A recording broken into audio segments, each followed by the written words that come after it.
What is best in life? To crush your enemies, see them driven before you, and to hear the lamentation of their women.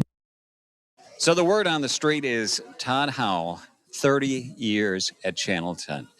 Do you know how hard that is to believe? I just can't wrap my head around it, as we say in the business.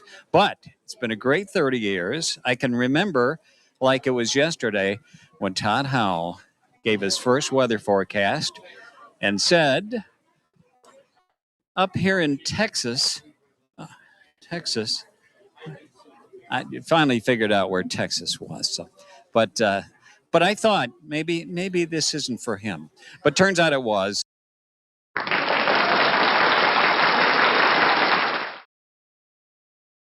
And it turned out that it was. It sure was. Thank you, Ted Howell, from all of us. From all of us, thank you very much for all of your contributions. All right, everybody, what is it, Friday night? It must be the Friday Night Radio Baloney Live. I'm your host, Richie Baloney.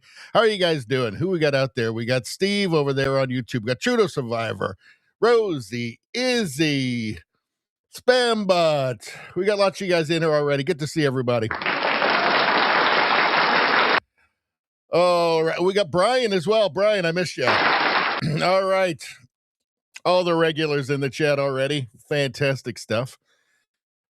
So what's going on? What are you guys doing? Yeah, so we got a show tonight.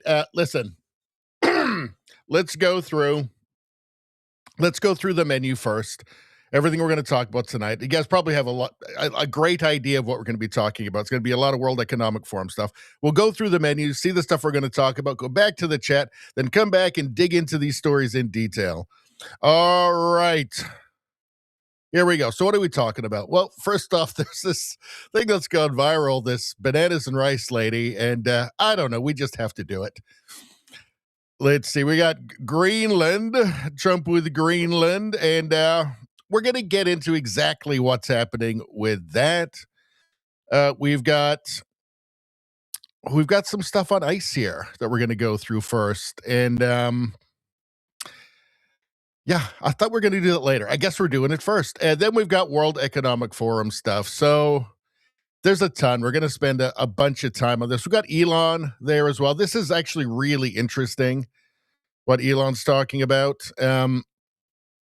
We'll dig into that. We got World Economic Forum with Trump.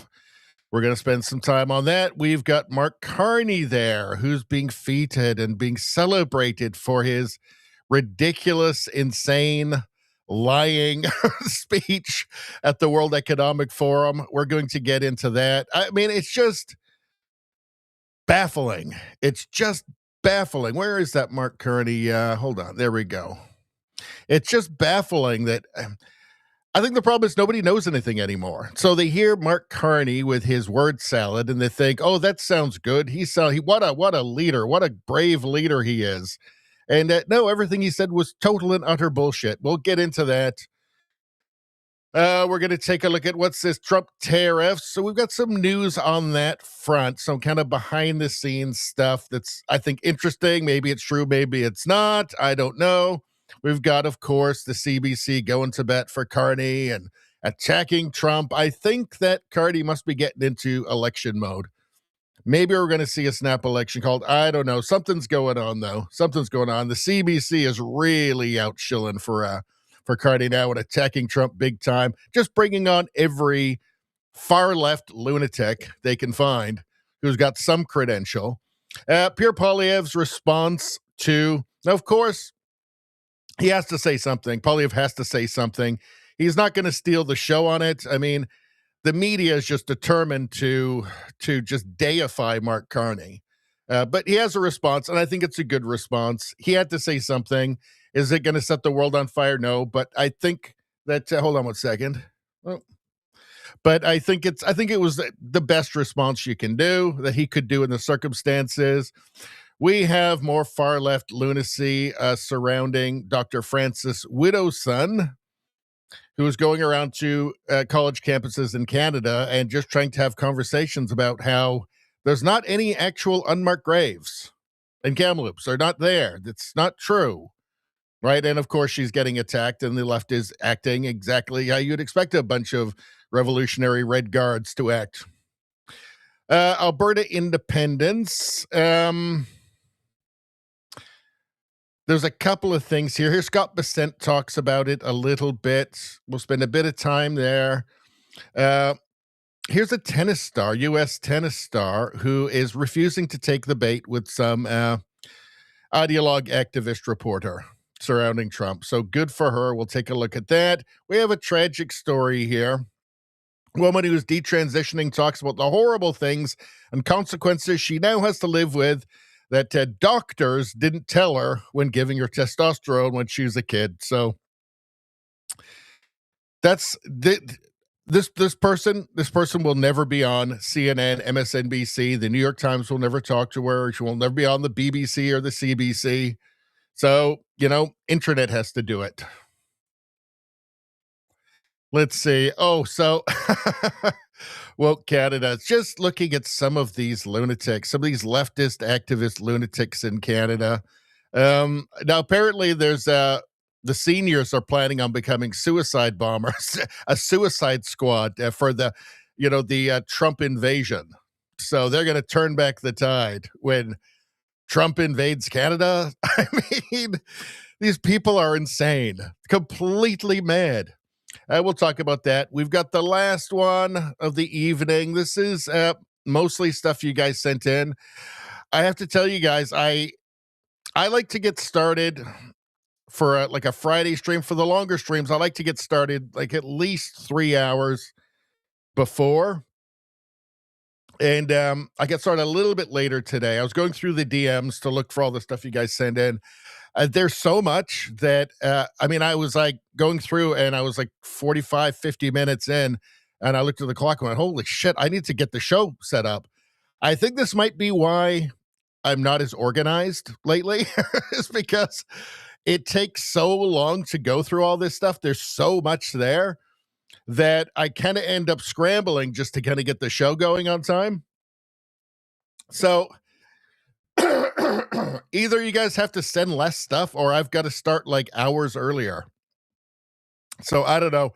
We're going to have to find it. I want you guys to send stuff in, and a bunch of stuff you got. I did go through quite a bit. I probably got through maybe a quarter of it. I don't know. I mean, I don't even know how much is in there because I didn't get to the end of it, but I want you guys to send it. And some of the stuff has not gone into this bookmark. It's actually gone into other ones to kind of bolster other stories that we're doing. And it's all super valuable. It's like having researchers like on the books, right? So it's awesome. But I got to figure out something because it's getting to the point where like it's too much. Like I there's no way I could get through everything that was in there today. It's about, I've got to read everything. I've got to watch everything, or at least part of everything. And it's just so much. Like, I want it. I want you guys to do it, but we need to find either I've got to start 2 hours earlier or something. Because we'll figure it out. Don't you guys worry. We'll figure something out. I want you guys to do it though. Let's see. Let's see, a bunch of stuff you guys sent in. There we go. Okay, so there's comedy. This is what we end the night off with. A lot of this is palate cleanser stuff for all the horrible news. We got lots of comedy. We got some stuff we got to debunk in here. There's just tons and tons of awesome stuff. There's palate cleansers like dogs and stuff. It's great. All right. Also, for those watching on YouTube, here we go. Here's the second channel, Radio Baloney News. This is my second channel I started, I think about 4 months ago. This is where all of the clips for the world news and the UK news and the US news and the woke mind virus stuff and the meme reviews all goes here, Radio Baloney News. If you don't go, it's the featured channel on my homepage of this channel, which is only for live streams and Canadian news clips now. So if you don't go to Radio Baloney News and subscribe, the algorithm hates me. It hates you, right? So it's not going to try and hook us up with this channel because it hates us. Doesn't want you to know. So you're going to have to go and just do it yourselves. Do me a solid. Go and subscribe to that channel, and everybody's going to be happier, except demons and purple-haired gremlins.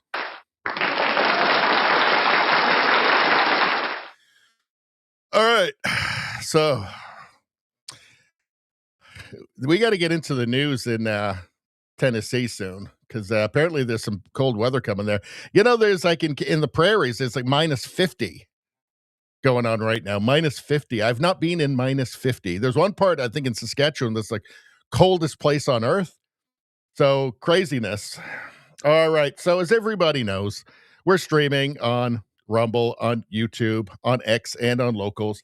When you subscribe to the channel or become a channel member, of course, or you send money or something, I don't know. But when you do these things, you get good karma from me. But the easiest way is just simply like the stream. You're going to get one good karma every time you like the stream. And in these troubled times, why would you turn your back on that? You'd have to be crazy. I don't have a death wish. But when you're one of the first, you get extra. You get even more. So let's find out who gets what. Trudeau Survivor. First like. Boom. That is, on a Friday night, 6 good karmas. That's going to hold you over for a couple of days. No bad luck for you. Rosie got number 3. How you doing, Rosie? That is that. So I guess that would be 4 good karmas for you. Spambot got 2. That's 5 for you, my friend. My separatist, Alberta separatist friend. What are you guys talking about? Let's all right. What do you guys are talking about flashlights again? Flashlights are a recurring theme on this channel. We're looking forward to Trudeau Survivor's next flashlight review. He's got these amazing flashlights that can, like, you can see for like 3 miles. Trudeau Survivor says 10,000 Canadian federal public servants have received notices in the past week warning them that their jobs may be cut. I wonder how many in Pierre Poilievre's old riding of Carleton, Ottawa, huh? Those ones that voted for Mark Carney because they were worried their jobs would get cut. How's it going for them? Hey, Poilievre was just going to do attrition through retirements, just people leaving voluntarily. Now, first off, I don't believe it, actually. I don't believe he's actually going to cut those jobs. I think that's just something to try and trick kind of moderate Canadians. Don't believe it. Let's see. Don't forget, these are liberals. Liberals lie about literally everything. Mark Carney was just in Davos, literally lying about just everything. Obvious lies. All right. The Quebec government says it's removing the British crown from the province's official coat of arms. It just feels like the country is falling apart. It really does. It's remains to be seen, actually, if Canada can be saved. It seems like it's on a suicide mission. Maybe it has a suicide pact with Europe. I don't know. The country is so retarded right now. I wouldn't be surprised if we're part of the EU in like a year's time. That would make sense. Rosie says that 10,000 job cut thing is horrible, just what Doug Ford said, and those 10,000 all have people depending on them. The thing is, Trudeau increased the public sector by 40% in his time. 40%. Okay? Like, it's just a total madness. It was going to have to be cut down. We can't afford it. Let's see. Trudeau Survivor says Canadian government is massively over-bloated. Its growth skyrocketed under Trudeau. Yep. Dramus got the 4th. Like, how you doing, Dramus? All right. So 4th would be, let's see. You get the 6, and then the 5, and then the 4, and then the 3. So 3 good karmas for you. I did that math on my fingers. Works super good. Spambot says, Alberta will evict the crown when we become a republic. Yeah. I'm seeing some stuff. That's something I wanted to talk about in this stream as well, is that I'm starting, we won't get into it right now, but I'm starting to see some kind of real negativity online between people who shouldn't hate each other. Like, there seems to be some bridges burning and stuff, and I don't really like to see it amongst people who really actually pretty much agree on everything, but we'll get into that later. Let's see. Trudeau Survivor says, ironically, the CBC was telling Canadian voters that Poilievre was the one who was going to cut government jobs. Yes, that's how That's how Fanjoy won over Carney over Poilievre in his riding in the last election. So yes, ironically, although I doubt any of those cuts will actually happen. Judo Survivor says people who work for the government shouldn't get to vote. Ooh, that's a spicy one. Maybe kind of true. Maybe kind of true. Rosie says Todd Howell, an absolute legend. You're right, Todd Howell. You are an absolute legend. Absolute legend. Let's see. Rambot says, all the elbows up folks have egg on their face. Now, they're all celebrating. They're doing a big victory dance. They all think that they've won. Like, it's just, they love Carney so much, right? They don't even listen to the words that he's saying. They don't even seem to care that he makes sense at all, right? It's the craziest thing. It's depressing as hell.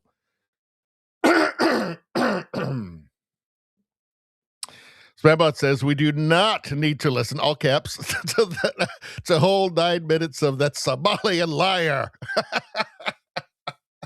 Well, the clip that I've got of that one lady, the bananas rice, it's like 20 seconds or something, or 12 seconds. So don't worry, I gotcha.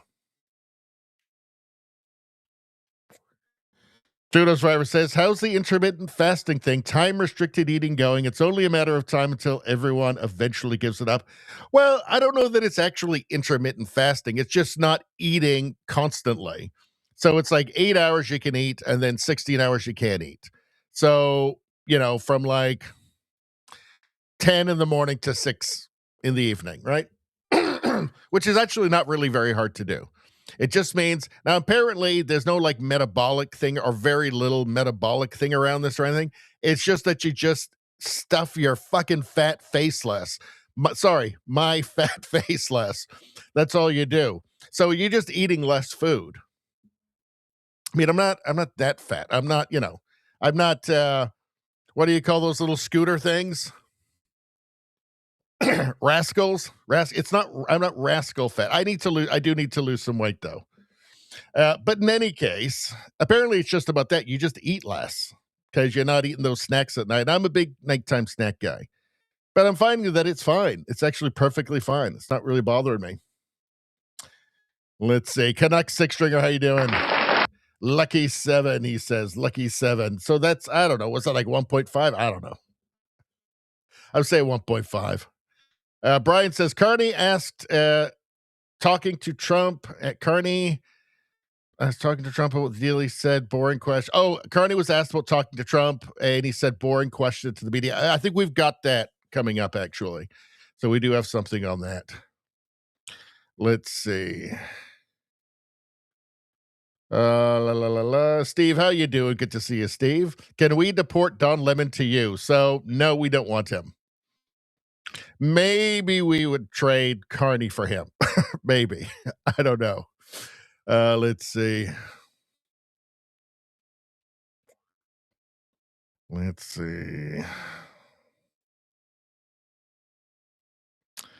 Hold on, guys. Rosie says, I was DMing you while you were prepping. Somebody says, sorry, Richie, I sent enough for at least 2 premium streams. Well, I mean, this is the thing, though. Like, if I were to do all of them, I mean, I'm not exaggerating here. I'm talking about like a 4-hour stream nonstop, right? So we got to work. So I think I like it, and I'm trying to be diplomatic, but it's either we kind of like tailor it, down a little bit to maybe just stuff that you really like,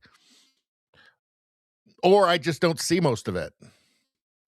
Right. So, and then I risk missing the stuff that you really want me to put out.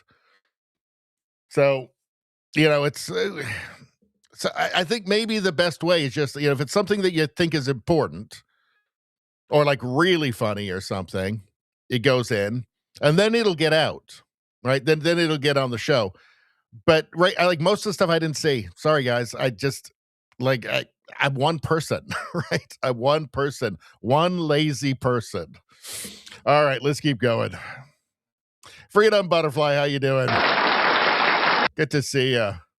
Swebot says, my DMs will say premium only for ones you absolutely cannot show on CommieTube, and I didn't see most of them. I got to be honest.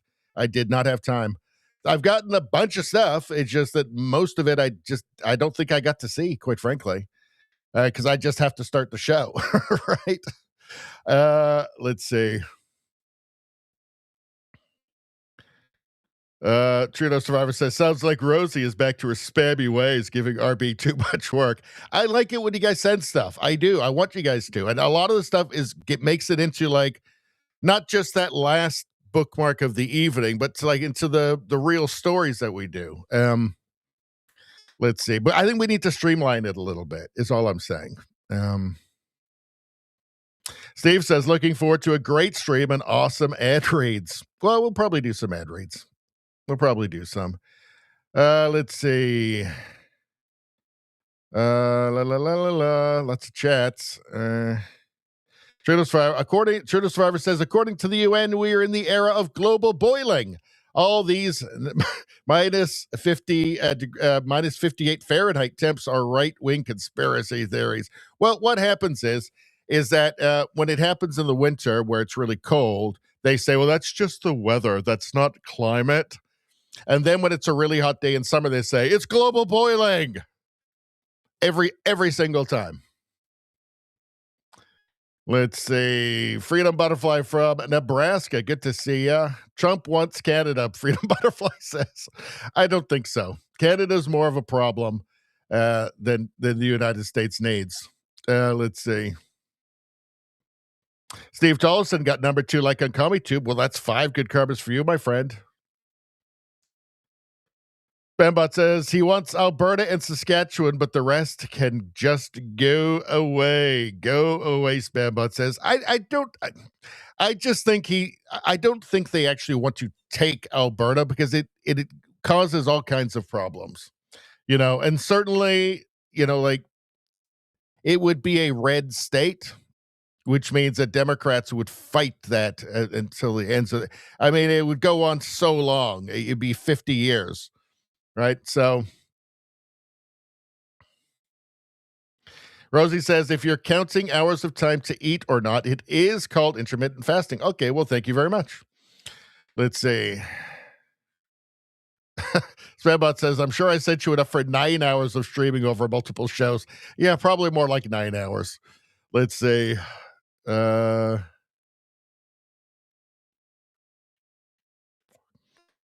Let's see. All right. Sean, how you doing? Good to see you. Says, good evening, beautiful and blessed people. He knows us. Beautiful. Let's see. All right. We're just about to get started on the stories. All right. So it sounds like it was a successful raid on the last stream over on Rumble. This is excellent. This is what we hoped for. All right. Let's get to the news. All right, so we'll just start with this because what a crazy world this is. End Wokeness posted this. Well, let's just hear it.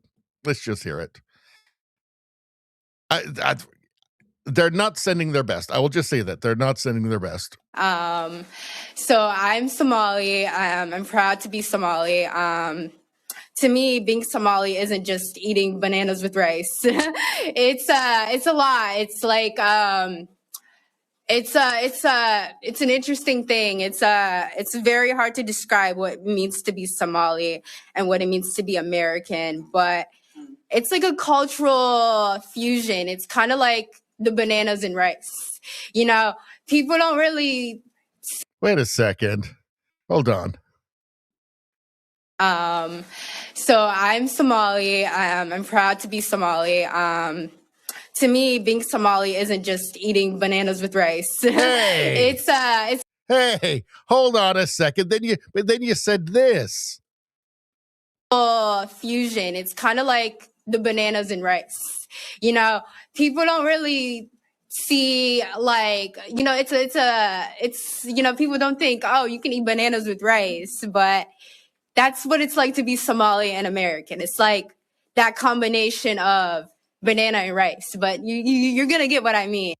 I actually don't get what you mean, actually, because he also said this. So I'm Somali. I'm proud to be Somali. To me, being Somali isn't just eating bananas with rice. It's so are they just like, I don't know what this is. It's obviously a Democrat thing. Are they just I stopped it in the perfect place there, didn't I? Are they just grabbing random Somalians off the street and putting them up in front of a camera and just saying, say something? Just talk? Oh, what should I say? I don't know. Talk about what it's like to be Somalian or something. Like, what's happening here? Like, obviously she wasn't rehearsed at all. It's like she really hadn't even thought of the question beforehand. Why? I don't understand this. I mean, it's not helping them. It's not helping their cause at all. I mean, it's just kind of weird. What are people saying underneath here? Somali interpreter here. The message she is trying to convey is that Somali people are similar, but not limited in likeness to bananas and rice. Let's say they're like it, but they're not it. They're not actually bananas and rice. Maybe that's her point. They're humans. Did she marry her brother too? Oh dear, that's very rough. That's extremely offensive. At LSE, I would have to pay £500 for this lecture course. Like a comedy sketch, but real. Yeah,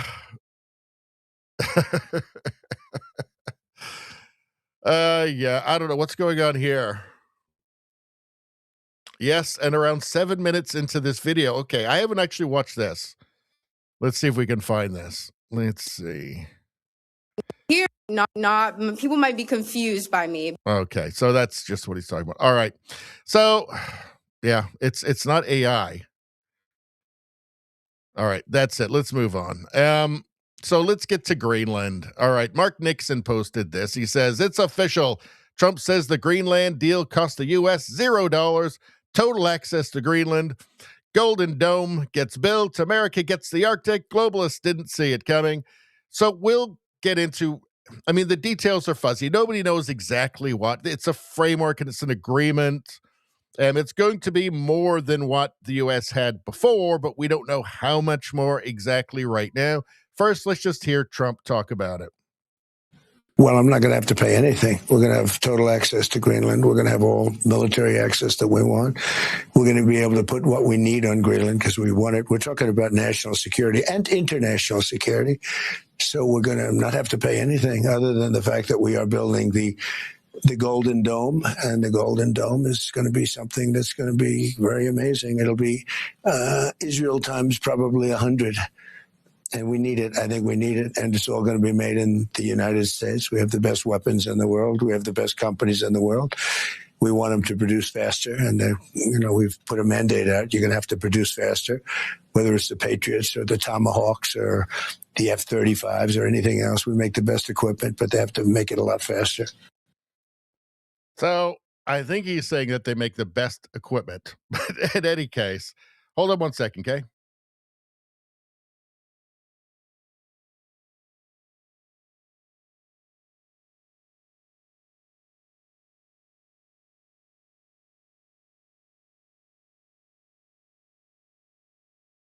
All right. So I think what we're seeing with this is that it's the big ask that we've seen a million times from Trump. So he asks for something totally crazy and then settles for like 20%, 30%, which is what he wanted in the first place. But it's a good strategy. It's kind of a shock and awe, destabilizes the other side. But also, too, it leaves the door open to getting way more than what he actually wanted. So it is a good and effective strategy. But I asked Grok. Grok is pretty good for this kind of stuff. Just to give us a rundown on what we actually know about this so far. And this conforms pretty much to the stuff that I'm seeing.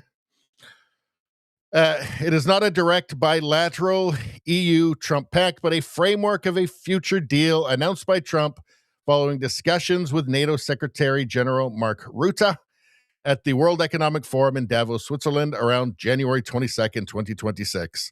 This came amid escalating tensions where Trump had threatened and then backed off, imposing tariffs starting at 10%, rising to 25% on several European countries, including Denmark, Germany, Norway, Sweden, France, the UK, the Netherlands, and Finland, unless progress was made on U.S. interests in Greenland.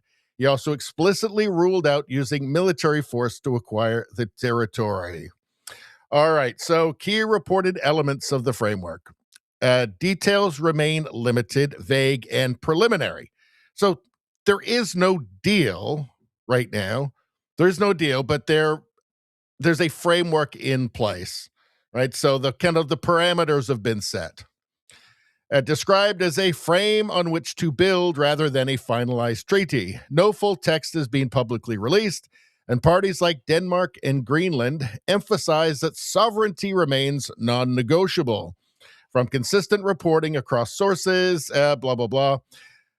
Enhanced U.S. military access and presence. The U.S. would gain total access or expanded rights to establish or expand sovereign U.S. military bases pockets in Greenland, potentially modeled on the existing 1951 U.S.-Denmark Defense Agreement, which already allows significant U.S. military operations, bases like Pacific, space base, and free movement in defense areas.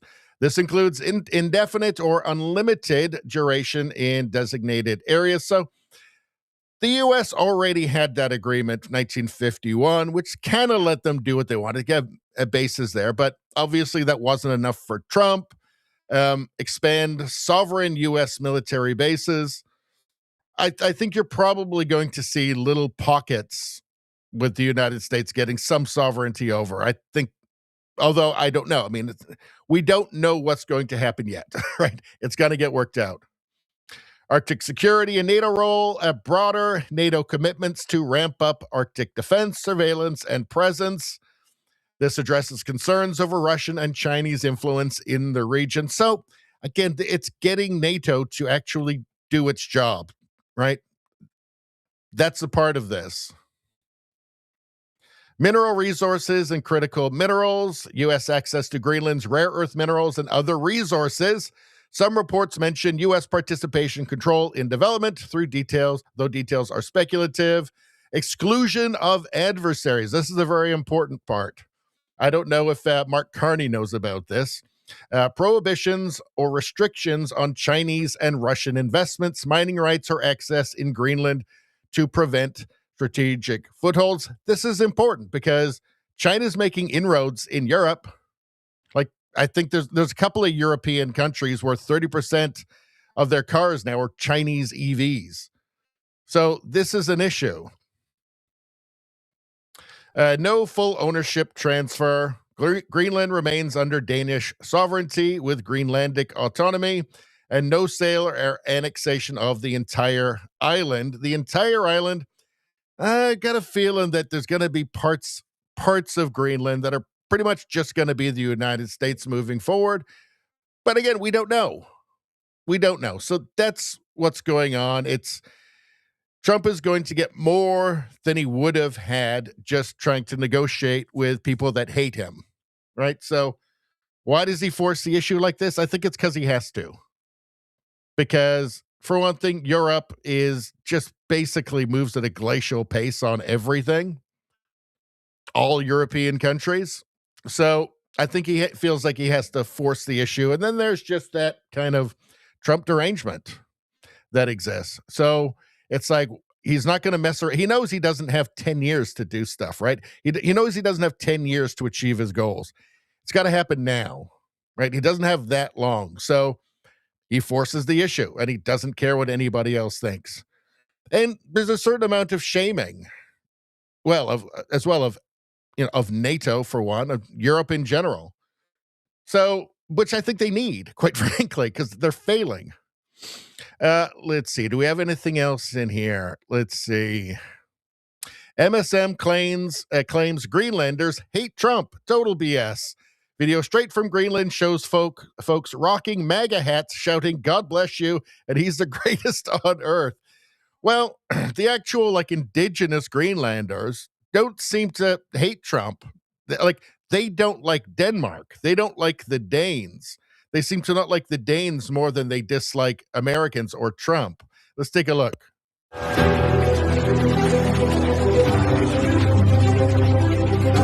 If you could say anything to Donald Trump, what would you tell him? God bless you. You are so strong, and we love you so much. Yeah.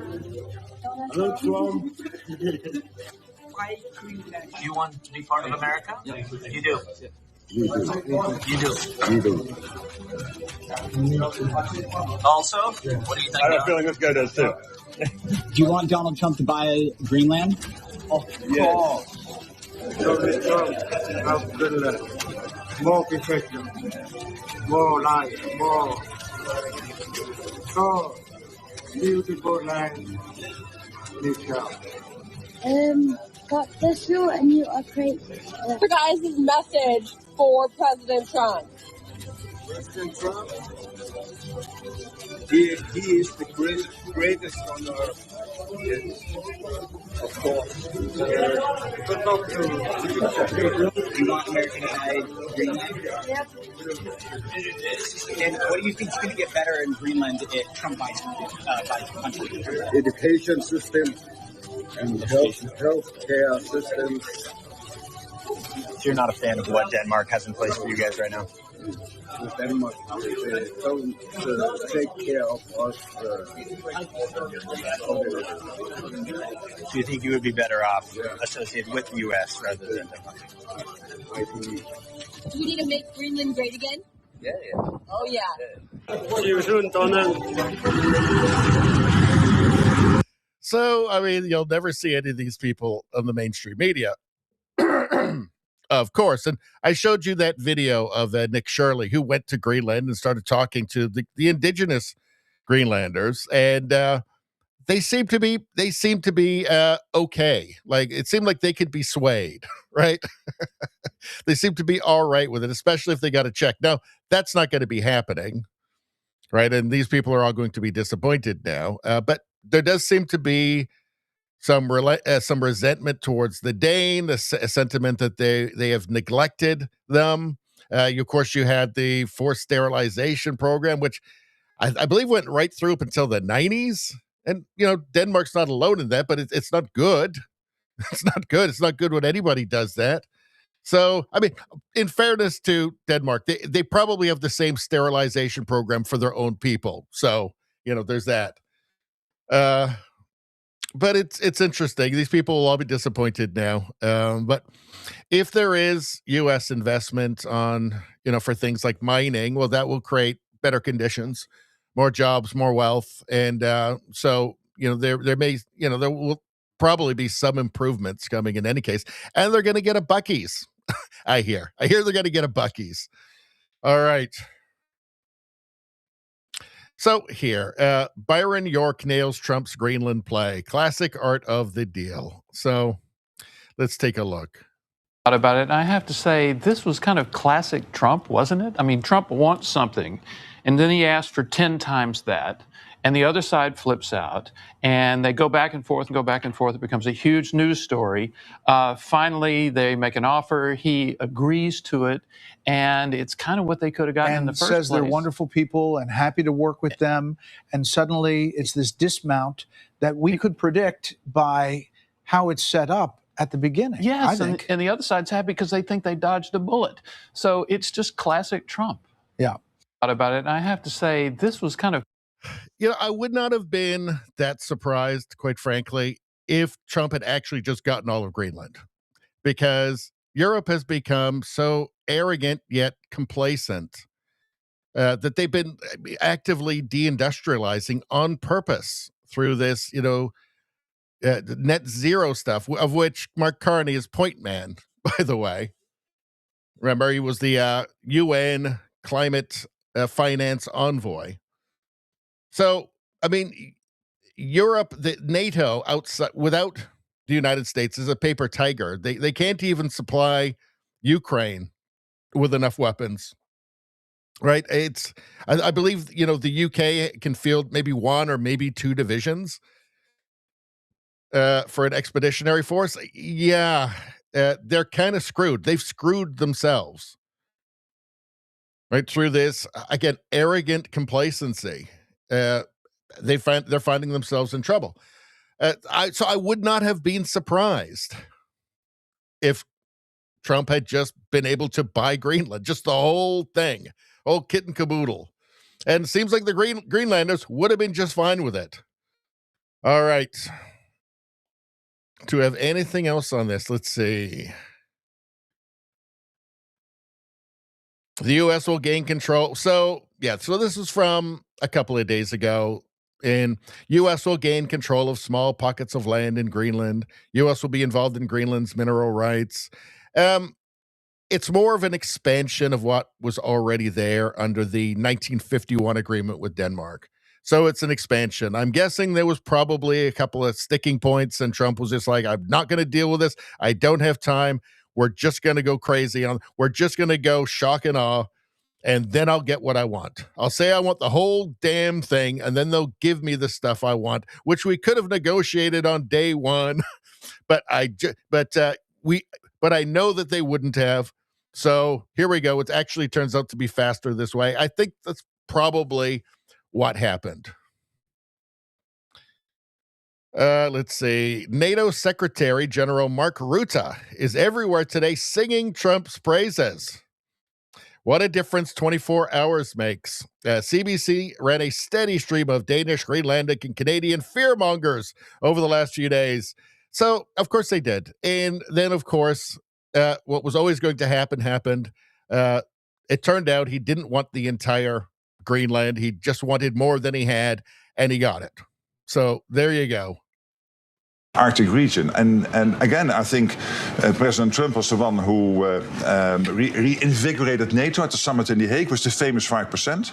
I think we can be thankful for the fact that he again has been able to take leadership on this issue. How can we collectively protect the Arctic? What we achieved today in the talks I had with the president is that we agreed that he is right. And he is right that collectively we have to protect the Arctic region, but also, of course, the US continuing its conversations with Greenland and Denmark when it comes, how can we make sure that the Russians and China will not gain access to the economy or military sense of Greenland? You can always take. So, yeah, again, NATO involved, like NATO having to step up. This has been a constant thing with Trump for 10 years.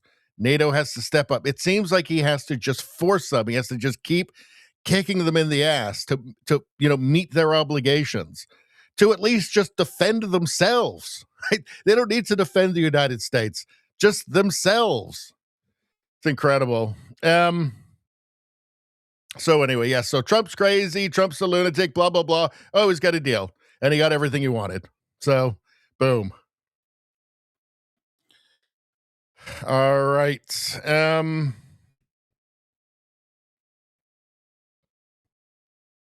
Yeah, so here's Trump talking about the Greenland deal. It's very typical. I mean, this is how he negotiates, right? All right, so I think that's everything we need. All right, yeah, Trump has backed off from the tariffs after reaching the deal. So everybody was saying it's the same thing we keep hearing over and over and over again. Trump's crazy, and then he gets what he wants, and it all makes sense, which everybody should have seen coming from the start. All right, hold on. Let's get back to the chat now. Mental Health, how you doing? I love that name, by the way. It reminds me of Quiet Riot. What are the duties of the Secretary General? Well, I think it's just top bureaucrat, really, is what it comes down to. Let me skip back in the chat here a little bit. Sean James, why the hell does she have a bandage on her? You're talking about the Somalian lady who is at once like bananas and rice, but also not bananas and rice. I think a bandage on her head. Well, I think what happened was she went to a lake and she saw a boat in the water and she tried to pirate it. And then as she was jumping on, she fell, she banged her head. I think that's what happened. I could be wrong though. I mean, that's just what would make sense to me. Let's see. All right. Let's see. All right. Steve says they've been trying to add another state called Washington, D.C. for years. Hard to believe. Back territories to the north, whatever became a state. So they've been trying to turn. Why the hell does she have a bandage on her head? From Sean. I'm not sure I understand this one. In terms of Alberta, we were talking about Alberta becoming a U.S. state. I don't see it happening, and I don't think Albertans want that either. Who is the Chinese fat spy behind her? Butterfly asks. Well, let's go back. Hold on. Are you talking about that guy? I don't know, but he's definitely a Chinese fat spy for sure. I don't know why these two guys are not cracking up at bananas and rice.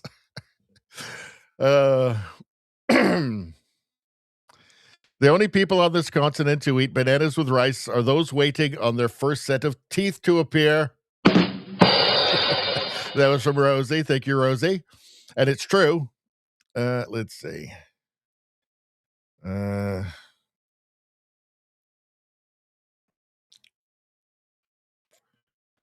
hold on. Let's go back to the weather report for a second. Man, there's a lot of chat here. I got to skip down a little bit.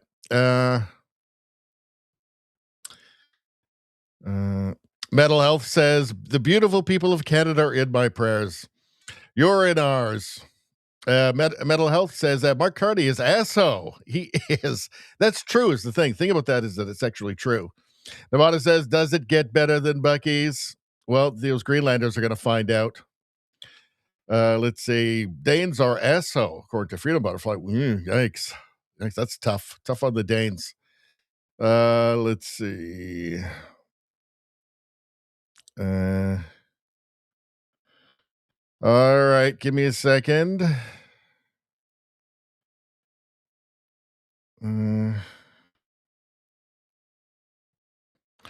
I don't know what you guys are talking about. And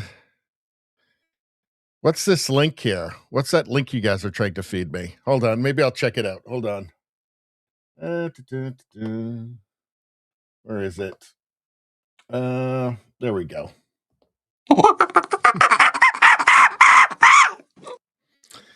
All right, let me check out this thing if I can find it now. Actually, there's way too much chat for me today.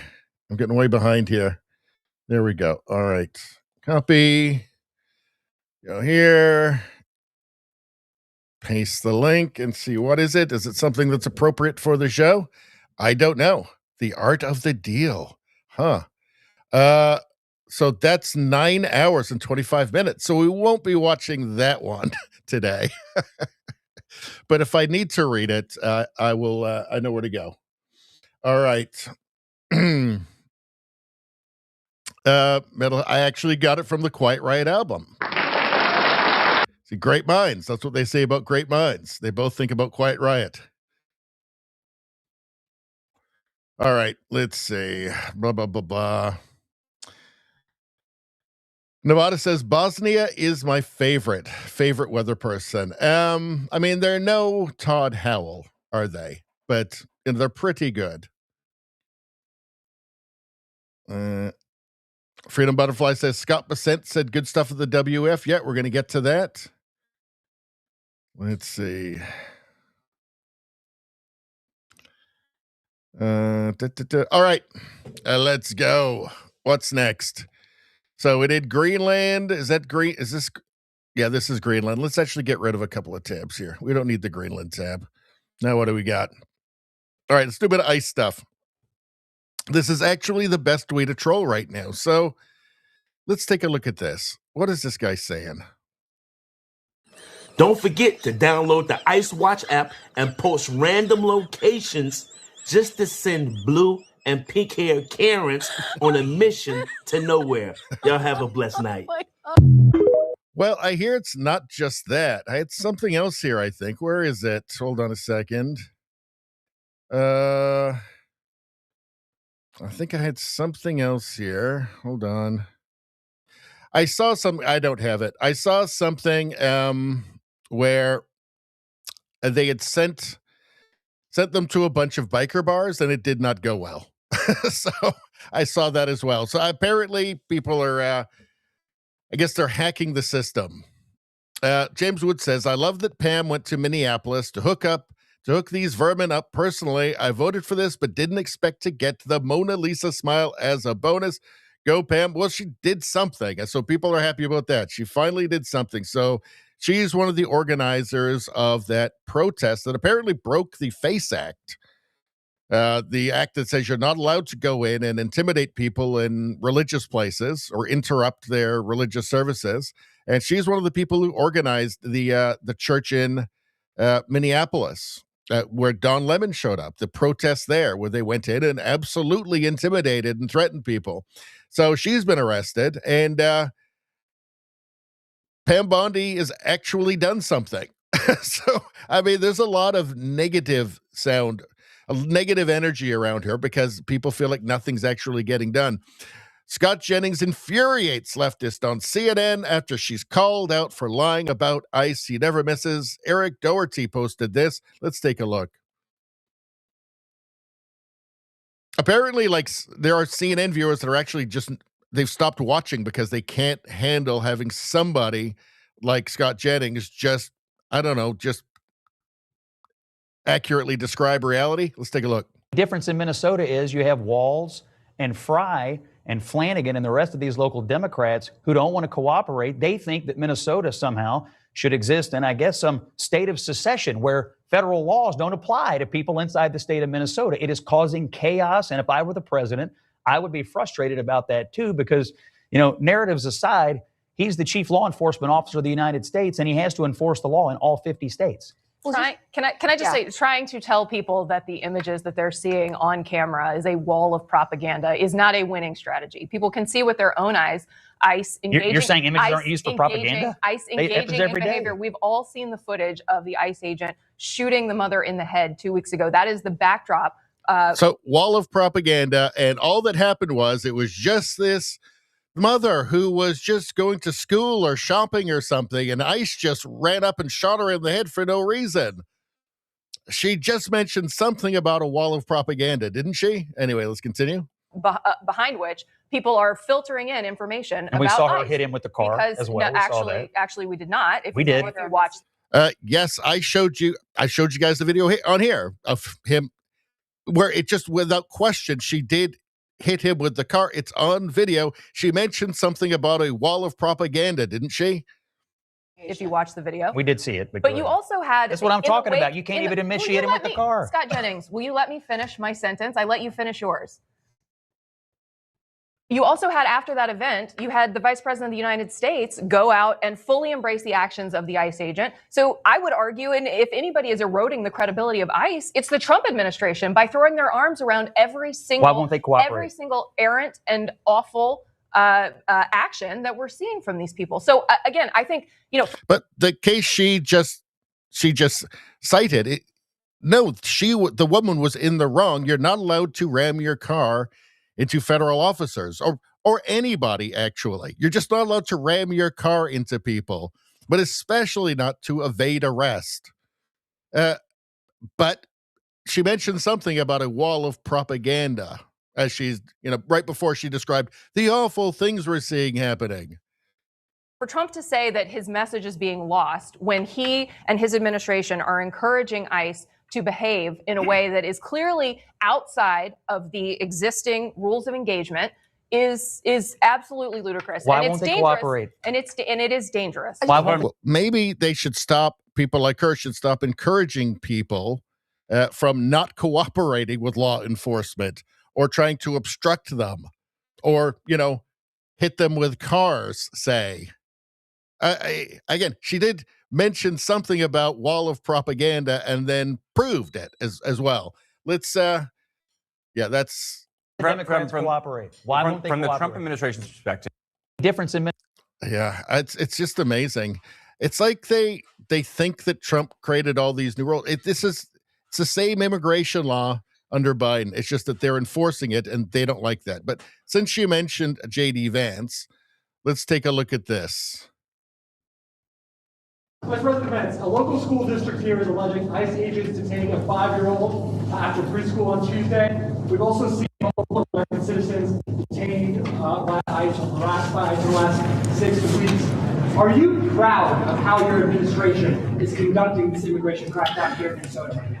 Well, I'm proud of the fact that we're standing behind law enforcement, and I'm proud of the fact that we're enforcing the country's laws. But, you asked a question about this 5-year-old kid. I actually saw this terrible story while I was coming to Minneapolis. We just left Toledo, Ohio this morning for an economic messaging event. And I see this story, and I'm a father of a 5-year-old, actually, a 5-year-old little boy. And I think to myself, oh my God, this is terrible. How did we arrest a 5-year-old? Well, I do a little bit more follow-up research. And what I find is that the 5-year-old was not arrested, that his dad was an illegal alien. And then when they went to arrest his illegal alien father, the father ran.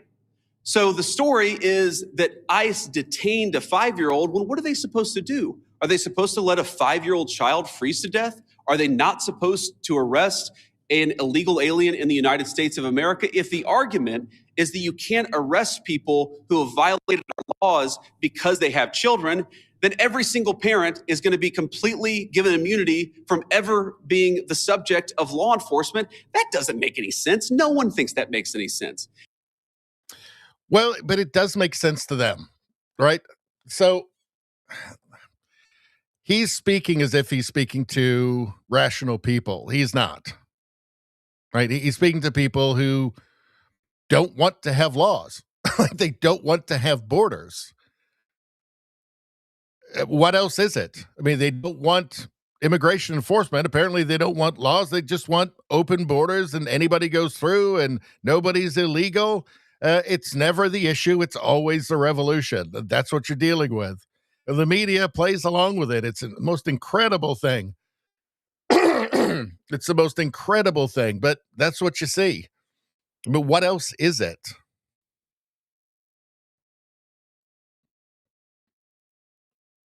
Let's see. The Guardian spent actual resources proving the White House memed a church raider's arrest photo to make her look like she was sobbing. When they asked about it, the White House responded, "The memes will continue." The memes will continue. Man, I'm going to miss Trump when he's gone. Man, I'm going to miss Trump when he's gone. I mean, all right. Here, St. Paul School Board member Chantil Allen was arrested perp walk today for her role in storming a Minnesota church alongside Don Lemon's live stream coverage. So no word on if anything has happened or is going to happen to Don Lemon yet. I kind of doubt it. In there. We'll bring her in. She'll stand off to the side. I know this only because I just did it.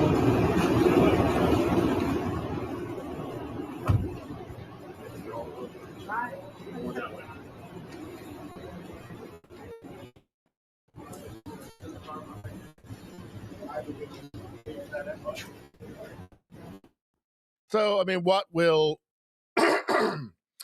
actually happen to these people? I don't know. I mean, I'm guessing it's going to be federal charges. Maybe that gives more of a chance that she will actually see some punishment, not just a slap on the wrist. So again, this is, going into a church, which and intimidating people. You're not allowed to do that. There's a law against it. 3 arrested for protesting, interrupting church services at St. Paul's Church. So there's 3 of them. That guy there, who was the biggest a-hole of them all, actually. William Kelly being charged with conspiracy to deprive rights, a federal crime for his involvement in the St. Paul Church riots. There's Kristi Noem. So he said, didn't he say, Pam Bondi, come get me?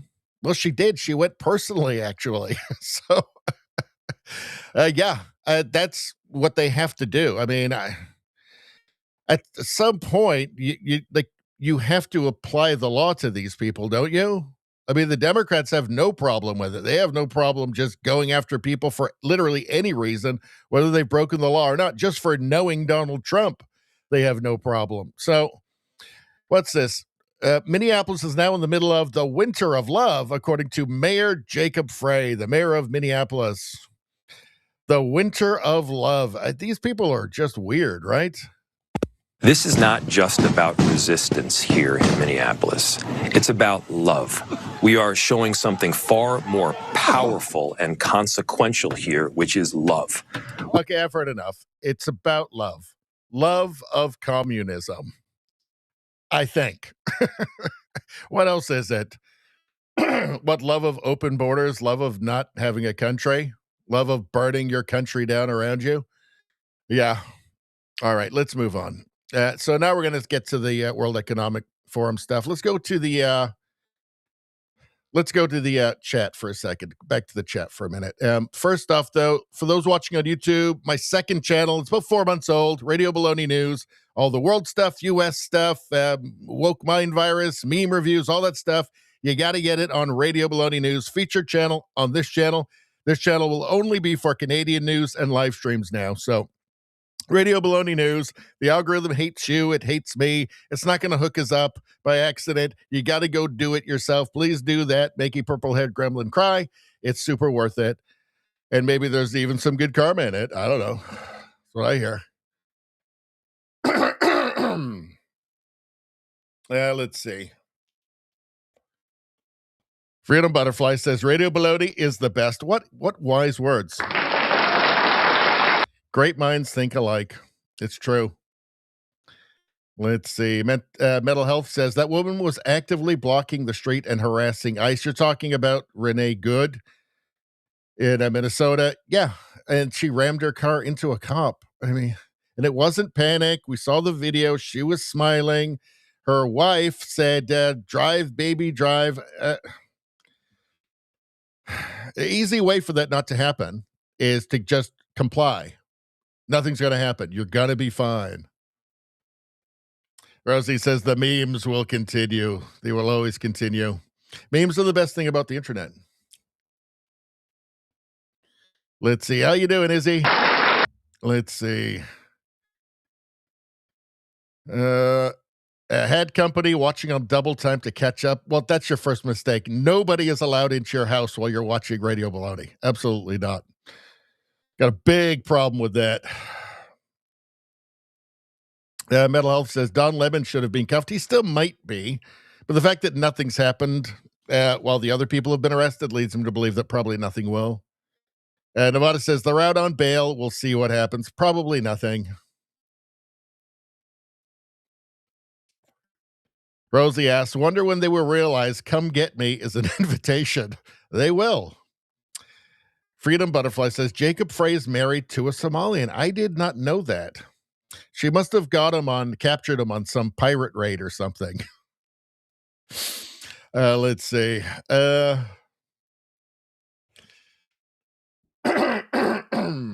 right, let's move on.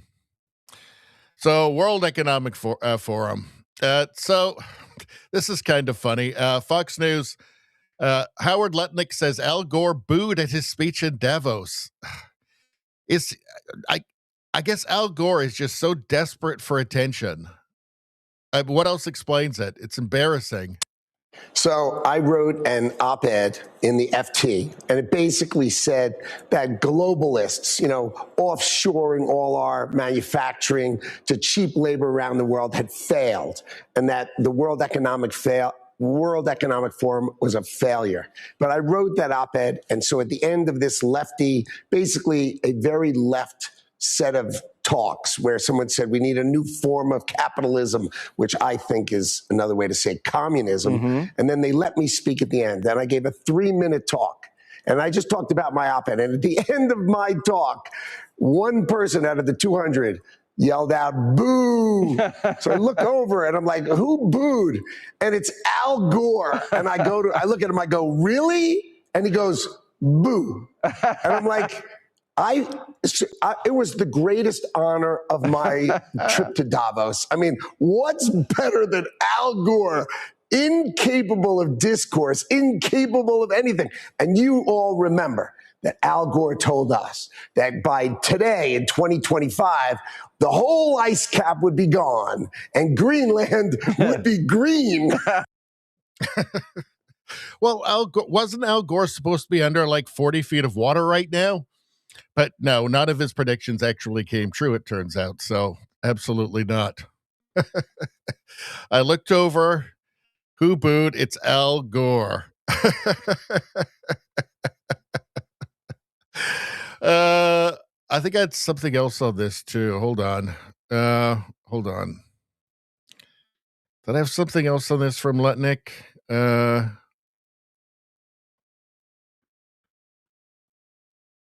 Okay, yeah. My buddy in Davos was in the room and was able to get a rough transcript. Secretary Lutnick, and that is why the transatlantic economic relationship is undergoing a fundamental unknown voice. Boo! Lutnick, sorry, please quiet down. I was speaking. Unknown voice. I said boo. It's a colloquial way to show disapproval. Boo. That's Al Gore. Lutnick, is that Al Gore? Al Gore, fuck you, Howard. Lutnick, Al, come on. You're embarrassing yourself. Gore, fuck you. Lutnick, looking at the crowd. Who gave the former vice president a second glass of Chardonnay? Everybody laughs. Well, I don't know if that actually happened, but I would like it if it did. That would be funny. All right. So what else do we got going on in here? I wanted to show you Elon Musk talking at the World Economic Forum. And this is not political. This is just kind of, his predictions on technology and also just his kind of personal ethos and who he is and what motivates him. Let's take a look. Well, I think my last words would be, I would encourage everyone to be optimistic and excited about the future. Good. And generally, I think for quality of life, it is actually better to err on the side of being an optimist and wrong rather than a pessimist and right. On that note. Well, I think my last words would be. So an optimist and be wrong instead of a cynic and be right. So, yeah, I mean, he has a level of optimism and belief in himself that, is obviously extremely rare, at least when it's matched up with the immense talent and the immense work ethic. It's really like these rare qualities in maximal degree all in one. And that's how you get an Elon Musk. And that's why there's not a bunch of them. There's another one from him here as well. Let's take a look at this. Well, they're all very difficult technology challenges.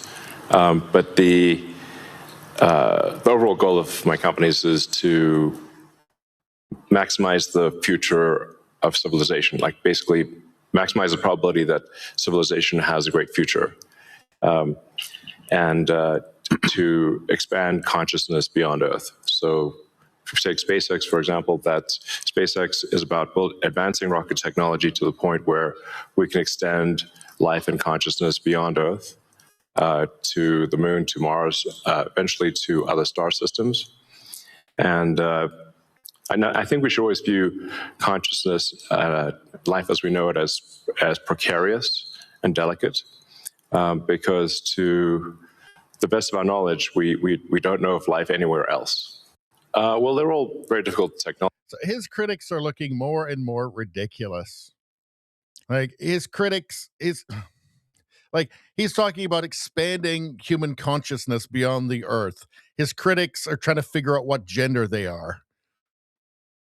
Yeah, it is astonishing. It is, and by the way, him speaking at the World Economic Forum, I mean, he got a cold reception. I mean, it shows you what the priorities are at a place like the World Economic Forum, where it's a bunch of world leaders, but business leaders. It's just a bunch of elites getting together there and having orgies with prostitutes. Because, as we all know, Davos fills up with prostitutes every time they meet. Right? So here you have a guy who is getting internet to corners of the world that never would have had it through Starlink. Right? He's literally trying to expand human consciousness beyond Earth, right? He's doing amazing things. He's putting chips in, quadriplegic's brains so that they can move stuff, like play video games and move robot arms and stuff. Like, these are really astonishing things. These are all huge benefits to mankind. The electric cars that they were pining after for so long, the leftists were pining after so long, he made it a reality. He made it work. He made it cool. Yet, because he's in favor of free speech and because teleprompters on mainstream news channels said that he's bad and that when he waves to you, he's actually doing a Nazi salute, you have to hate him and you have to go to a Tesla dealership to protest him because he's got different politics than you. I mean, you have to, at some point, you just have to have a broader vision of the world and maybe a more realistic vision of yourself if you're an Elon Musk critic. If you think that he's, how anybody could think that Elon Musk is a Nazi is completely beyond me. But I guess if you think that literally everybody who disagrees with you is, then I guess it's not a far leap, is it? Yeah, you see, yeah, anyway, should I belabor the point? You see this guy who is he's the new Howard Hughes times 1,000, right? Who is genuinely benefiting mankind. He's got the best AI. It's the least biased of the AIs, at least. Sure, it's woke, but it's the least woke, at least. At least he's doing that, right? At least he restored free speech to one social media app. At least he did that, right? Like, these are all good things. These are massive benefits to mankind. Being criticized by people who, again, they don't even know what gender they are, most of them. So there you go. And we'll never accomplish anything anyway. So there you go. But yeah, it wasn't a political speech he did there. He just talked about the future, his predictions for the future. And I thought it was very interesting. He says, my philosophy is curiosity and adventure. Monster. Far right. Fascist. Curiosity is fascist. All right. Let's, I don't think I want to get to that one quite yet. I think that we have a separate thing for WF thing for Trump. So let's look at the stuff that's not Carney or Trump that I've got in this one, because I got other tabs set up. Maximize the future of civilization. Evil. How evil can you get? Let's see. BlackRock CEO says the goal of the World Economic Forum in 2026 is to expose people to wider ranges of voices. Really? Really? I'm not sure about that. Wider ranges of globalism, perhaps? Maybe you will evolve and be better for it, and that's the mission of the World Economic Forum this week in Davos. So, they had Trump there, but Trump's going to speak at the World Economic Forum if he wants to speak there, right? If he wants Lutnick to go there, Lutnick's going there.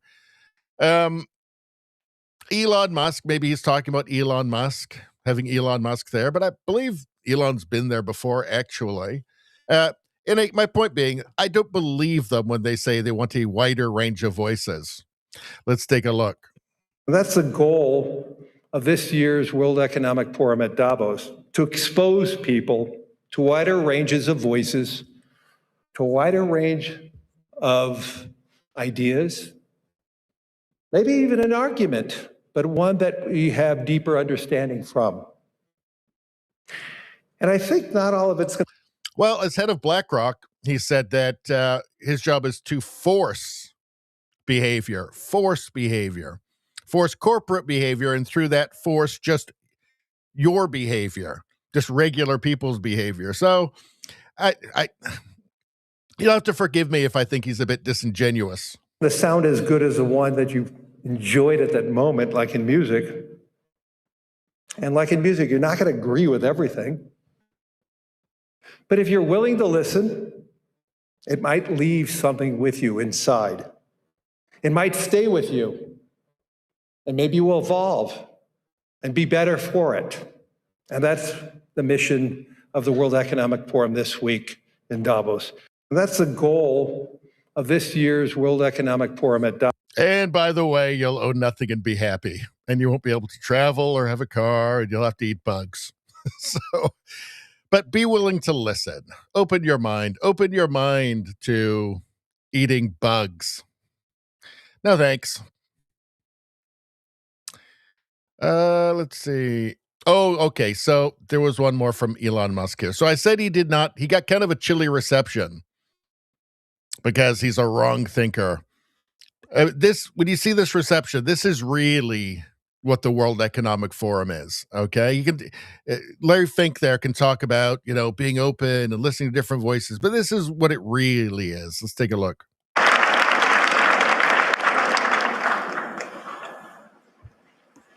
That was not a large applause. Start again. So already Fink has to chastise them for not being enthusiastic. I mean, it is kind of a big deal having Elon Musk there. That's better. Thank you. Yeah, we're going to make this interesting. How many quotes are you going to want that are going to be after this session? I don't know. I mean, 5. Okay. So good afternoon, everyone. It's great to see everybody here. It's been an amazing week here in Davos. Hopefully everybody saw that we are having conversations here. Hopefully everybody agrees. There are some conversations that we may disagree. There's many conversations that we may have agreed, but through those conversations, and I think today's result with a peace agreement earlier today, the World Economic Forum is here to have those conversations, to have understandings, and also resolution. So it's an important component of who we and what we are, and I'm thrilled to have Elon Musk here. He came all the way from California to be here to see all of you. So thank you, Elon. You're most welcome. I heard about the formation of the Peace Summit, and I was like, is that PIEC? A little piece of Greenland, a little piece of Venezuela. we got one. All we want is peace. Okay, I'm going to... Yeah, he's bombing. He's bombing. It's not his crowd. They don't like him. And that was a little bit of a jab at Trump there too. Peace, or I guess just a joke. But he seems to be getting along with Trump pretty well these days. Let's see. So at Davos, U.S. Treasury Secretary Scott Bessent defends Donald Trump's stance on Greenland, arguing the U.S. must not outsource its national security to NATO, and that's what it's really about, isn't it? And NATO is now being forced to step up, right? Secretary, let me begin on trade and tariffs, because President Trump seemed to set the tone of conversation even before he has arrived by threatening tariffs on our European allies until they support his plans to acquire Greenland. How do you justify taking over a country when, in fact, Denmark and Greenland have said they are not interested? Well, Maria, I think the president has a very strong view on Western Hemispheric security and believes that the U.S. should not outsource our national security. He believes that Greenland is essential for the Golden Dome missile shield. And he also, the president, as usual, it's the move after the move that as part of NATO, I think the president is worried that if there were an incursion into Greenland, the U.S. would be called upon to defend Greenland. Greenland's becoming more and more attractive for foreign conquest. And he very strongly believes that it must be part of the United States to prevent a conflict rather than getting the U.S. engaged in ex post into a hot conflict. Yeah, and so since that interview there, Trump's gotten everything he wanted. He got an expansion of what was already existed with the 1951 treaty with Denmark, and he's gotten NATO to step up a little bit at least. So he's gotten NATO to, I fulfill its obligations to, to protect it, even itself, right? So Trump got everything he wanted out of it, and it's just, I think it's the shock and awe element of it. The media falls for it every single time. All right, we're gonna skip that. What's this here? Liz Churchill posted this. This might be some AI. I believe this. It's possible this could be some AI here. We're taking Greenland, whether you commie globalists like it or not, right? And we're renaming it Orange Land. Where's little Alex Soros at? Oh, there he is. You, my boy, have the balls the size of raisins. You and your daddy can kiss my ass. We're taking Greenland, whether... I thought that was AI, but I guess it's real. Let's see. I think we've got all that stuff. Trump at the World Economic Forum tomorrow after he gets asked about Greenland. Very.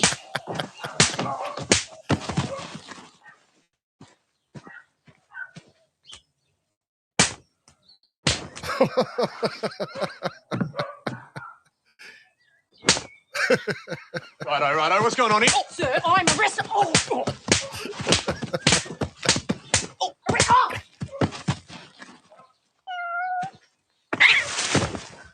The Slap, Part 2, coming soon to... I have no idea what that's from, but it's gold. Perfect gold. Probably get copyrighted for that. Let's see. Well, the YouTube stream's still running, so I guess I'm okay. Let's see. What else have we got here?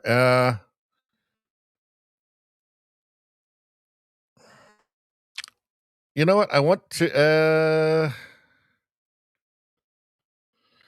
Hold on. All right, let's move on to Trump speeches. Let's go back to the chat for a second, then we'll see Trump talking. Actually, there's one I wanted to show you first. Which one was it? Hold on. Oh, here we go. That's the one. First, let's get back to the chat for a second. Okay. So, Mental Health says Larry Fink lives up to his last name. He does. I don't trust him as far as I can throw him. Freedom Butterfly says Musk rescued the astronauts. Freedom Butterfly says World Economic Forum wants to make fake coffee. Do they? I think they want you to eat fake meat made out of bugs. So fake coffee. I imagine the coffee would be also made out of bugs. They seem obsessed with making people eat bugs for some reason. Let's see. Metal Health says, I just went outside to smoke a cigarette and almost froze. Well, you must be in the prairies. Let's see. Nevada says, I was surprised to see True Gina there. True Gina. They call him True Gina because he's man, but he's also a vagina. True Gina. It's not nice. Not nice. Let's see. I don't think he was even supposed to be there, Rosie. Who are you talking about? Oh, Newscum. Newscum. Gavin Newscum was there, embarrassing himself. Let's see. Apparently he was banned from the U.S. tent at Davos. Well, he's not there for anything good. He's just there to side with Europe, with the EU. Let's see.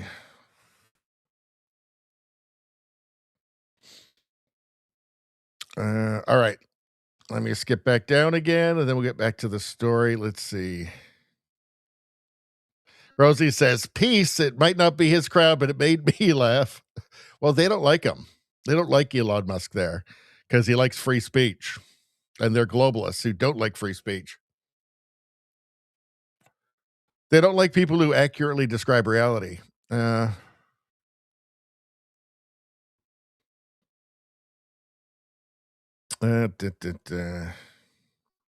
Rosie says, I don't slap, but it looks fun. It sure does. Let's see. Freedom Butterfly asks, Scott Bessant, he's the Treasury Secretary, isn't he? And Lutnick is the Secretary of Trade. Let's see, because we're going to be seeing from Lutnick as well. Spam Buffett fodder is getting very tired. I have a late night change windows and early meetings all week. Well, you can always watch it afterwards. Brain is fried. You can always watch the replay. Let's see. Freedom Butterfly says we're a balmy -1. Let's see. Well, that's not too bad, -1. Let's see. All right, let's get back to it. All right, so we have. All right, let's watch this. So here is Trump and talking about China, talking about the Green New Scam, talking about the windmills. He's talking about the clean energy and China. He's talking about China and clean energy and windmills. He's talking about the EU basically deindustrializing itself by making its energy so expensive. Let's take a. By the way, your economy is energy, right? So the less energy, the more expensive your energy is, the worse you're going to do as a country. It's by intentionally making your energy more expensive by replacing things like nuclear and coal and natural gas with things like windmills and solar. You're forcing yourself to deindustrialize because it becomes too expensive for industry, so they have to leave. BMW, I believe, is now leaving Germany. Windmills all over Europe. There are windmills all over the place, and they are losers. One thing is that the more windmills a country has, the more money that country loses, and the worse that country is doing. China makes almost all of the windmills, and yet I haven't been able to find any wind farms in China. Did you ever think of that? It's a good way of looking at it. They're smart. China's very smart. They make them, they sell them for a fortune. They sell them to the stupid people that buy them, but they don't use them themselves. They put up a couple of big wind farms, but they don't use them. They just put them up to show people what they could look like. They don't spin. They don't do anything. They use a thing called coal mostly. But China goes with the coal. They go with oil and gas. They're starting to look at nuclear, windmills. Yeah, so China, they do have a couple. They do have some windmills, but they're kind of more Potemkin windmill farms than anything.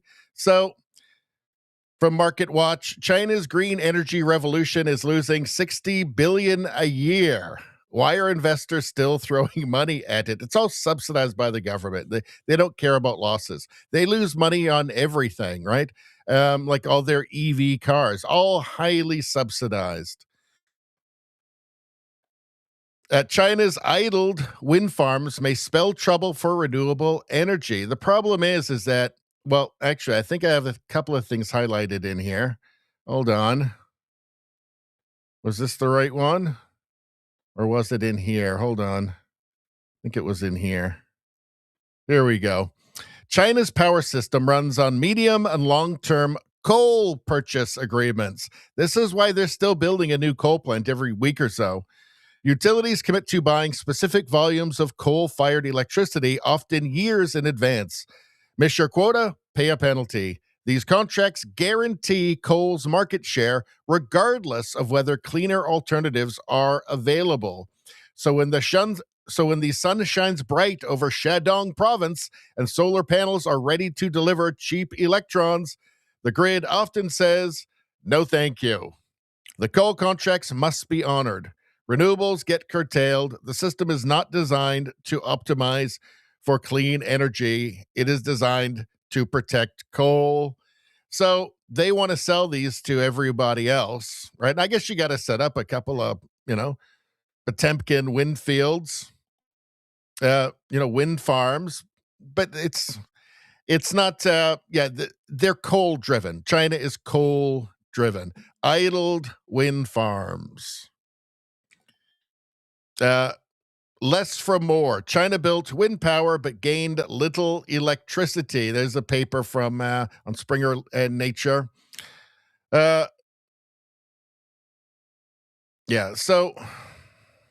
I think that's all we needed. Oh, what was this here? No. Okay, so Yeah, Trump's totally right. Right? They can the chattering classes can rant and rave about how Trump is actually the one ranting and raving, and he's wrong and stupid, and blah blah blah. He doesn't know anything about the world, but he just keeps dropping truth bombs, things that are actually true. They're anti-narrative, they're anti-established, they're anti-establishment, anti-globalist narratives, but they just happen to be true. Yet they will mock him and celebrate somebody like Mark Carney, who just gets up and releases a bunch of noxious gibberish onto them. They just eat it up. I hesitate. I've got so much to say about Mark Carney that it's just I don't even know where to start. We're gonna just stay focused on Trump right now. That's safest. All right. Let's get through some of the other things he's had to say there. Trump destroyed their great reset. They wanted you to own nothing and be happy. Well, Trump's not having any of that. Let's take a look. But homes are built for people, not for corporations, and America will not become a nation of renters. We're not going to do that. Well, that's also a jab at Larry Fink there from BlackRock, because they bought up enormous amounts of homes and turned them into, permanent rental properties. But let's continue. That's why I have signed an executive order banning large institutional investors from buying single-family homes. It's just not fair to the public. They're not able to buy a house. And I'm calling on Congress to pass that ban into permanent law, and I think they will. One of the biggest barriers to saving for a down payment has been surging credit card debt. The profit margin for credit card companies now exceeds 50%, one of the biggest. And they charge Americans interest rates of 28%, 30%, 31%, 32%. Whatever happened to usury? So to help our citizens recover from the Biden disaster, all caused by this horrible precedent, I'm asking Congress to cap credit card interest rates at 10% for 1 year. And this will help millions of Americans save for. But that'll make it harder to get credit. Well, maybe that's a good thing. Maybe not everybody. Maybe the student who's not just taken on, $50,000 in student loan debt doesn't really, maybe it's not the best thing for them to have that credit card. They can rant about Trump, and you may not like his style, but I don't detect the lies. So Liz Churchill posted this. The climate host was created by the WEF losers, and President Trump just called them out to their faces. He's not a fan of it. Let's take a look at this.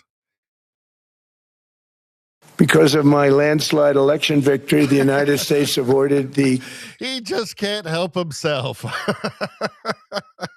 Anyway, let's continue. Catastrophic energy collapse, which befell every European nation that pursued the Green New Scam, perhaps the greatest hoax in history. The Green New Scam, windmills all over the place, destroy your land. Every time that goes around, you lose $1,000. You're supposed to make money with energy, not lose money. Here in Europe, we've seen the fate that the radical left tried to impose on America. They tried very hard. Germany now generates 22% less electricity than it did in 2017. And it's not the current chancellor's fault. He's solving the problem. He's going to do a great job. But what they did before he got there, I guess that's why he got there. And electricity prices are 64% higher. The United Kingdom produces just 1/3 of the total energy from all sources that it did in 1999. Think of that, 1/3. And they're sitting on top of the North Sea, one of the greatest reserves anywhere in the world, but they don't use it. And that's one reason why their energy has reached catastrophically low levels with equally high prices. By the way, Mark Carney, current Prime Minister of Canada, as chairman of the Bank of England, pushed hard for net zero in the UK. He's the main reason. Again, this is a guy who was the point man for the UN. He was the UN climate finance envoy, right? He put together the system that ended up giving the UK the highest energy prices in Europe.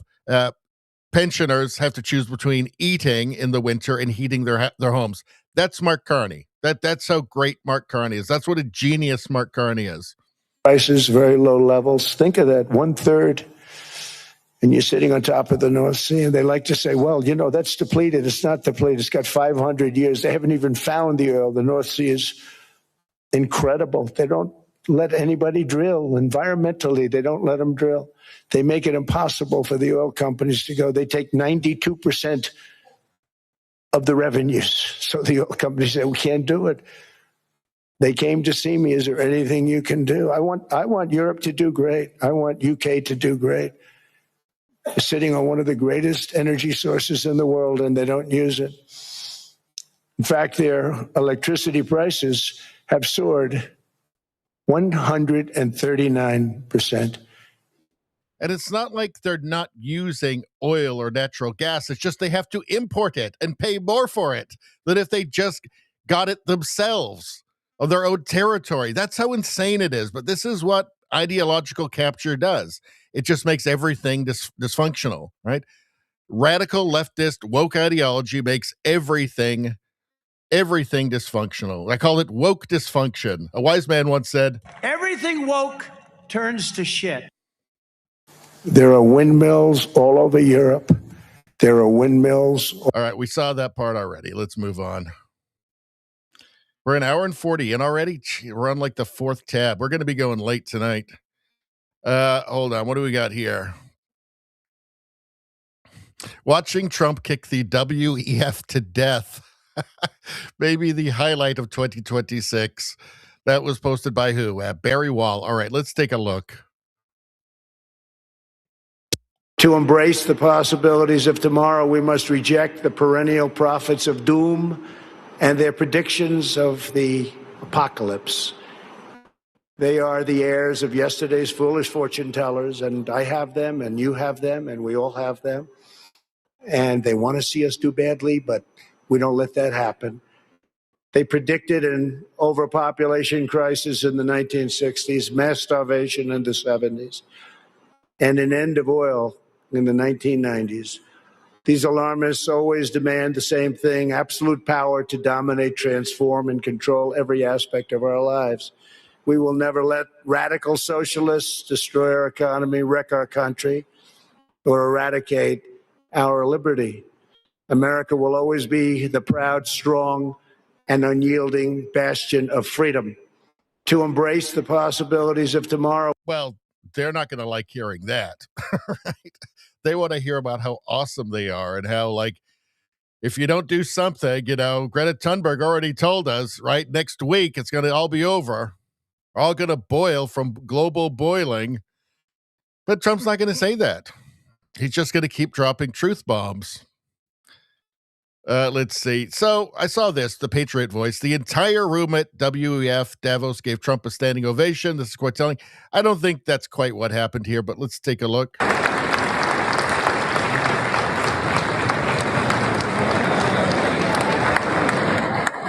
Yeah, I see a lot of people not clapping, but a lot of people holding their phones up and wanting to see at the end there. So I'm not sure that was a standing ovation, and you wouldn't expect it at the World Economic Forum.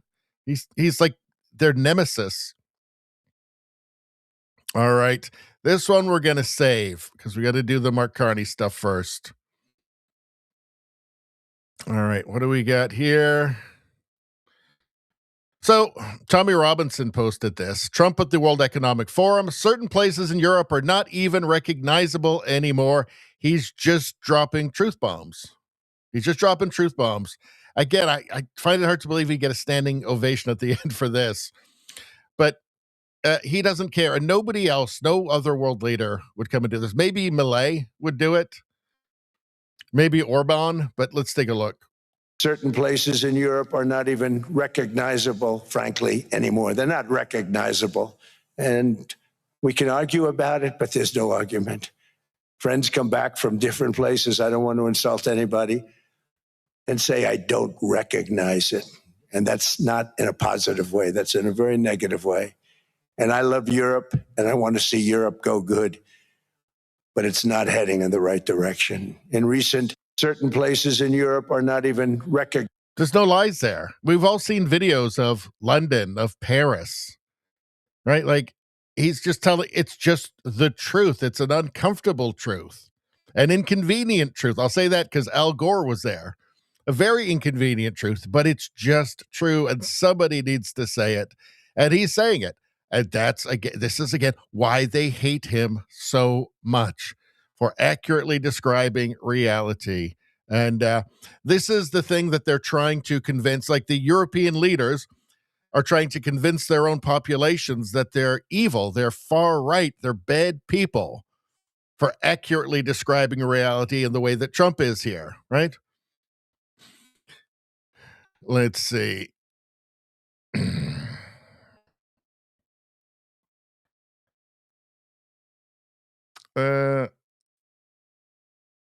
What is this one here? Hold on a second. To embrace the possibilities of tomorrow, we must reject the perennial prophets of doom. Oh, yeah, we already saw that. All right, let's continue. What's this? All right. Trump to the World Economic Forum right now. Without us, you'd all be speaking German and a little Japanese. Larry Alex Taunton posted this. Let's take a look. He just can't help himself. Without us, right now, you'd all be speaking German and a little Japanese, perhaps. Without us. I'm really going to miss him when he's gone.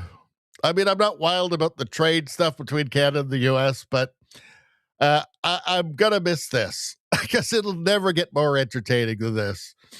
I'll be speaking German and a little Japanese.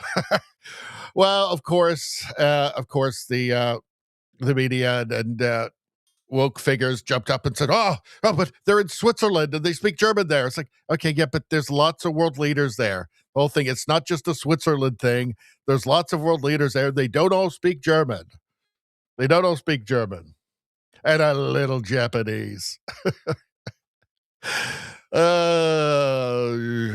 I mean, I think probably closer to the truth is they'd all be speaking Russian is more likely, and a little Japanese.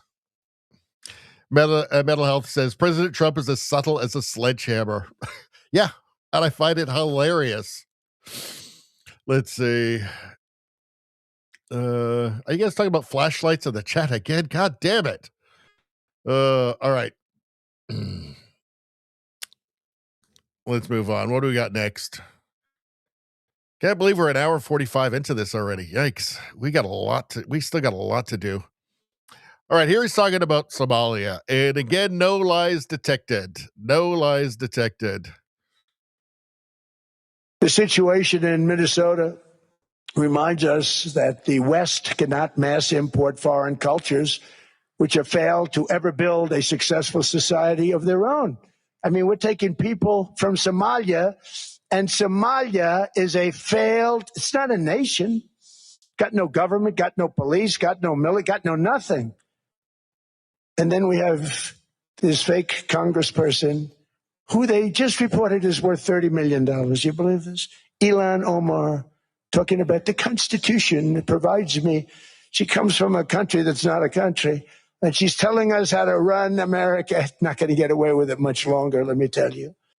The situation in Minnesota. Well, you may not like his style, but where's the lies exactly?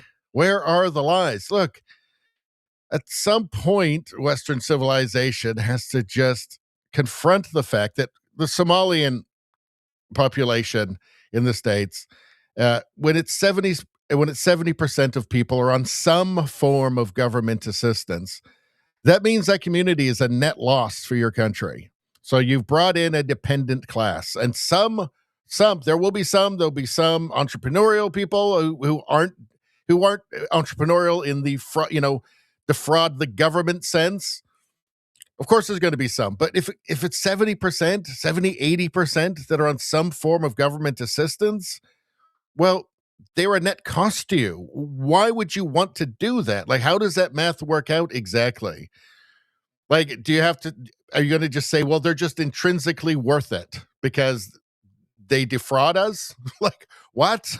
En masse? Like, these are serious problems, right, that will crush your society. And by the way, it's the same throughout Europe with the Somalian diaspora. It's just the same thing. It's not, I'm not trying to be mean. These are just the facts, right? Like, this is something that you just simply have to confront if you want to have a functioning society. Because if you just keep going in that direction, eventually you won't. So, no lies detected. It's tough love from Trump. Tough love. It's not so much love, though, really. Not that much love. It's just hard realism. Yeah, so there's okay, so I think we've done all of that. We're going to get to Carney next. And then we're going to get past that and do a bunch of other stuff. I know it's been a long haul with this World Economic Forum stuff, you guys, but I do think I have to take a couple of minutes. So let's go back to the weather show. And yeah, we're almost 2 hours. I got to take a short break, you guys. I'll be right back. Yeah, just, I guess, talk amongst yourselves.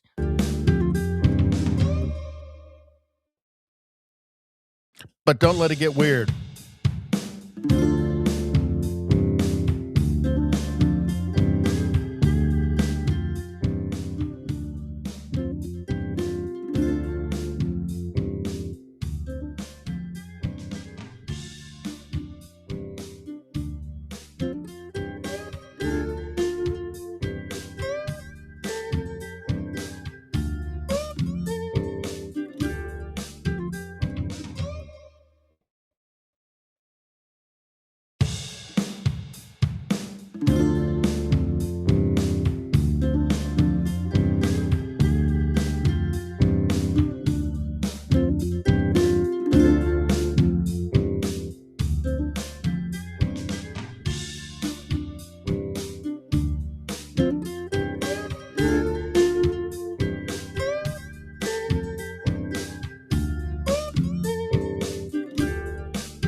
All right. Thank you for your patience, everybody.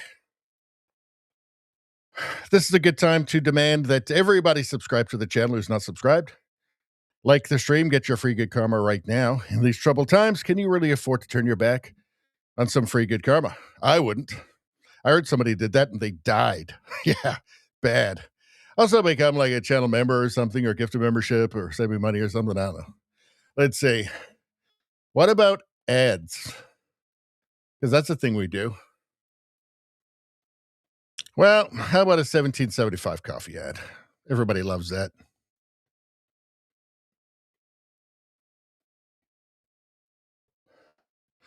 All right, everybody, still haven't tried 1775 coffee? Now's your shot.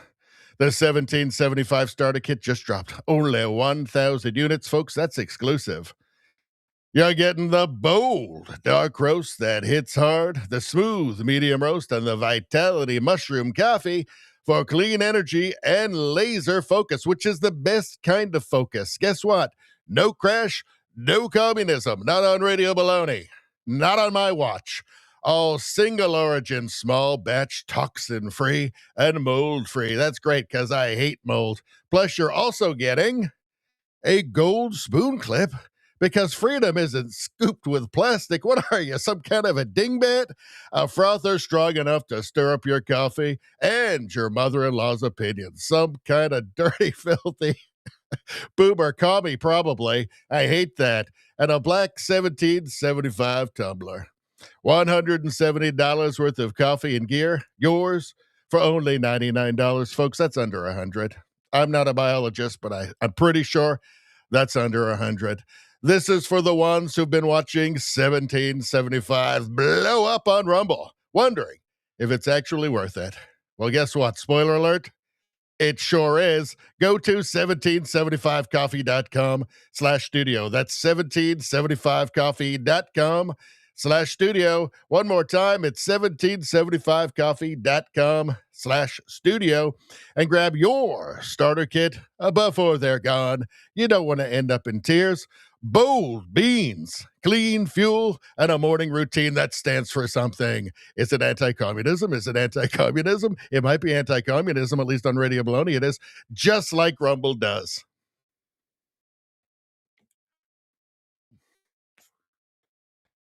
Sometimes everything just fits. The pieces fit together perfectly. Sometimes it all just comes out baloney. And that was it right there. That was natural. It feels like I was born to read that ad. Feels like I was born to read it. It felt as just as natural as breathing. It felt as natural as, I don't know, eating a cheeseburger. It was that good. Mental Health says, I love watching boobs while I drink my coffee. It's the best. Let's see. Chef Rico says, try We the People holsters. What the heck is going on? Let's see. You guys are you guys still talking about flashlights? Jesus. There's like a flashlight obsession on this channel in the chat. Jeez. I'm talking about the World Economic Forum. They're talking about flashlights. Now, they're awesome flashlights, I got to admit. The flashlights they're talking about are pretty good, but I mean, it's a little much. Let's see.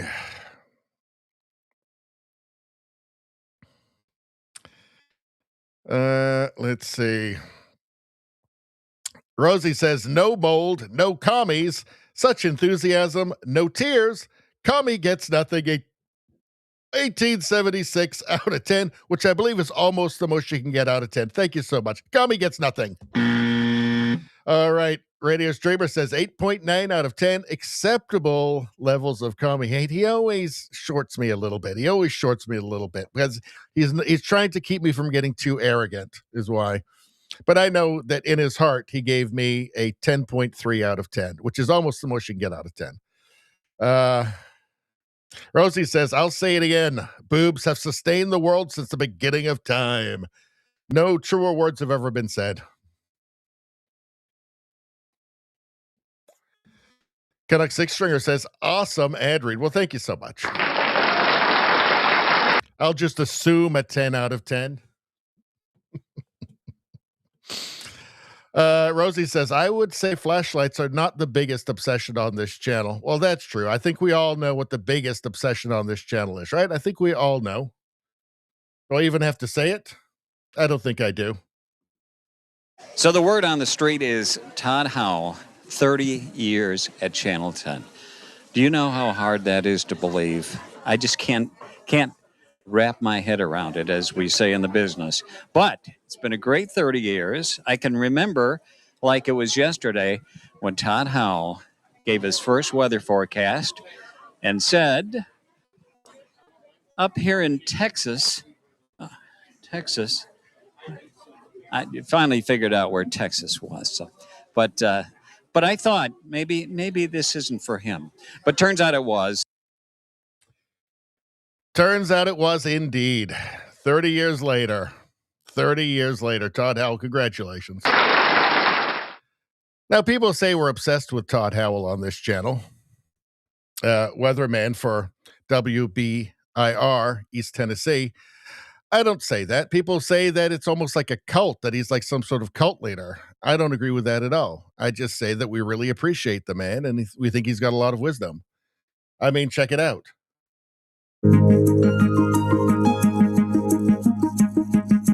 It's how you adapt and handle adversity.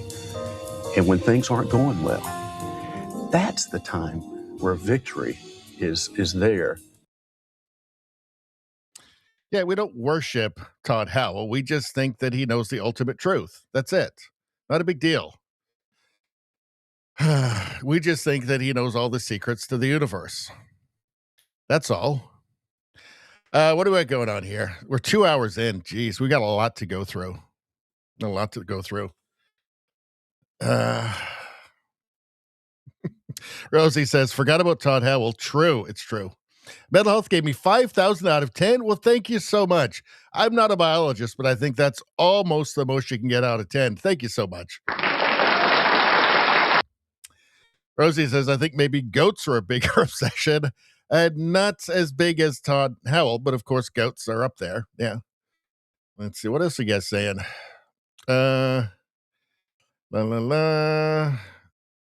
Women who look like women is better. It's true. All right. So I want to do a little preamble before we show Mark Carney. So Sylvia Penkak said this: as someone who grew up under communist rule in Czechoslovakia, I find Mark Carney's use of Václav Havel's, at least they're saying Václav. I guess it's pronounced Václav Havel. I always said Václav Havel. I mean, I don't know. The Power of the Powerless. Václav Havel's The Power of the Powerless at the WEF, profoundly ironic. Let me just start over. I find Mark Carney's use of Václav Havel's The Power of the Powerless at the WEF profoundly ironic and deeply misused. Havel's 1978 essay exposed how totalitarian systems survived, not just through force, but through forced compliance. Forced compliance. Geez, has there been any of that forced compliance in Canada in the last, 6 years, say? Any of that? Anyway, we don't need to go any further. Let's just listen to Mark Carney here. It seems that every day we're reminded that we live in an era of great power rivalry, that the rules-based order is fading, that the strong can do what they can and the weak must suffer what they must. And this aphorism of Thucydides is presented as inevitable, as the natural logic of international relations reasserting itself. Okay, just get over yourself, okay? Canada is right next to the United States, okay? On both sides, there's giant oceans. To the north of us, there's a giant frozen wasteland. We are what we are, and we're extremely lucky to be there, okay? All roads to prosperity in Canada have led to Washington. That's just a fact, and that's going to continue to be the case because of just simply where we are. Okay, the more sober-minded amongst us recognize that even if you don't like Trump, and I'm not wild about the trade stuff, let me tell you that right now, but he's not going to be around forever. He's got a few more years, right? And I think that we could have already had a deal on the 15% of our goods that are being tariffed by Trump already, if not for Mark Carney sabotaging it every time with the Palestinian state while Trump's working on a peace deal. Well, by giving Doug Ford the okay to run that idiotic Reagan ad down in the States, right? Mark Carney has been sabotaging it every step of the way, including here, because he's going to insult Trump and the United States. He just keeps doing it. That's his whole thing. He's very two-faced. He goes down and is very much a supplicant and flattering Trump when he meets him in person. And then when he's not around him, he turns into this guy. He turns into the, fake elbows up guy. I believe he's been sabotaging the trade deal right from the start. He's using it as a political weapon for the next election. He doesn't want a trade deal because then he loses all that political leverage. That's what's going on here. Let's take a look. And faced with this logic, there is a strong tendency for countries to go along to get along, to accommodate, to avoid trouble, to hope that compliance will buy safety. Well, it won't. To hope that compliance will buy safety. Ooh. Well, I guess, you know what? I guess we're probably, I guess we should all be worried that Trump's going to invade Canada. Right? I mean, compliance will buy safety. You know what buys our safety? Being right next to the United States and being incredibly strategically important for them. Our military is the U.S. military. Our job in protecting ourselves and our own territories is trivial, and trivial is a generous word. It's just baffling to me that he can get up and speak, just spout this utter gibberish nonsense, this fantasy world that he's created, right? This fantasy world of, I guess Mark Carney's going to lead the middle powers in some sort of revolt against the United States, but with China. I guess China's going to be the leader of the New World Order. It's all lunacy. It's baffling to me how he can get up and say this stuff and then get cheered by the press at home, by the international press. He's the new world leader. No, this is all gibberish. It's nonsense. It's just lies. So what are our options?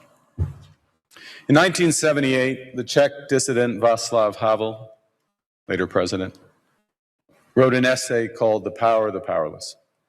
And in it, he asked a simple question: how did the communist system sustain itself? And his answer began with a greengrocer. Every morning, this shopkeeper places a sign in his window: "Workers of the world unite." He doesn't believe it. No one does. But he places the sign anyway to avoid trouble, to signal compliance, to get along. And because every shopkeeper on every street does the same, the system persists. Not through violence alone, but through the participation of ordinary people in rituals they privately know to be false. Havel called this living within a lie. Living within a lie. It seems like he's living within a lie right there. And let's see, Canada, where you get fired for saying something politically incorrect, you can lose your license to practice your occupation in Canada for being politically incorrect. Ask Jordan Peterson and Amy Ham about that. This is just it's a potpourri of gibberish and empty words. It's worse than that. It's lies. And again, let's just get down to kind of the basics here, okay? Just the fundamental reality. Canada cannot protect itself. Okay? We rely on the United States to protect us. That is just a fact. It may be hard to hear, but it's just true, okay? That makes every word he says in this speech totally and utterly meaningless. The system's power comes not from its truth, but from everyone's willingness to perform as if it were true. And its fragility. As if it were true. I just got to hear that one more time. Just go back a second. The system's power comes not from its truth, but from everyone's willingness to perform as if it were true. Oh boy, oh boy, oh boy. Oh boy, oh boy, oh boy. This is the Prime Minister of Canada talking about how the system's power, he might as well just be talking about the liberal government, comes from not that it's not truth, but from people's willingness to pretend it's true.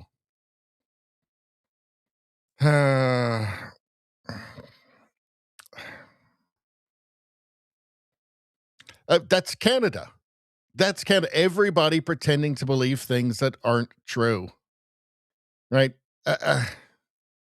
Again, like Amy Ham was persecuted by the BC Nurses College for years, okay, for saying that men cannot become women. He's fine with that. Mark Carney is fine with it. That's what Canada is, okay?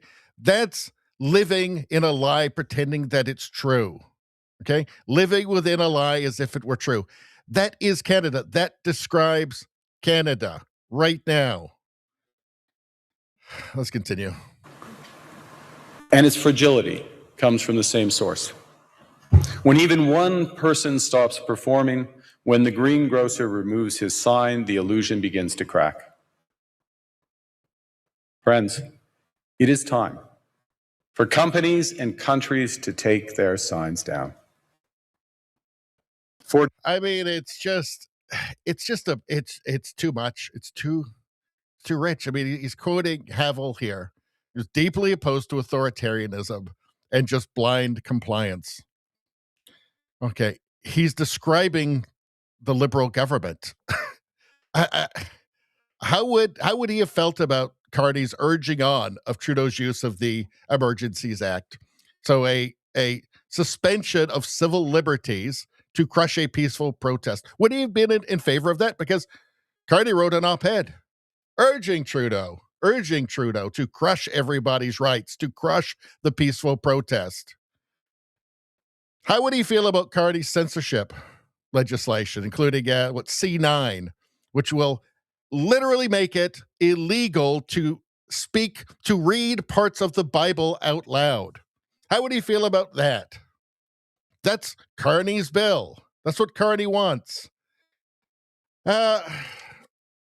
It's almost surreal how perverse this speech from him is. Anyway, let's continue. Decades.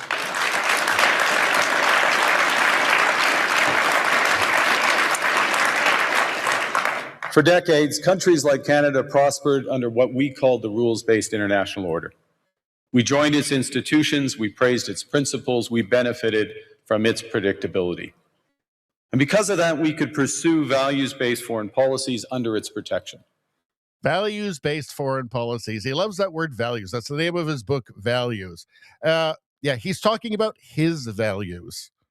That's what he's talking about. He's talking about the values of the people at the World Economic Forum. He's talking about globalist values. He's talking about technocrat values. He's not talking about our values, okay? I think at the World Economic Forum, they all understand that, right? Everybody else needs to understand it too. You are an insect to these people. For Mark Carney, if you're a Canadian, you are a number on a spreadsheet. That's it. We knew the story of the international rules-based order was partially false. That the strongest would exempt themselves when convenient. That trade rules were enforced asymmetrically. And we knew that international law applied with varying rigor depending on the identity of the accused or the victim. This fiction was useful. And American hegemony in particular helped provide public goods, open sea lanes, a stable financial system, collective security, and support for frameworks for resolving disputes. So we placed the sign in the window. We participated in the rituals. And we largely avoided calling out the gaps between rhetoric and reality. This bargain no longer works. And the new bargain is sign a strategic alliance for the New World Order led by China? Really? Totalitarian China? It's surreal. It's surreal to watch him up there talking as if to just lying. I mean, how does this sound good to anybody? How does any of this make any sense to anybody? It's just chaos. Everything under Mark Carney is supposed to be this moderate and this guy who knows how the world works. He told us he understands how the world works and that he knows how to handle men like Trump. He promised he'd have a trade deal by July with Trump. That's what he was elected on. That's what he ran on. He didn't run on this. What is this? What the hell is this? All right. We've got to do some more. Unfortunately, we've got to do more of this. All right. What's going on here? That was the same thing there. What's he talking about here? Mark Carney takes a not-so-subtle shot at the U.S. and Donald Trump.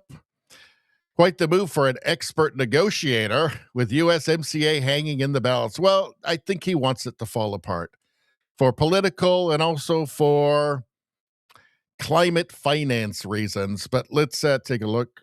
But more recently, great powers have begun using economic integration as weapons, tariffs as leverage, financial infrastructure as coercion, supply chains as vulnerabilities to be exploited.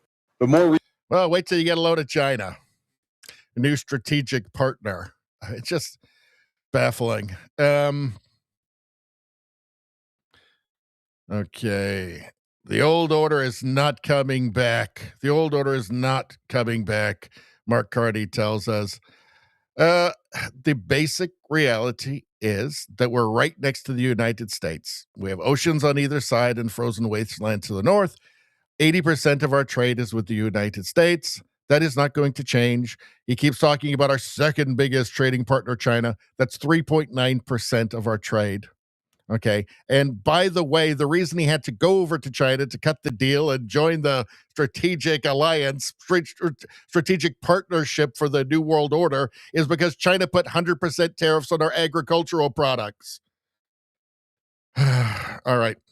We understand that this rupture calls for more than adaptation. It calls for honesty about the world as it is. We are taking the sign out of the window. We know the old order is not coming back. We shouldn't mourn it. Yet, when I woke up this morning, we were still right next to the United States with all those roads and railway tracks and pipelines, all those things that are so great for trade. Still, 85% of our goods are tariff-free. Weird, because after listening to Mark Carney, I thought it was ruptured. I thought Canada had just picked itself up and moved halfway across the world or something. Maybe we're bordering China right now. I mean, thank God we don't border China. Thank God we border the United States. That is the reason for our prosperity, our former prosperity, which Mark Carney doesn't seem particularly interested in renewing.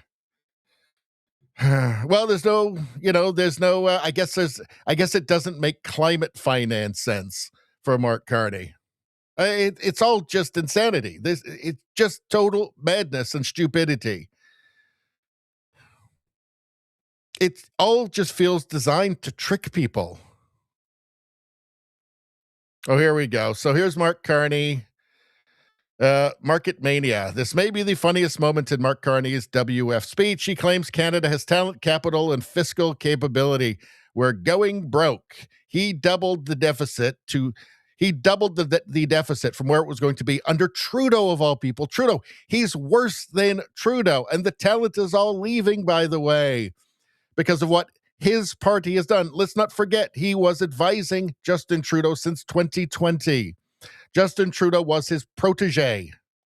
In other words, we have capital, talent. We also have a government with immense fiscal capacity to act decisively. In other words, we have capital, talent. Act decisively for what? Carbon taxes? Carbon capture? No thanks.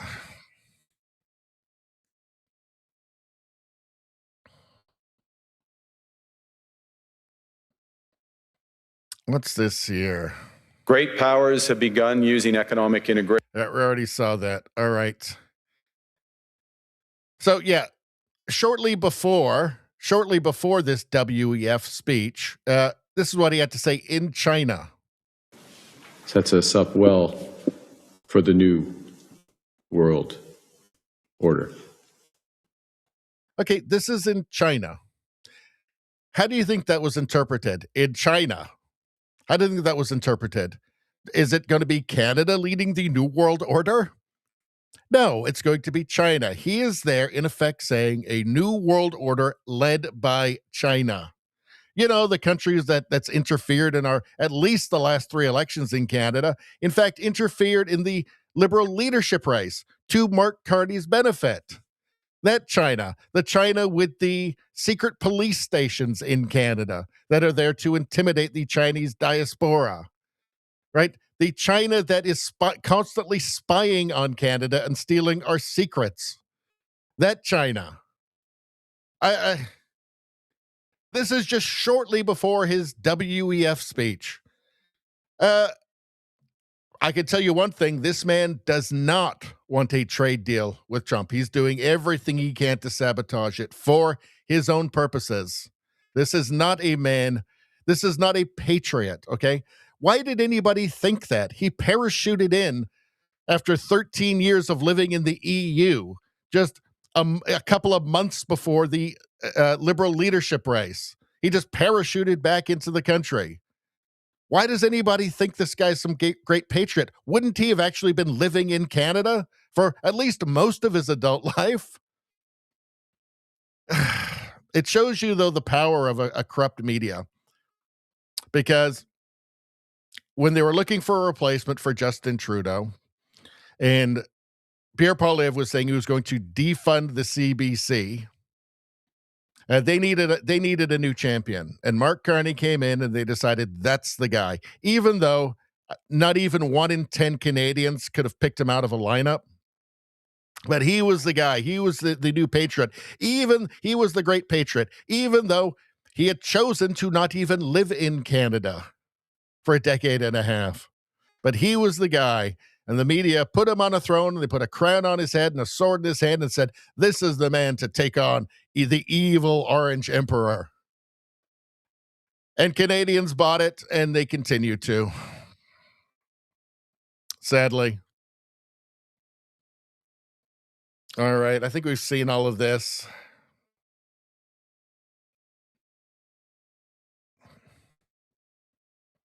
Oh, here we go. This is great. Okay. He's going to talk about how Canada is an energy superpower. Canada has what the world wants. We are an energy you don't want to give it to them. That's the problem. But anyway. Superpower. We hold vast reserves of critical minerals. We have the most educated population in the world. Our pension funds are amongst the world's largest and most sophisticated investors. In other words, we have capital, talent. We also have a government with immense fiscal capacity to act decisively. Yeah, we've already covered that, and it's no point going over it again. All right. So that's all maddening, is it not? And maybe let's get back to the chat for a second. Now, we've got a bit more on it. Hold on. Well, maybe we'll even do one more ad read. That'd be fun. Everybody loves ad reads. They're the best. Let's see. What about let's see. What about, let's do a Rumble Premium one. That's fun. Let's do a Rumble Premium. Let's go. You've probably noticed Rumble is growing fast and it's not slowing down. And they're building a real alternative to big tech that puts creators first and actually protects free speech. Unlike those commie platforms. And now there's Rumble Premium, an easy way to upgrade your experience. I like easy. With Premium, you get ad-free viewing across the platform.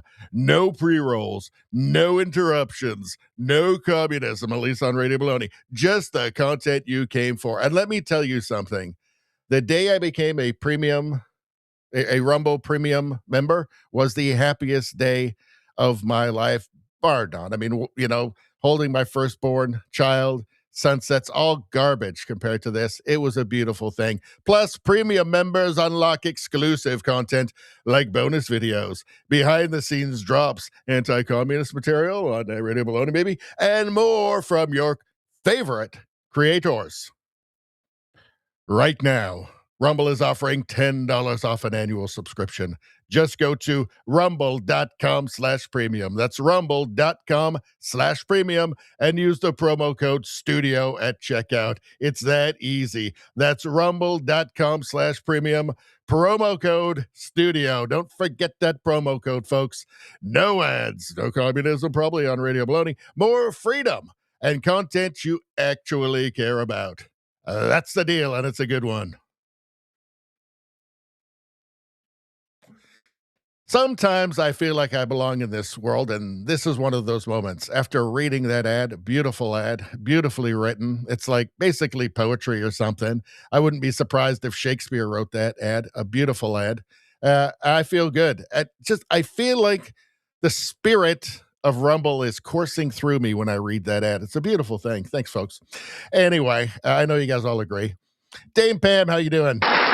The Chinese in Canada tend to vote Liberal. Now, maybe some of them will regret that and wake up. Well, this is part of the problem with Chinese interference. So they go to like WeChat, which is a Chinese app, and there's Chinese media in the Chinese language, and it's full of pro-liberal propaganda because for obvious reasons, they want the liberals in power. I mean, I just showed you Mark Carney prostrating himself in front of Xi, talking about the New World Order, right? So for obvious reasons, I think they would tend to be naturally more conservative, quite frankly, so certainly socially conservative, but there's a big problem with Chinese interference in the elections. What's going on? RPW, how you doing? Says that I thought no leader could be as retarded as Joe Biden.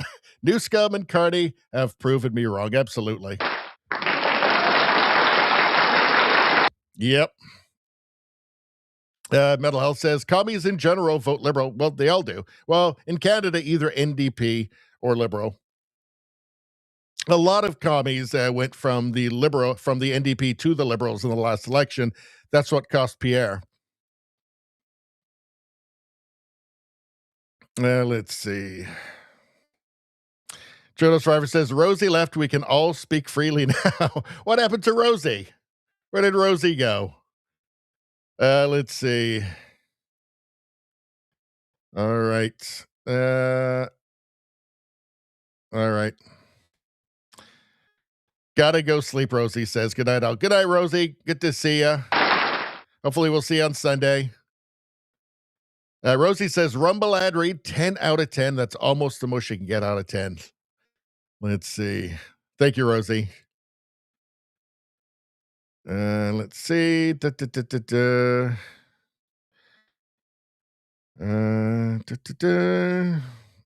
Rosie's still here lurking, Trudeau Survivor says. All right, let me skip back. I want to do a little bit more chat. There's a lot of chat tonight, and I'm missing a lot of it. So I want to try and let's see. Mental Health says that he hates commies 24/7. 24/7. And that's nothing but pure and simple old-fashioned communism. Jackie Gleason knows. Izzy asks, does Todd Howell drink 1776 coffee? Obviously. Dame Pam says, Carney sees himself as the king of Canada. King, emperor, whatever, but yes. I mean, he must have an incredibly low opinion of Canadians, of his own voters, with the cynicism that he uses, with the level of cynicism that he utilizes as a politician.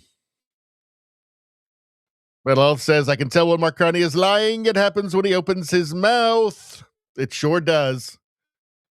Let's see. Izzy says, coffee ad 1776 out of 10, as usual. Thank you. Almost the most you can get out of 10.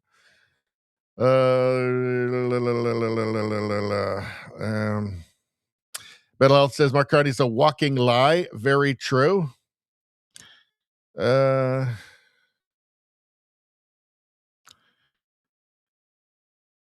All right.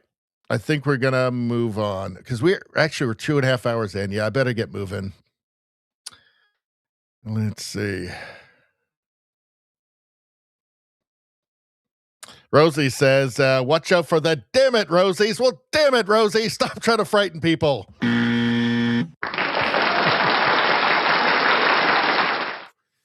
All right. Where were we? Oh, yeah. Okay. So I think we were there, but now we're here. All right, Mark Carney. So what have we got? So there is some criticism of, well, actually, here he is. Here's Mark Carney. The next day, he did a speech. Here's Mark Carney the next day in Quebec. So let's hear what he has to say here. And he had kind of a different tone, actually. He kind of seems to be trying to conjure his inner Trudeau here, which I'm not sure if that's a good idea. Values. of inclusivity, fairness, solidarity, sustainability, and ambition. Canadians are inclusive.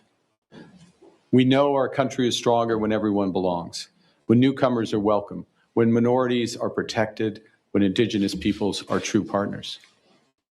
That commitment to inclusion was institutionalized, first in the Bill of Rights and then embedded in the Charter of Rights and Freedoms. It was manifest in our adoption of multiculturalism, first as policy and then as law. How come the CBC puts out help wanted ads that explicitly exclude white men? Why is that? Why is that? Why do all the universities do the same thing, Mark Carney? Why? Why are there different prison sentences for different people based on race in Canada? Why is that? Is that the inclusivity you're talking about, or diversity? Because it seems like it's not actually very fair, actually. In the same spirit, the enshrinement into law of the United Nations Declaration on the Rights of Indigenous Peoples reflects our fundamental commitment to reconciliation and to respecting Indigenous peoples as equal partners in building our country together. Really? Because they're trying to take private property away in British Columbia. So in Richmond right now, Indigenous title has been given to about $200 million worth of property in Richmond. So is that what you're talking about? UNDRIP, UN Declaration of the Rights of Indigenous People?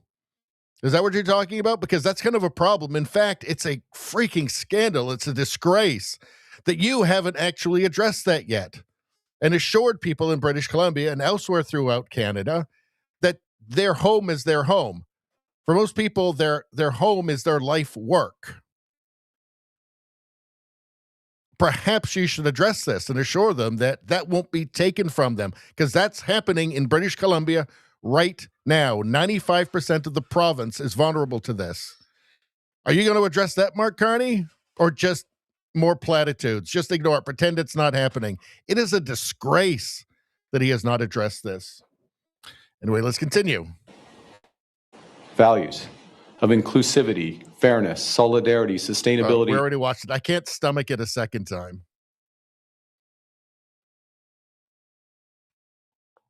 But again, he's channeling his inner Justin Trudeau here. He's avoided this really since the election, but he's bringing it out again. Makes me wonder, is there a snap election going to be coming soon? Because why would he be bringing this up again? And it's a totally different speech than the one he gave in Davos.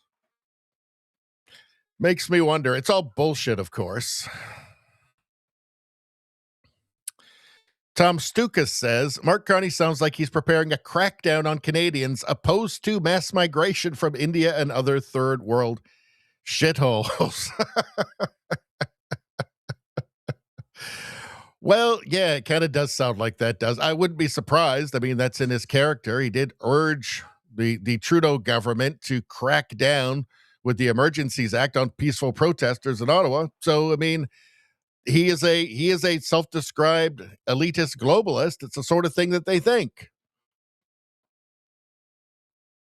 Let's see. All right, let's move on to the next thing. Now, there is some, although hold on, I think there's a little bit more here of him at that. Is there? Where is it? No, I don't think there is. I'm sure that I had something else here. Okay, here we go. So, Donald Trump, in fact, let's go to Donald Trump's comments here. Let's go back to Trump again. All right. Hold on, I got to find this. Hold on. Need to be more organized, but don't worry, people. We're going to get it. We're going to find it. Here we go. So here is Donald Trump responding to Mark Carney's ridiculous, fanciful speech at the WEF, essentially claiming that Canada is going to lead some middle power rebellion against the United States with a new world order with China, some gibberish. Let's hear what Trump has to say. We're building a golden dome that's going to, just by its very nature, going to be defending Canada. Canada gets a lot of freebies from us, by the way. They should be grateful also, but they're not. I watched your prime minister yesterday. He wasn't so grateful. But they should be grateful to us. Canada lives because of the United States. Remember that, Mark, the next time you make your statements. We're building a gold. That may be hard to hear, but it's true. It is 1,000% true. It's just obvious fact, right? When you are completely dependent upon your neighbor for your own defense, it seems prudent to keep that in mind when you're making statements, when you're making broad statements about ruptures of the world order and blah, blah, blah, and Canada's gonna lead the middle powers and rebellion. Like, perhaps a bit of a wake-up call is in order. And this is it. This is the base reality. There's no way around this. There's no reasoning around this. You can't twist your brain into enough pretzels to get away from this. It's just fact. I mean, maybe that's the place you should be starting from, right? It seems like it would be prudent to keep that in mind. All right, let's get back to Carney here. So Carney's answering Trump's comments. This was posted by Nico Lagan. But Carney is answering Trump's comments here that Canada lives because of the U.S. So what is his response here? And is it going to be meaningless drivel? Yes. Canada and the United States have built a remarkable partnership in the economy, in security, and in rich cultural exchange. But Canada doesn't live because of the United States. Canada thrives because we are Canadian. So what the hell does that mean? Canada thrives because we are Canadian. Now, Canada has long been dependent on the United States in every way, including our own national defense. All right, we are a long way from what we were in World War II. A long way. For decades, this has been the case. All right, and Canada is a lot of things. Canada has been an amazing country. It's being transformed into something entirely different, into the post-national, no-core identity state championed by people like Trudeau and Carney. But, you know, Canada does deserve its due, right? And Canada has done important things. But the fact of the matter is, but I would just expect a better answer than, well, let's hear it again. States. Canada thrives because we are Canadian. So this is just a totally empty platitude. That's the best you've got? That doesn't mean anything. Canada thrives because we are Canadian. Well, what's Canadian to Mark Carney? To Mark Carney, Canadian means you got here from rural India 6 hours ago and applied for asylum. Apparently, that's Canadian to Mark Carney. Apparently, it's Islamic values, according to Mark Carney. What does any of this mean? He doesn't seem to think that being Canadian actually means anything. I have to hear it one more time. Because we are Canadian. News thrives because we are states. Canada thrives because we are Canadian. So Canada isn't thriving because of you and your party. That's the whole thing, right? That's why you're elected. You're supposed to be the guy who knew how the world works. And we're going to get the deal with the United States to get everything on track. You're this economic genius. Okay, well, nothing has happened. In fact, the trade situation is worse now because of his endless missteps. The country is not thriving. Why would he say that it's thriving? Right? Trudeau was at like 19% before he dropped out. That means the country wasn't thriving and everybody knew it. It's just enough Canadians were tricked into believing this guy by the media. But everybody knows the country's not thriving. You're not thriving when you get 4 million people a month using food banks. We're not thriving. And you couldn't come up with a more empty platitude, could you? I think that was a beer ad. One more time, if you can stomach it. States. Canada thrives because we are Canadian. It's an old beer ad. It's an old beer slogan. What is this? What is this? People elected this. Okay, how about you go back and reread all the transcripts from your speeches and all the promises you made during the election, and then try and achieve some of that, because we are not thriving, right? And we're not thriving. We're not thriving because we are Canadian, although that apparently is a term that's so fuzzy to you that it could mean literally anything.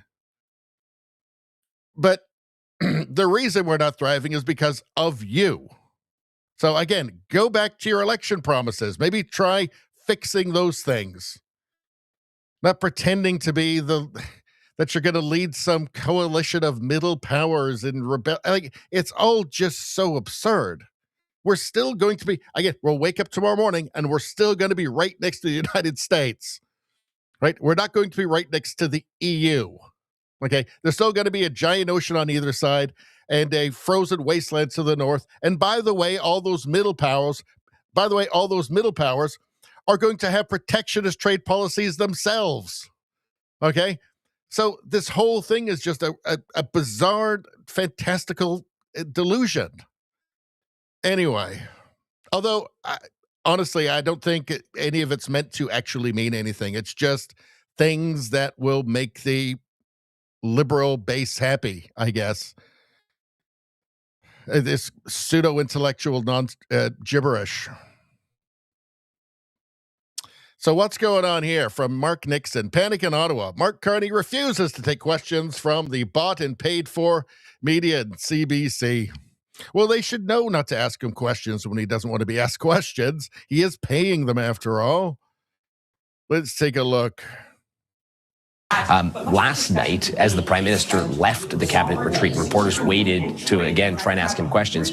Many of us shouted questions about whether or not he had spoken to U.S. President Donald Trump since Davos. Of course, this was all before the invite had been rescinded. The Prime Minister did not take questions, but commented something to the effect that questions about Donald Trump and whether they had spoken were boring and that we should try and ask different questions. So we have not heard from the Prime Minister on our questions since last night or this morning as he made his way in. We'll be looking to get answers today, but at this point, he's not expected to take questions from the media, at least. Boring? Those questions are boring? That's what he was elected on the promise that he would get a trade deal, that he knew how to deal with men like Trump. Boring. This is the second time now he said it's boring. How could anybody continue to support things? How could any person who voted for him continue to support this guy? He's obviously not trying to get a trade deal or smooth things over with Trump. Obviously, he's not. He's actively working against that for his own purposes, for his own selfish purposes. Clearly, at this point. I mean, again, he promised by July. And if you wanted something done, well, you do the exact opposite of what he's done.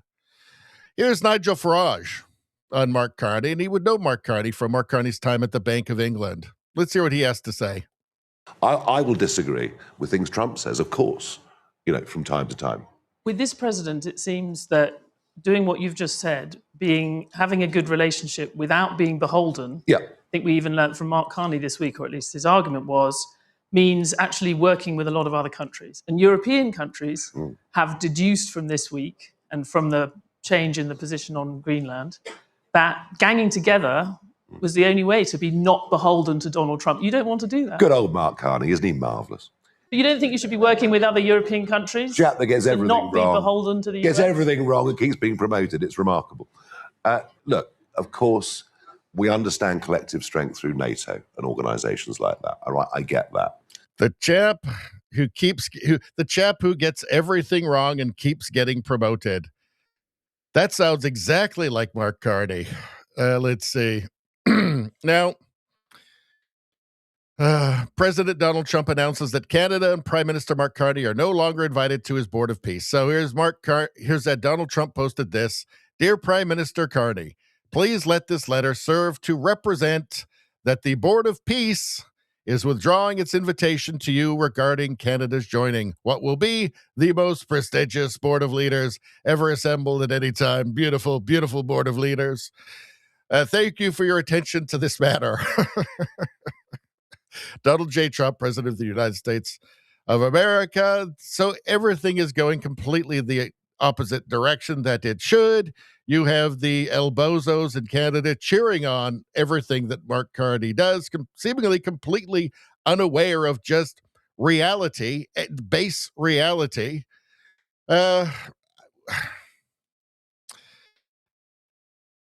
You just end up at a loss for words eventually, you know? A loss for words. You don't have to like Trump, okay? But you have to live in the real world. Mark Carney talked about realism in his speech. What's real is that Mark Carney has achieved nothing and he has no real power. And it's all just empty words. He has no real power outside of Canada. Let's see. So how about this? From the CBC Watcher posted this. Ginny Roth on Carney's speech in Davos, and it's time for some much needed actual realism. Let's take a peek. What was your thought on it? I know there's a lot of criticism that there isn't a deal with the U.S. I mean, whether it was Prime Minister Poilievre, Prime Minister Singh, Prime Minister May, I don't know if it's the Canadian Prime Minister's fault or the President of the United States' fault in that particular case, because Europe thought they had a deal and then they were threatened, and here we are. I mean, what do you make of what Mark Carney said yesterday and where things kind of stand on that? I mean, I think the extent to which the Prime Minister's style and syntax and look and feel resonated as strong leadership speaks to the level of leadership we had become accustomed to in this country. And I will grant that I think he rose above that level. And he appeared sort of sophisticated and suited to the moment and that sort of thing. But it's interesting, Anne's reaction is really interesting to me because I think there are other people who read the speech as a really pragmatic take where actually we'd have to compromise and we wouldn't be able to stand up and be so values and principles based because we're in this new world order. In a way, I think that reveals how sort of unclear it was. It was on the one hand, we need to be more pragmatic. On the other hand, we need to stand up to these forces. From my perspective, he acknowledged a truth about the world that some of us have been talking about for a few years now. So that part's obvious. And then the bigger problem for me was the pivot to Canada and what we're doing. And I thought that was honestly a wild exaggeration and just not at all true. This idea that we've removed interprovincial trade barriers, we have not. This idea that we've invested in the military. We have not. There's not even appropriated funds, let alone spent funds to get defense spending to where it needs to be. The idea that we're getting natural resources to market, that we're driving billions in investment, none of this is true. It's all talk. And so, if he wants to set that bar for himself, great. But and Canadians are patient. They like what they're hearing from a style perspective. But eventually he's going to get off a plane in Ottawa and Canadians are going to start to say okay, now what? When does the rubber hit the road? Is it all talk, Ginny, or is it work in progress in some cases, right? Because you have your LNG projects and these things in British Columbia. There has been an increase in military spending in October and November. It's what drove employment and GDP to some degree. I concede your point. It's not at the NATO target. It's nowhere near the full volume of it. But it's kind of incomplete. See, this is his job. See, CBC got a $150 million raise on top of the $1.4 billion they were already getting from Carney. So this is his job, to cover for Carney. Opposed to just talk. But I think it's also flawed in its design, right? If we were really serious about this, we would say we need a massive armed forces recruitment campaign, maybe even a mandatory service, because the numbers we have right now, we couldn't last an hour in combat with any country. We would have spending that doesn't require building up massive industrial capacity in Canada, because we would say we need to get equipment and materials as fast as possible, right? None of the actions actually speak to the urgency that he's gesturing at. We don't have a pipeline even proposed, let alone built. We just don't have the policy design itself because it's trying to still do, I think, a lot of value-driven things. Gotcha. And compromise. I think it's just not going to get there. Yeah, value-driven, namely net zero, right? and meaningless MOUs that have poison pills in them that mean there's never going to be any actual investment. All that's happened since Carney has been in is that we've gotten more in debt, and we have a worse deal with the United States than when he got in. That's it. That's it.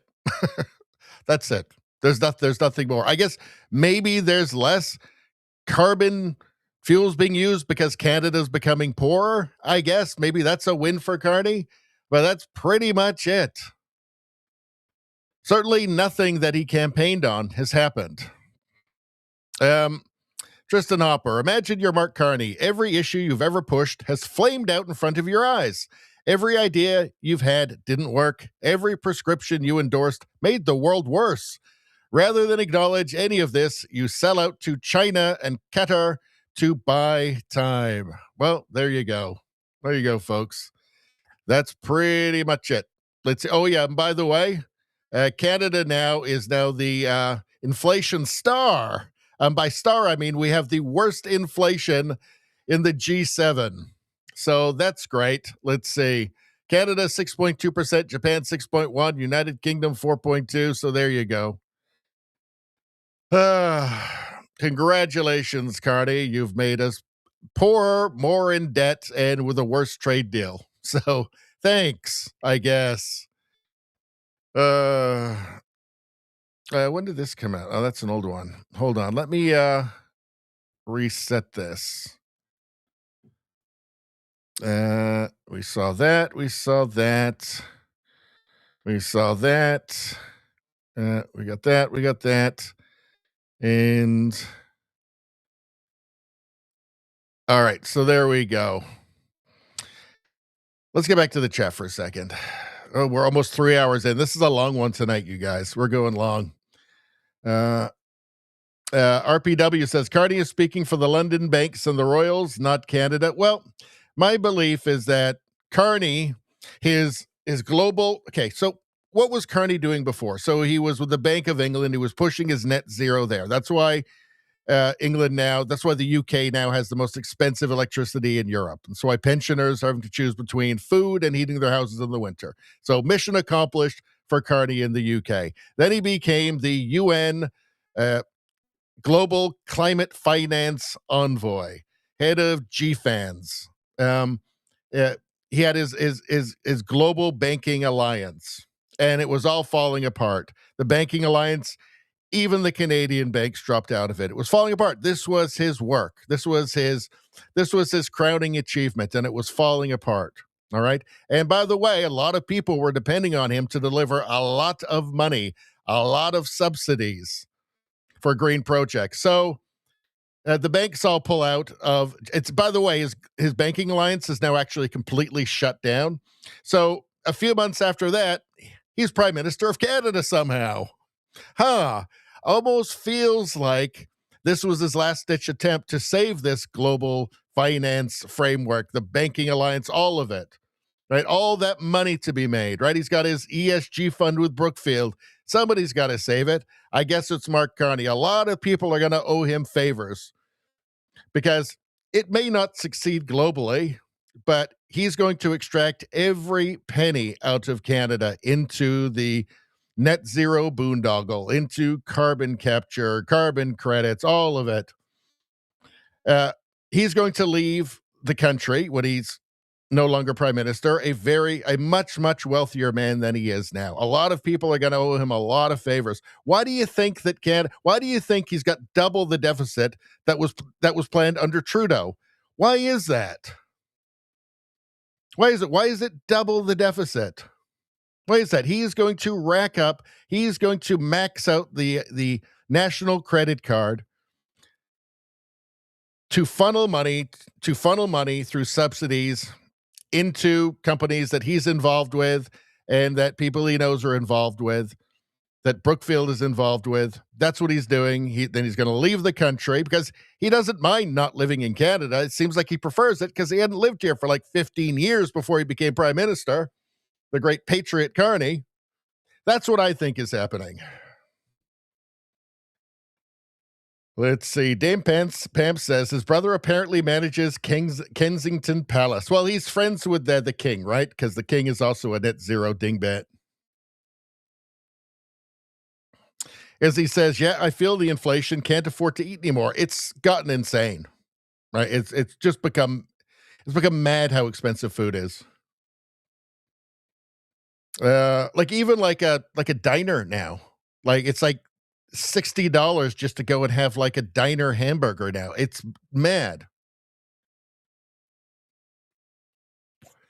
Bambot says, we are going long because you had lots of suggestions in your DMs to source from.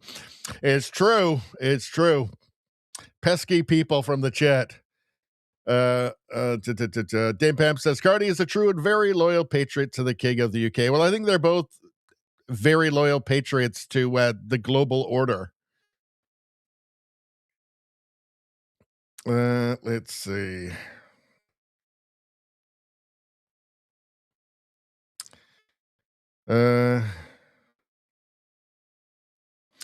Dame Pam says Canada appears to be self-destructing thanks to our government-funded and controlled media. Yep. We made the worst possible choice with Mark Carney, and it's because of the media. It's because liberal boomers, who are the only demo that go for Carney, but they go huge by like 22 points. They're the reason that Mark Carney is prime minister. And their brains, they're the only demo whose brains are still plugged into the CBC. Jeff Rico says, mandatory service, holy shit. Well, who is going to want to fight for whatever Canada is, right? We're told that Canada is a ongoing genocide state. It's this post-national thing with no core identity, right? That Canada is just whatever some guy who got here 15 minutes ago is. Who's going to want to fight for that? Are like young white men going to want to fight for the government that's actively trying to disinherit them? That's trying to defenestrate and deracinate and all the Douglas Murray words them? Like, where is if you know you're part of a demographic that it's perfectly legal. In fact, the CBC, the government broadcaster, puts out help wanted ads that explicitly exclude them. Like, if you want to get a job as a professor in Canada now, right, you don't bother. Go to a different country. They're not, if you're a white man, they're not going to hire you. That ladder's been pulled up. Okay? So what's the motivation? What to fight for what? You're told that you're racist and all of your concerns are fascism and blah, blah, blah. You can't even ask questions. Who's going to fight for that? I mean, Canada is unrecognizable now, right? It's been captured by radical progressives, radical leftists. Our young Canadians are the kind of young Canadians that would typically join the military. Are they going to want to fight for these people, for Mark Carney, for his new world order with China? Who wants to fight for that? Who wants to fight for infinite immigration, just infinite Somalians into your country who are apparently much better than you, much more important than you? Who wants to fight for that? Who's the kind of guys who would join the military are not going to want to fight for that?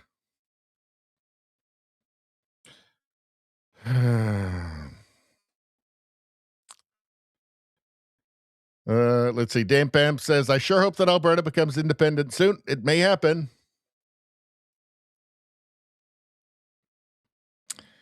Trudeau Survivor says, milk in Canada is $7 Canadian for 1.75 liters, which works out to $11 US gallon for 1 gallon. US dollar for 1 gallon. Dairy is very expensive in Canada. And it's because of the dairy cartel. You know what? While we're on this topic, it's still on the topic of trade, actually.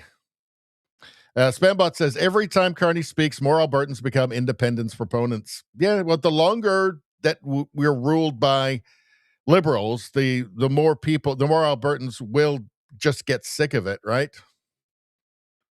But I wanted to show you something else here. So, and then I think we're pretty much off the whole Canada-US thing. So J Gen Xer posted this. According to Bloomberg News, Donald Trump is telling Carney he would be willing to end the trade war so long as Canada allows more American dairy into our market. So making an adjustment with the dairy cartel and abolish the two censorship laws, the Online Streaming Act and the Online News Act.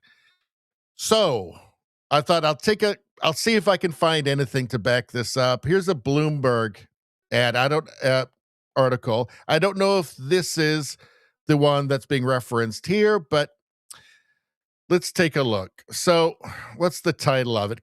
Concessions could help Canada keep lower tariffs in Kuzma review, says strategist, January 21st, 2026. So it says the review of North America's free trade agreement will play a large part in determining the trajectory of the Canadian economy. As one strategist says, he is optimistic that certain concessions could help achieve a positive outcome. Ashish Dhawan, a senior investment strategist at Vanguard, said the Canadian economy is still significantly reliant on U.S. trade, despite attempts to diversify its trading partners. Of course, we should try and diversify our trade, but there's only so much you can do when 80% is going to one place and you're separated from everywhere else, by oceans and frozen wastelands. He said Canada currently has a trade advantage due to a lower effective tariff rate compared with other nations, sitting around 6% compared with about 16 to 19% faced by other nations. And also, too, it's less expensive to send it there, right? It costs less to ship it because we're right there. Tariffs covered by Section 232 of the U.S. Trade Expansion Act of 1962 cover a wide range of products like steel, aluminum, and lumber, and are generally not exempt from the Canada-U.S.-Mexico Agreement, better known as CUSMA. Dhawan said that in return for dropping some of those levies, U.S. policymakers may want to make American dairy products more readily available in Canada, as well as reforms to the Online Streaming Act. Quote, I think generally if we provide some concessions to the U.S., they would work with us, Dhawan said. He said President Donald Trump's general approach is to be very transactional. Well, that's true.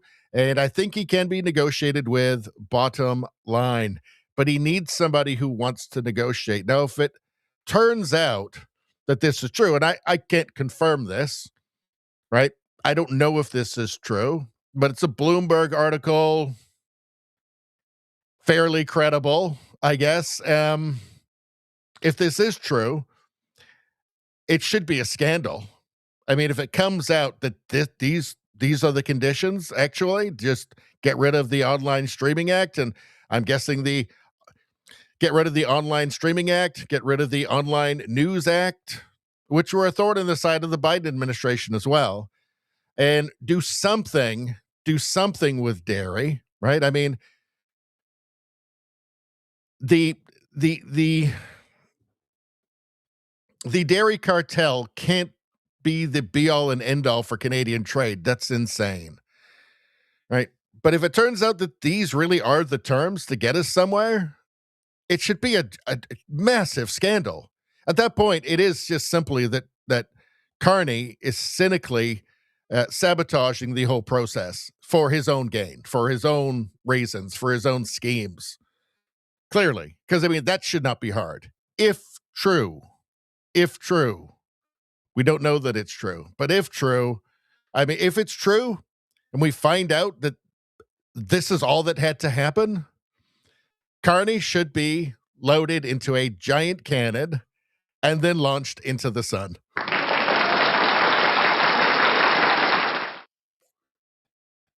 In my humble opinion. Metaphorically. All right. Now, let's get back to the chat, and I don't know. Do I even want to show the Canadian media bias stuff? It's so maddening. It's just makes me so angry. Do I even want to? We're 3 hours in. Do I want to be that angry 3 hours into a stream? I don't know. Better put the weather back on. All right, hold on. What are you guys talking about? Let's see.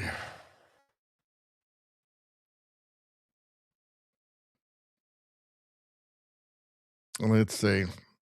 Yeah, Spambot, who's a big independence guy. Carney and the CBC can keep doing what they do. They are the biggest advertisers for Alberta independence.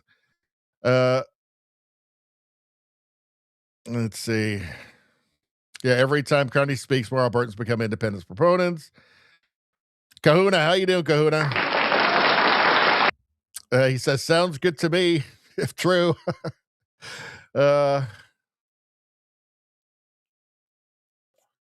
Izzy says, yeah, let's put all our stuff on ships to cross the ocean.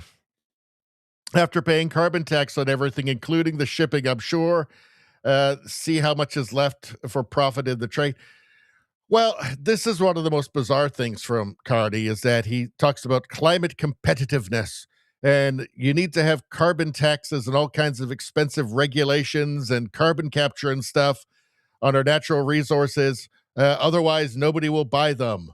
So somehow we're supposed to believe that even though the U.S. is doing just fine with none of that stuff, and China as well, and well, everybody except for the EU, and even they're walking some of that stuff back, we're supposed to believe that making our products more expensive makes them more competitive. I mean, Carney must genuinely have an incredibly cynical attitude towards the Canadian people. He must see his voters as pure, just as insects, as ants. I mean, it's incredible. Yeah, the other thing is too, is that like the whole reason for the Trump tariff explosion was that the other parties were all trade protectionists. That was the problem. They had a bad deal. It was uneven, right? That's the whole point of what Trump did. What, are they going to make an exception for us? I don't think so. Let's see. Izzy says, I hope the U.S. comes out and spills the beans on why trade agreement couldn't be reached. I would love it. Not that Carney voters would believe it, but I expect that we know exactly what they'd say. Well, Izzy thinks that the giant cannon and being launched into the sun, metaphorically, is too nice. He's saying metaphorically, drop him in a hole to the center of the earth. So, I mean, is there anything, a giant drill that could drill a hole right to the center of the earth? I don't know. That seems tough. I'm not sure that's practical, Izzy. Let's see. Dame Pam says Carney could become the next new sun god. That's so interesting. Let's see.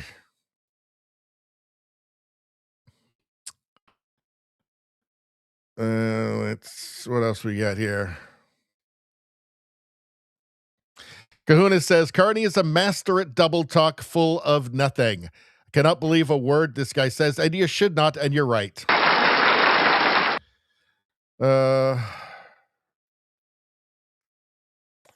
RPW says the only one the New World Order makes life better for is the globalists, not the people. Well, is Carney interested in the people? I think he's shown that he's not. All right. And globalists they're just not. They're about consolidating power. They're fundamentally anti-democratic. They are for international organizations making all the decisions, okay?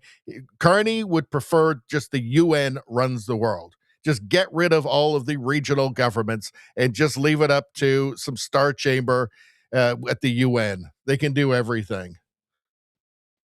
All right. Now what are we doing? So, oh yeah, we're going to have to watch this. CBC Watcher. This is what you get in Canada. If you want to know why so many Canadians are utterly deranged, it's because of this. It's because of the media has been doing this. Here's how it works in Canada. Okay. And this has been since Trump first got into office. Okay, so the media relentlessly attacks Trump and American conservatives. Endlessly, relentlessly.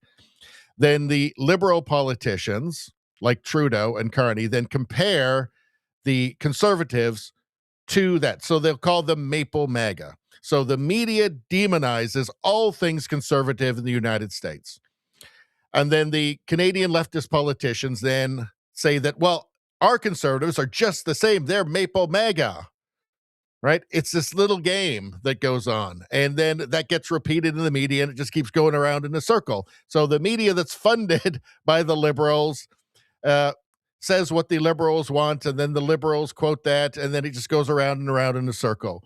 So it's a bludgeon to attack conservatives and to trick Canadians into not voting for their own best interests, because it's so deeply unfashionable. And if you don't believe me, well, just listen to Rosemary Barton's teleprompter or this clip.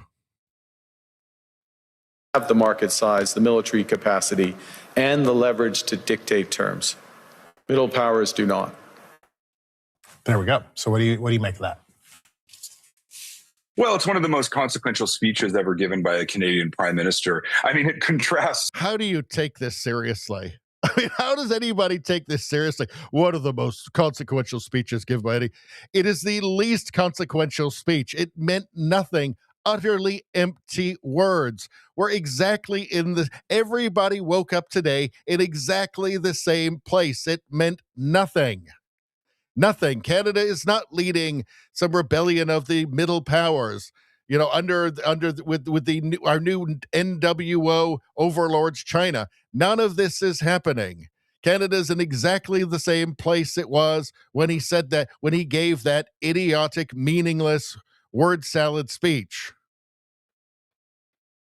So strongly with the ramblings of the mad pirate king that we are. I mean, I think it's still ongoing in Washington that Trump is still rambling, but no one can actually pay attention. Yeah, but what were the lies? Are you going to mention the fact he got his Greenland deal? Are you going to mention that? No, probably not. Probably not. Well, that's not his job. Let's see. Stephen March, host of Gloves Off podcast. Well, thanks for having him on CBC. Everybody needed to hear this guy's opinion. Attention anymore. We have clarity. Like, what we have is a very clear position. I think it's a position. Clarity? I mean, are my ears broken? Where was the clarity exactly? That the Canadian people have come to understand. I think the world has not quite come to understand it with the clarity that Canada has. But yeah, now the lesson here is that America is a genuine threat to democracy and freedom around the world, and we have to act accordingly. What an idiotic statement. What do you think of Carney going and forming his strategic alliance and security alliance with China? Are they a threat to democracy around the world? Are they a much greater threat? Are they the threat? The United States. Now, what are they? They must be like the new Third Reich or something, right? What? I mean, this is just madness, lunacy. Like, we've woken up the day after the speech and everything is the same. So there's that. Yeah, it is, and I think it was almost like Mark Carney saying, listen, we've been subjected to this for a while. Now the rest of the liberal democracies, or many liberal democracies in the world, are starting to be subjected to the same kind of treatment. So it's sort of been a wake-up call. It's almost as if he's saying, all right, so here's what we need to do, because we in Canada. By the way, the threat to democracy, the United States has not been interfering in our elections. They have not interfered in our last 3 elections. I've seen no accusations of the U.S. interfering in the liberal leadership race that Carney won. That was interfered in by China to Carney's benefit. I've seen none of this. I'm not hearing about all this U.S. spying in Canada. I'm not hearing about secret U.S. police stations to intimidate the U.S. diaspora in Canada. I'm not hearing about any of this. Where do they find these people from? Where do they find these people? I have been thinking about this for a little while longer than maybe others have. Well, it's much closer to our hearts. We're much more endangered by it, so it's natural that we understand it better. Plus, we just understand it much more in danger. These are the people that think the United States is going to militarily invade Canada. I mean, there are people that actually believe this. Okay. Can we do another one? No, I can't. I can't stand. I can't stand to do it. But here's one. Here's a golden oldie. Here's a real chestnut from the CBC. This is from the Freedom Convoy. So there was reality. So the people that watched the live streams from independent journalists saw this. They saw this. This was what was happening during the trucker revolt, the Freedom Convoy. Here, people playing hockey. By the way, every second of this thing was live streamed. If there was all this awful stuff going on, it would have been seen. It would have been recorded. Okay. Now here's what the CBC gave us. There's been plenty of counts of how our residents have been subject to racism and sexism and misogyny and just the most harsh, ugly, hateful behavior that one could ever expect. And, it has increased. But, David, what has become really clear to me through all of this is it's not a target on the city of Ottawa. It's much bigger than that. It's really an insurrection. It's an attack on our democracy. It's an attack on our federal government. It has. That's right. That's right. This is what you get for this. This is what $1.4 billion buys the Liberal Party of Canada. Total inversion of reality. Just as we saw with the other guy. Where is he? Just as we saw. We need to understand. With this lunatic that they brought on. There you go. There's the best argument you'll ever hear against state-funded media. There was something else I wanted to show you that was just hilarious, actually. Where was it? Was it here? Okay, I want to show you this right now. Tracy Wilson posted this. The state of the mental health of these people is wild. So Harrison Lohman posted this. This is amazing. Canadian seniors, suicide squads stand on guard. Laura Babcock. Wow, since today's O Show aired, I've had over 500 comments of liberals willing to fight for our country, many seniors and youth. So she has a leftist podcast in Canada. Canadians willing to fight for our country, many seniors and youth. I hope Mark J. Carney understands that 1 million of us would sign up to a citizens' army if given the chance. Sure you would. Sure you would. 1 million. Really? Really? Well, for one thing, they don't have enough rifles to even give to 1 million people in Canada. They've got enough tampons, but not actual weapons. My husband told me, Linda Fletcher, my husband told me the seniors at the curling club, I mean, you can't make this up. I wonder, this must be a joke. This must be trolling. My husband told me the seniors at the curling club were talking about the U.S. threat to Canada, saying that if war comes, they'll be the suicide squad taking their weapons to the border to shoot as many Americans as they can. People are anxious but resolute. They will defend Canada. This can't be real. The seniors at the curling club?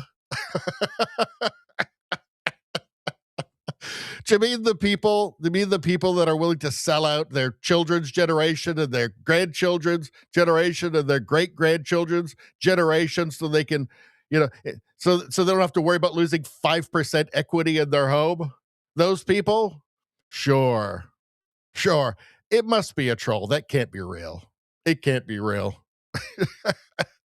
But just this. Wow, that's amazing. The seniors at the curling club are going to become a suicide squad to defend Canada, to defend the post-national state with no core identity, infinite genocide country that the liberals tell us it is. Yeah, 1 million people are going to sign up and fight for Mark Carney. Sure. I mean, the level of delusion here. I mean, first off, just the idea that the United States is going to invade Canada. I mean, you have to be retarded, right? You have to be a frozen Canadian retard to believe that. You have to be a tardsicle to believe this. It's so fantastical and just beyond ludicrous. The seniors at the curling club are going to form suicide squads.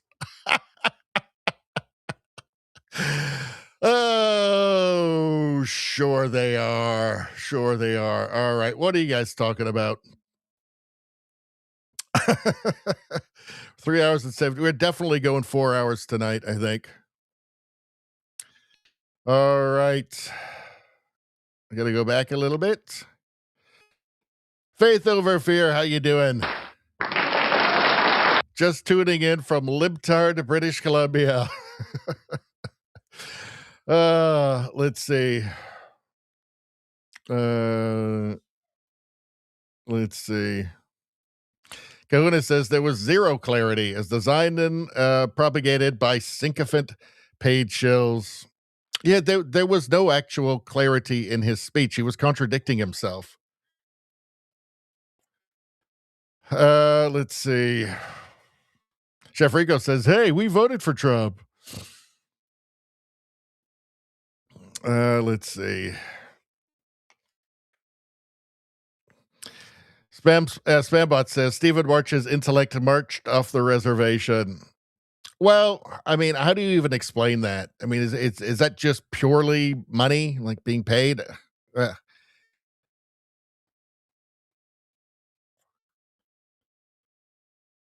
Chef Rico says, did the Chinese vote for Xi like they voted for Trump? No, that's the thing. Trump is democratically elected. Let's see. He hasn't actually toppled any democracies. I don't expect him to. Let's see. I mean, he's possibly returning democracy back to Venezuela.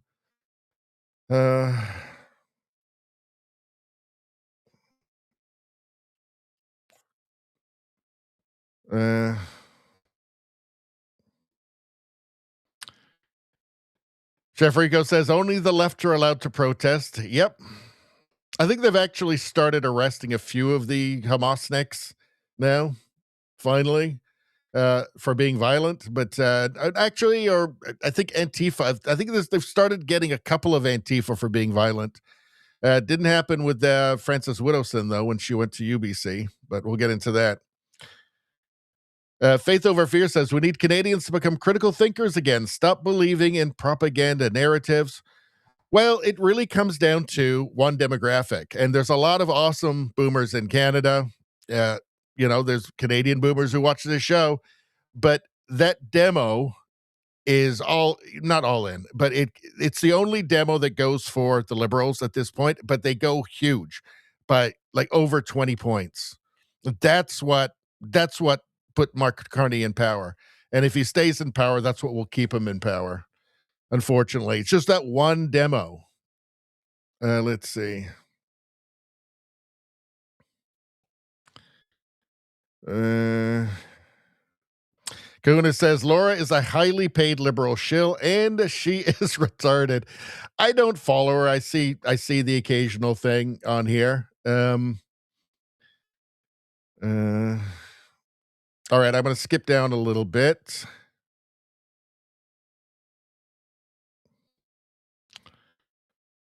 All right, we better keep moving here.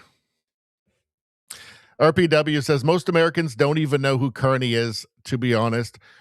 I think that's a thing that most Canadians don't understand is this whole trade thing and Carney and stuff. Like, Americans don't care. They don't see Canada as a serious country. After 10 years of Trudeau, Canada has become a joke and a cautionary tale internationally. So, yeah, I don't think a lot of Canadians know that. Well, it's like that, the Mad Men thing in the elevator. I feel sorry for you and I don't think about you at all. That's what's happening here. I want to show Poilievre's response to Carney's speech. And this is posted by Cat Canada. And, he had to do a response. He had to be measured in it. It's a strategic response, but it needed to be responded to. He couldn't come out fire and brimstone, right? Because it would actually be exactly what the bought and paid for media would want, to demonize Pierre Poilievre. So he had to kind of tamp it down a little bit, but I think he went in the right direction with this. I think he needs to focus on kitchen table issues, and he's doing that. But Like, leave the fanciful New World Order stuff to Carney, because at the end of the day, what really matters, what's really going to matter is, do you have any money in your bank account? Can you afford food, right? Can you afford your mortgage?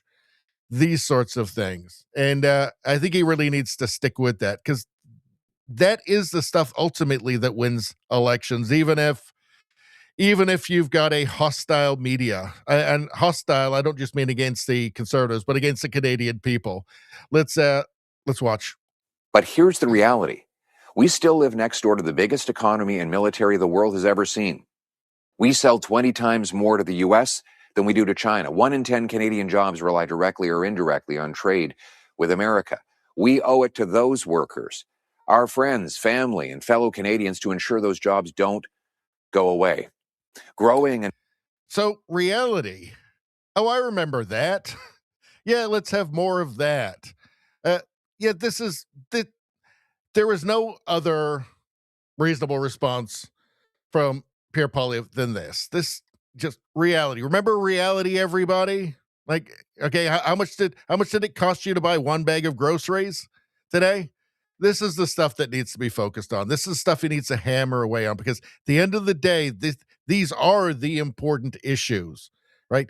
Not fanciful geopolitical fantasies about Carney leading the middle powers in some revolt against the U.S. and New World Order with China. Like, no, this is it. The kitchen table stuff, right? Things are getting bad. Carney has not followed through. He has not delivered on his election promises. Hammer away on this stuff. diversifying our economy is essential, as all political parties have been saying for decades. But we must also remember that our trade and security partnership with the U.S. is centuries old and will outlast one president. To quote the British Liberal Prime Minister, Lord Palmerston, "We have no eternal allies and we have no perpetual enemies. Our interests are eternal and perpetual, and those interests it is our duty to follow." But here's the reality. We still live next door to the biggest economy and military the world has ever seen. We sell 20 times more to the U.S. than we do to China. 1 in 10 Canadian jobs rely directly or indirectly on trade with America. We owe it to those workers, our friends, family, and fellow. Yeah, I mean, this is the actual realism, not the ludicrous fake realism of Mark Carney. This is the actual realism, right? All roads, or let's say 80% of roads to prosperity for Canada, lead to Washington. That's just it. They lead to the White House. It's always been that way, and it will always be that way, because Canada is where it is, and it's not going anywhere. Thank God. Thank God we're not next to China. Okay, thank God we're next to the United States. This has always been the key to Canada's prosperity. Deal with that. Now, Pierre Poilievre sounds reasonable and based in reality. He sounds like somebody who actually wants to deal with that, with the fundamental issue, the most important issue, which is our relationship with the United States. Okay, there's only so much maple syrup you can sell to Tahiti, right? Maybe they'll buy an extra case next year because of Carney. Who knows? The reality is that we got an ocean on both sides, frozen wasteland to the north. All the people that we want to diversify with are protectionists. That was Trump's whole problem in the first place. That's why you had the tariff explosion in the first place. Okay, sure, diversify. Go diversify with China. Try and get a little more than 3.9% of our trade with China. Try and bump that up to 5%. That's great. Don't form a freaking security alliance. Don't form a strategic partnership and blather on about new world orders when you go there. You don't have to do that. You don't have to, unless you're trying to ruin everything for the country. Anyway, yeah, we need just a pragmatic approach like this. Pragmatism. Not these bizarre, fantastical claims from Mark Carney. All right. Let's move on. I'm still ranting pretty well. 3.5 hours into this. All right. What do we got going on here? All right, let's move on. We got to keep going. We got so much. I don't think I can do this one right now. Francis Widowson at UBC, the lunatics. I think we're going to have to leave that for Sunday night, actually. Here's Scott Bessant from the Trump administration talking about Alberta independence. Let's take a look. And he's talking to Jack Posobiec there. Let's take a look. In the U.S., more than our northern neighbor. That's even with all the oil and the natural resources coming out of Canada. Texas is still larger. Well, look, Alberta is a wealth of natural resources, but they won't let them build a pipeline to the Pacific. I think we should let them come down into the U.S., and Alberta is a natural partner for the U.S. They have great resources. The Albertans are very independent people. Rumored that they may have a referendum on whether they want to stay in Canada or not. Sounds like you may know something up there. People are saying people are talking. People are talking. People want sovereignty. They want what the U.S. has got, because when I look at Europe, how can they have sovereignty? They don't have immigration sovereignty. They've let their borders be overrun. They don't have economic sovereignty. They are dependent on China, and they do not have security sovereignty because they are so far behind on defense and rare earths. They need to live under the U.S. security umbrella, and we are happy to have them in the umbrella. President Trump has asked them to contribute a fair amount, the allocated amount that they are to NATO. So, yeah, I mean, it sounds like from him in that the U.S. they're, anticipating a possible Alberta independence, and they'd be very happy to work with them. Right now, Mexican business leaders came to Canada, I guess at the invitation of Mark Carney, and quickly left because they said there's no way they can do business in Canada. They can't invest in Canada because of all the cost, the taxes, the regulations, the red tape. Right? So strategically, it would probably work out. The United States probably sees it as a positive thing. Now, they have planners who, like in the Pentagon, who are constantly going over everything all the time, every possibility. They're going over the pluses. They're going over the negatives. There may be negatives that aren't obvious, right? That aren't intuitive, but still exist. But it sounds like they would be very happy to step in and cut separate deals with Alberta if Alberta becomes independent, which is a real possibility.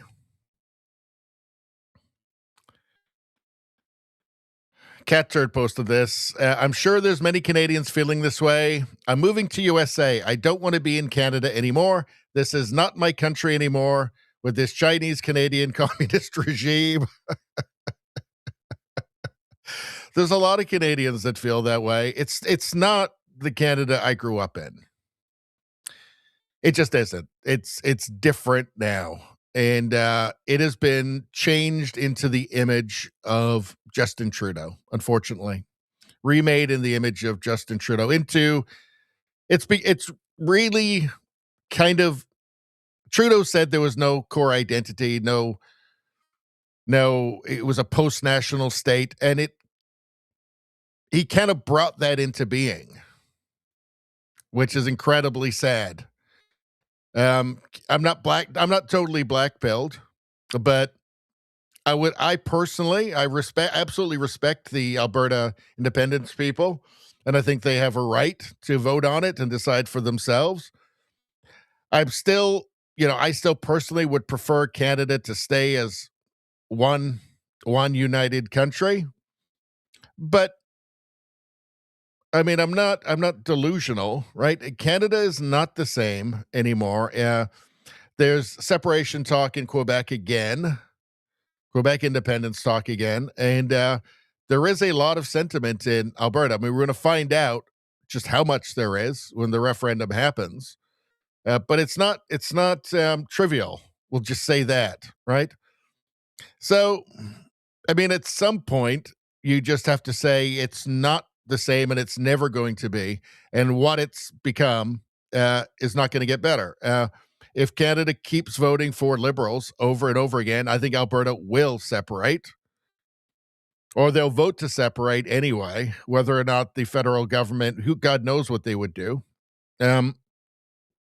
But yeah, I mean, I guess there comes a point where you just have to let go. We're not at the end of history. Where all the interesting things are not over yet, and you can, if you're not paying attention, all through history, people who weren't paying attention, they woke up one morning and the world was different, and that can still happen. We're not at the end of history, folks. Anyway, look at these lineups. Line up in Alberta to sign the referendum to leave Canada. The people have had enough of their government ruining our country. It has been mismanaged into the ground. So again, it's not a trivial amount of people poo-pooing it and saying, "Oh, that's ridiculous, never happened," blah blah blah. I think that they're wrong. Could happen. I'm not saying it's definitely going to happen. I'm saying it definitely could. Martin Pelletier, to my global followers, look at these lines out there waiting to sign an Alberta separation petition. Yeah, that's the same one there. We shall have to see. Let's go back to the chat for a minute. We're slowly working our way through all these bookmarks.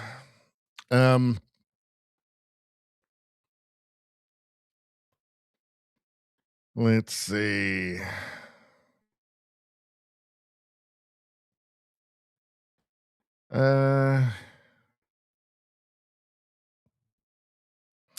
Faith Over Fear says, Libs and Bloc plan on passing Bill C9. They're wanting to take our religious freedoms, censor YouTube, X, TikTok, etc. Oh, of course they do. Yeah, of course. I mean, it's only a matter of time till Bill C-63, the Online Harms Act, is resurrected with its pre-crime where you can be imprisoned or home arrest, and if you don't accept that, be thrown in an actual prison for not committing a crime, because some activist judge thinks, well, you might do we think you're going to do an online hate, so year house arrest now, blood tests, all of that. Literally, that's in that bill, as well as just life in prison for doing an online hate.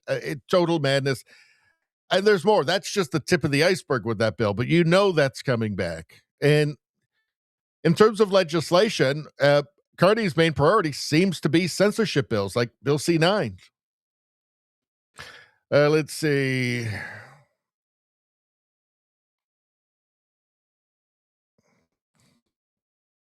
Izzy says, yeah, I want that. A little dose of reality is all we need.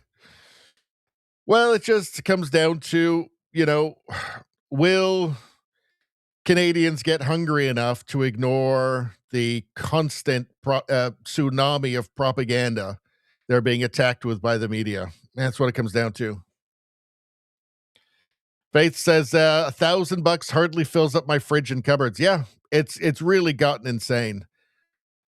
You see empty restaurants, it's no wonder, right? Like a meal that would have cost in a diner that would have cost you $7, 10 years ago was $25 now. Jeff Rico says, I wouldn't know anything about Canada if it wasn't for Radio Baloney. I'm sorry. I am so sorry, Chef Rico. I'm so sorry to do this to you. But no, it's important. It's important that people from outside of Canada see the cautionary tale that Canada has become. It's important for people to see it for their own preservation, for the preservation of their own countries and their own societies. You have to look. You don't want to look, but you have to look.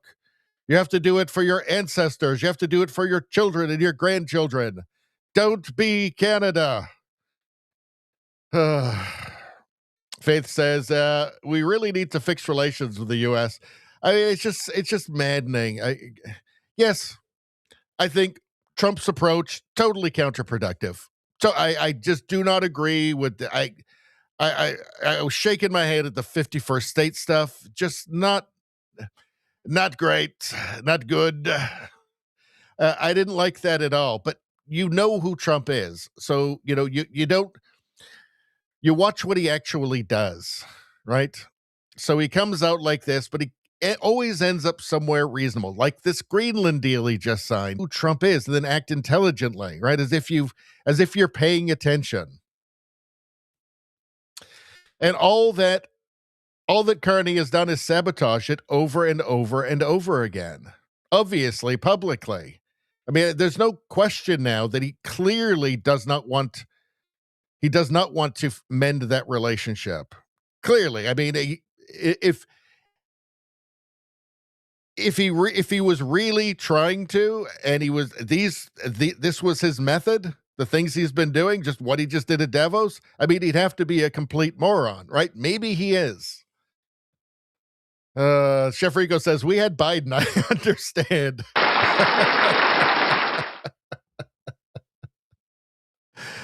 It's hard. It's hard sometimes. But, sometimes I just want to give up because of all the idiocy, and I know a lot of Americans did too when they saw Biden in a shed of pressure, all of that. A lot of people do. But when it gets tough for me, when I have a hard time, I always go back to this channel's muse, the man that we all admire so much, probably the most important man to Radio Baloney, for sure. We always go back to Todd Howell, weatherman for WBIR, East Tennessee, and his words of wisdom. And that's what gets me through and sustains me.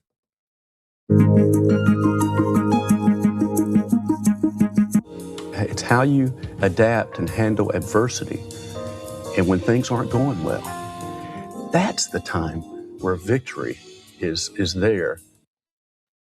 Thanks, Todd Howell. If it weren't for Todd Howell, I would have given up a long time ago. I got to tell you.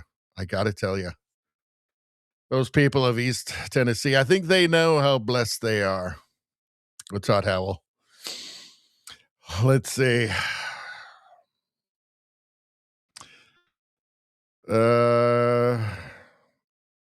RPW says, my dad was born in Alberta, so Canada always interested me. Yeah. Alberta is Alberta is has its own culture outside of, in Canada. All right, I got to skip down a little bit because we're going way too long. Faith says, it will be happy tears once Poilievre becomes our prime minister. I will be very happy, but then we got to hold his feet to the fire. Because, in the UK, they had the Conservative Party for 14 years, and they did nothing but betray their voters every single year. So I do not want that to happen in Canada.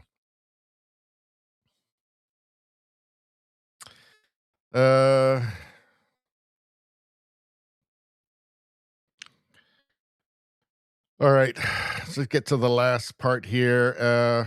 Izzy says, Todd Howell is a wise man. It's true. Chef Rico says, Trump gets you emotional, but he always has his eye on the prize. If you look at what he actually does, it's remarkably consistent. Everything that he's doing now, while the CBC brings on their experts to talk about how Donald Trump is crazy and threat to democracy and stuff. Well, what's really happening is he has his new national security strategy. It is the Neo-Monroe Doctrine or the Don-Roe Doctrine. It's that the United States is not going to be world police. It's going to its sphere of influence is the Western Hemisphere. And nobody is going to fuck with the Western Hemisphere. Not while Donald Trump is in charge, right? That's what Venezuela was really about it not being a playground for China and Iran and Russia anymore, right? Yeah, I don't know what Carney thinks he's doing, but Canada is right there, right next door. So this is not going to end well. It's not going to be an invasion. He's not going to send in anybody to pluck Mark Carney out of the country? No, but it's going to be a major problem economically for Canada.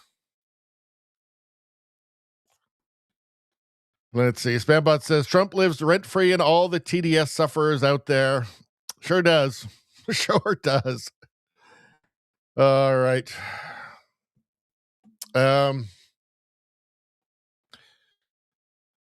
Let's see. All right, so we did that.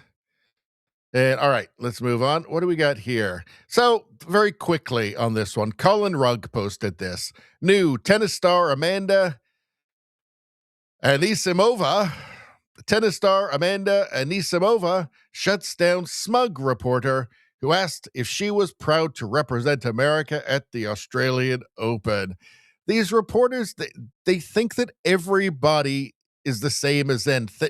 They think that everybody is the same as them, that everybody thinks the same as them. It's just so weird. Reporter, how do you feel playing under the American flag right now? Well, let's watch. Hi, Amanda. Congratulations on the win. I've been asking a lot of the American players just how it feels to play under the American flag right now, and I'm curious how you feel. Yeah, I mean, I was born in America, so I'm always proud to represent my country. And yeah, a lot of us are doing really well, and it's great to see. Like, we're all doing a great job representing ourselves. Sorry, do you mind if I follow up? Sure. Sorry, just to clarify a little, I mean, sort of in the context of the last year of everything that's been happening in the U.S., does that complicate that feeling at all? I don't think that's relevant. Hi, Amanda. One of the unique things about tennis is... Hi, Amanda. Good for her. Good for her. Wait, listen to this guy too. Proud to represent my country, and doing really well, and great athletes on the women's side. Yeah, I feel like representing. Sure. Sorry, just to clarify a little, I mean, sort of in the context of the last year of everything that's been happening in the context of last year with like everything that's going on. Ugh, you can just hear it. You can hear the soy in his voice. Ugh. It's just embarrassing. I think they seem to think that because there's so much pressure on anybody in the public eye, especially in sports or music or acting, in Hollywood, they just assume that they agree with them with their hysterical view of the world and their derangement. And I think they're just shocked when somebody is like, no, I'm not going there. Right? I'm not going there. They just, they pull a Sydney Sweeney, right? Like, there you go. Same energy. Same energy. That's just a classic meme now, isn't it? Ugh, just disgust, No, I'm not. You don't get to do that to me. You don't get to tell me what to think. Sorry, I'm not giving you what you want. Reporter, I don't think you understood my question. I understood it perfectly. Do you have a question for me about tennis? If not, let's move on. Imagine traveling to Australia to report and ask questions, and these are the questions you ask.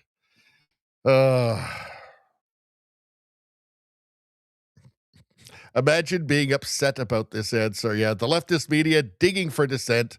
Pathetic. He did it with all the American tennis players, apparently. What a total clown. That's Colin Rugg. Well, for them, everything is the revolution, right? For the real hardcore, radical progressives, everything is the revolution.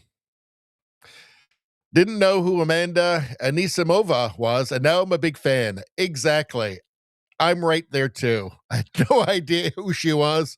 Now I'm a fan. I'll watch her next match now. Just for being, an independent thinker. That's it. For not being a slave to narrative, right? All right, because she knows the answer she's supposed to give, right? She knows the answer she's supposed to give. It's not like that's a secret. All right, let's move on. Oh, we're getting close to the end, folks. We're getting close to the end. So this is, I don't like having these ones right at the end because they're such a downer. It's so depressing. But here is a posted by Defiant Elves. Here's a woman who is detransitioning, and she's talking about the horrible things and consequences she now has to live with that doctors didn't tell her when giving her testosterone. She's quite young. They are taking advantage of children. I mean, it's just awful. It's unbelievably sick at what they're doing.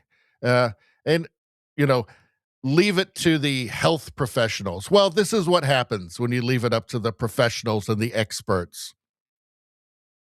They told you what was going to happen before you started testosterone. So really, it's your fault. You should have been paying more attention. See, but they didn't, though. They told me the outwardly observable effect that I would immediately notice. Like, what happens, what seems to happen is that these poor people are left in this kind of purgatory of not really being one or the other. I mean, she doesn't have a female voice, but it's not a man's voice either, right? Stuck in this kind of eternal purgatory. It's so sad. That my voice was going to drop, not that my vocal cords were going to dramatically thicken, and that a lot of women's larynxes aren't big enough to accommodate that thickness, meaning that my voice just always hurts. I snored last night, apparently, because my throat has hurt all day. It also means that I can't scream or raise my voice above a certain volume. I used to do theater. They knew that. That was something very important to me.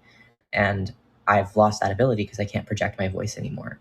They told me that I might experience vaginal dryness, not that the cells in my gynecological and urological anatomy are highly estrogen dependent, and that depleting them of that estrogen by going on testosterone is almost certainly going to cause them to irreversibly atrophy, which causes a slew of issues ranging from, yes, vaginal dryness and pain and bleeding upon penetration, to losing the ability to give vaginal birth, to urinary incontinence and pelvic floor dysfunction.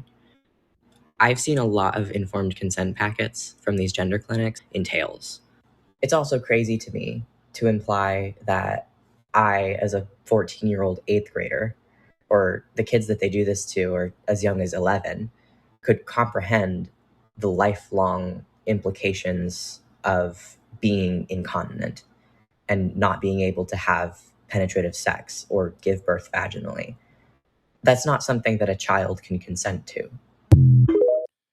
What could be more obvious than that? That a child cannot consent to being prevented from growing into a healthy adult body? I mean, you don't need to be an expert or a professional, health professional, to know that that is totally unethical. That's an abomination. Obviously, a child cannot consent to that. They don't know what it's like to live in a healthy adult body with healthy reproductive organs. Oh, well, it's all reversible. Clearly it's not. They're just lying to these poor people. They're just lying to these people. It is a tragedy. It is awful. It is an abomination. They're just lying. For what? To sacrifice our youth to their gender gods? I mean, it's madness. It's beyond madness. People should go to prison for doing this. They should. They won't, because there's too many people that are complicit everywhere, from politicians to professional associations like the Endocrine Society and the American Medical Association and all the relevant bodies in Canada. Now, of course, in like Sweden, in the UK, they've put a stop to this stuff. And they'll put a stop to it. They'll put a stop to it in Canada too. And now, in fact, in the US now, it's been first. Well, it's been banned. It's been banned any government money going towards this transitioning for minors in the United States, right? But it will be banned everywhere. It'll be banned in Canada eventually. It'll be the lawsuits that cause it. I mean, she should be suing. 100% should be suing the hell out of everybody. Put them in the poorhouse. Right? There's not enough money you could give to her for what they've stolen from her. as a child, right? So we'll be banned everywhere, but nobody will go to prison because, again, too many people are complicit, from the medical associations to the politicians to the media. Too many people are complicit. So it unfortunately won't happen, but it will end because it's insane. I mean, it's utter and total barbarism. There's nothing else to it.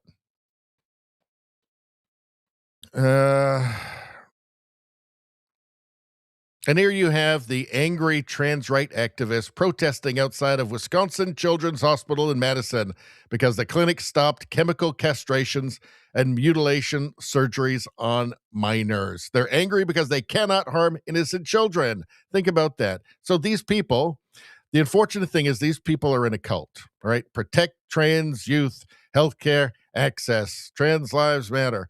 Well, you can play them this video from her, and they won't miss a beat. They won't care. They'll come up with some excuse, right? Well, some people, probably she was confused. They'll come up with something that doesn't make any sense and certainly doesn't justify what's done to her, right? But they'll never give up. It's too cool. It's too trendy to be out there. They can take pictures of themselves. They can take selfies and videos of themselves at the protest. They don't want to give that up. They don't want to give up all that social credit. It's just gross. My prediction is that in 10 years, very few people will admit to having ever supported this because it's so insane on its face. All right. What's going on? We already did this. All right. Oh, we have one last thing here before we get to the last tab. Dallas Brody, this is my go-to meeting starter from now on. So Integrity TO posted this. Toronto citizen recites taxpayer land acknowledgement at City Hall. So in Toronto, the taxpayer land acknowledgement, because they do land acknowledgements before every meeting, long ones. They even do like acknowledgements for like Africa and stuff. It doesn't make any sense. But here's a bit of sanity. This has gone viral, and there's a good reason why, because it's calling out the absurdity. Okay, I'd like to start my deputation in a good way by acknowledging the people who fund this municipal enterprise, the Toronto taxpayer. Let's reflect and remember that every word spoken in this chamber, every light bulb, and every salary paid, including those of city councillors, is funded almost entirely by the hard work and earnings of taxpayers and property owners. Nearly all of the city's $18.9 billion budget comes directly from them. We acknowledge that while taxpayers and property owners have endured an almost 20% increase in the last 3 years, only a small and insulated group decides how much of their income is expropriated to sustain a burgeoning municipal bureaucracy that continues to grow regardless of outcomes and results. We pay respect to those taxpayers because without them, this institution could not indulge in ideological excesses like renaming streets and public squares, painting roads with inferior stream of drug paraphernalia littering our streets, sidewalks, parks, and playgrounds. In this spirit of acknowledgement and with an eye to the future, we recognize the Toronto taxpayer and revere their tolerance for being taxed. So you can see the councillors there, right? Like, in this spirit of acknowledgement and with an eye to the future, we recognize the like this guy here. Look at him. He's like, oh, he's not liking it. He's not liking it at all. Toronto taxpayer and no. You give us your money, as much of it as we want, and we spend it to promote our ideological lunacy. That's how it works. No, we're not accountable. Of course we're not. We know best. Besides, you must be some sort of bigot or something where nobody should listen to you. I've got an idea too for acknowledgments. So if we're going to have land acknowledgments, I would like to have an electricity acknowledgement. I would like to have a modern dentistry acknowledgement. I would like to have a grocery store acknowledgement, right? I would like to have a transport acknowledgement. I would like to have an internal combustion engine acknowledgement. I'd like to have an acknowledgement for that hospital over there, right? I'd like to have an acknowledgement for television, for cell phones, for GPS, for the fucking modern world that we all enjoy. How about an acknowledgement of that? Because I think there's precious few people who'd like to go back to living a pre-industrial nomad hunter-gatherer lifestyle again. Very few people. Very few people. So, I mean, if there was any sanity, yeah, we would actually have those things. You wouldn't have to have a formal acknowledgement.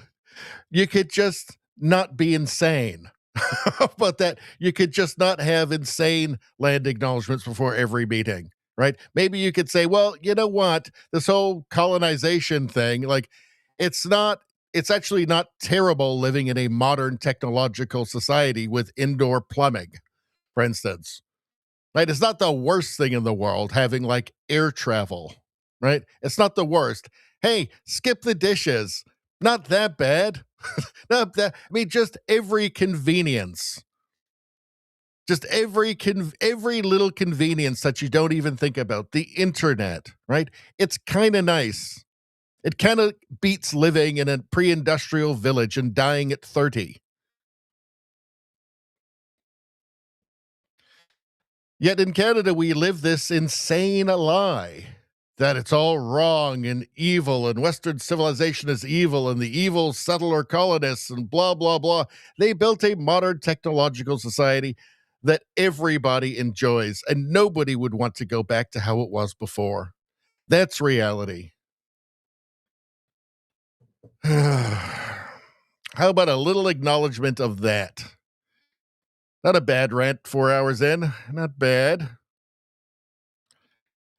Yeah, how about this? Brian Lilly posted this. Carney's boomer liberal voter wants the gun confiscation program stopped so that we can form resistance units to fight the Americans. This is from letters to the editor section in the Victoria Times Colonist. Good Lord, these people are insane.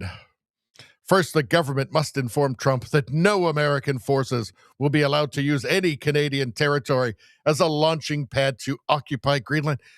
Are you out of your mind? Second, stop the gun acquisition plan because Canadians are going to need these weapons to resist any American occupation of Canada. The CBC has turned these people's brains into mashed potatoes. Third, Canada must start forming resistance forces across the country, using the existing militia, naval, air, and communication reserve units to assist in implementation. Active duty forces would incorporate into these units once American forces have occupied Canada and will operate underground as essentially guerrilla units with improvised weapon systems, infantry, and drone units. Oh my God. What has happened to Canada? What has happened to Canadians? What has happened to Canadians' brains? Their brains have been melted by Rosemary Barton's teleprompter. Trump has to understand that Canada will not stand meekly as his forces occupy our country. Many Americans will die as a result of his efforts. The reality is not your insane fever dream, Canadian liberal voter, Canadian liberal boomer. Good Lord, the U.S. left Vietnam and Afghanistan because of resistance, and it will leave Canada for the same reason.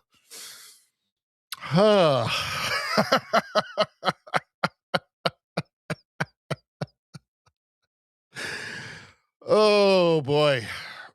Oh boy. Yes, all those liberal voters. I mean, for one thing, the United States is not going to invade Canada, okay? And if it did, nobody's doing anything, okay? Canadians watch American TV, they listen to American music, they eat, but they're not going to. Canadians, what are Canadians going to fight for Mark Carney's New World Order? I don't think so. We've already been told that Canada has no identity, post-national blob. That's might as well be just whatever some guy who got here 5 minutes ago is. No core identity. Ongoing perpetual genocide state.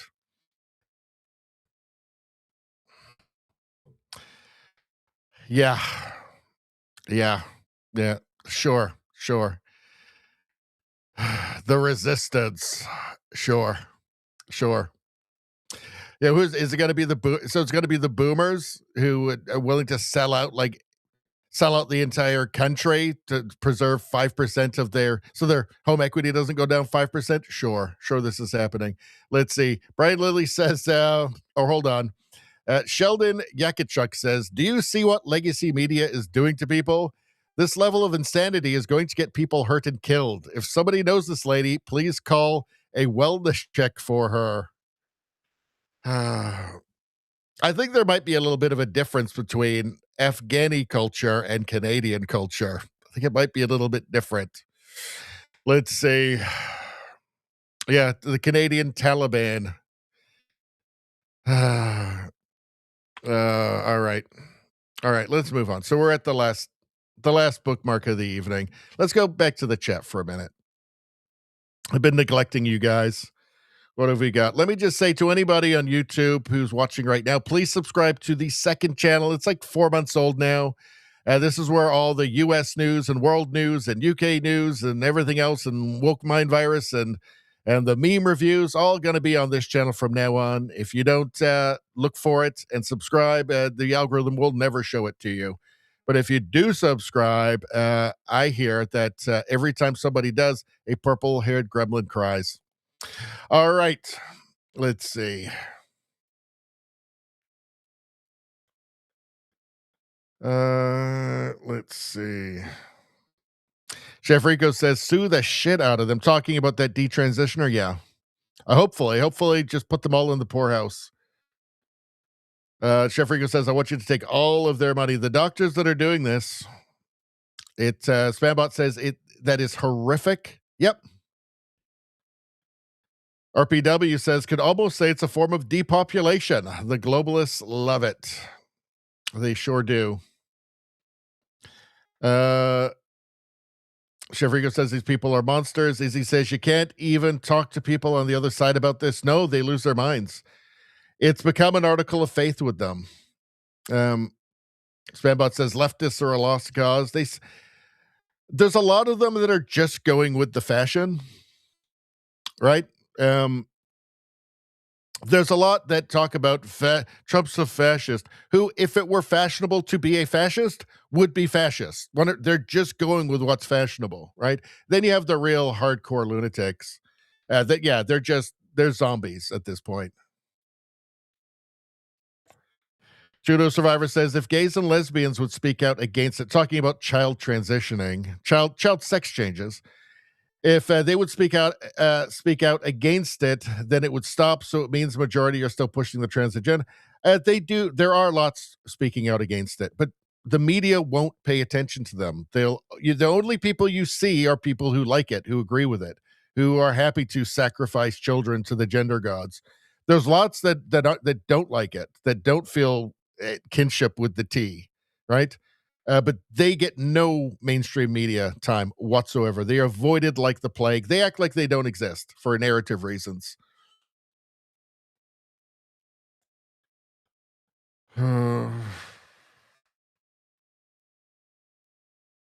As he says, this is an acknowledgement I can get behind. The taxpayer one. Yeah. Chef Rigo says, big fan of indoor plumbing. Me too. It would just that one thing. Think of how much it would suck to not have that.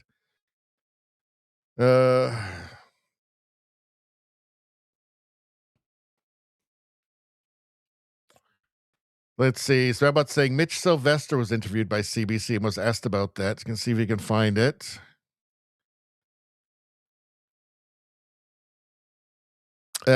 Faith Over Fear says liberals happen to Canada. It's like they're in some kind of trance and can't wake up from it.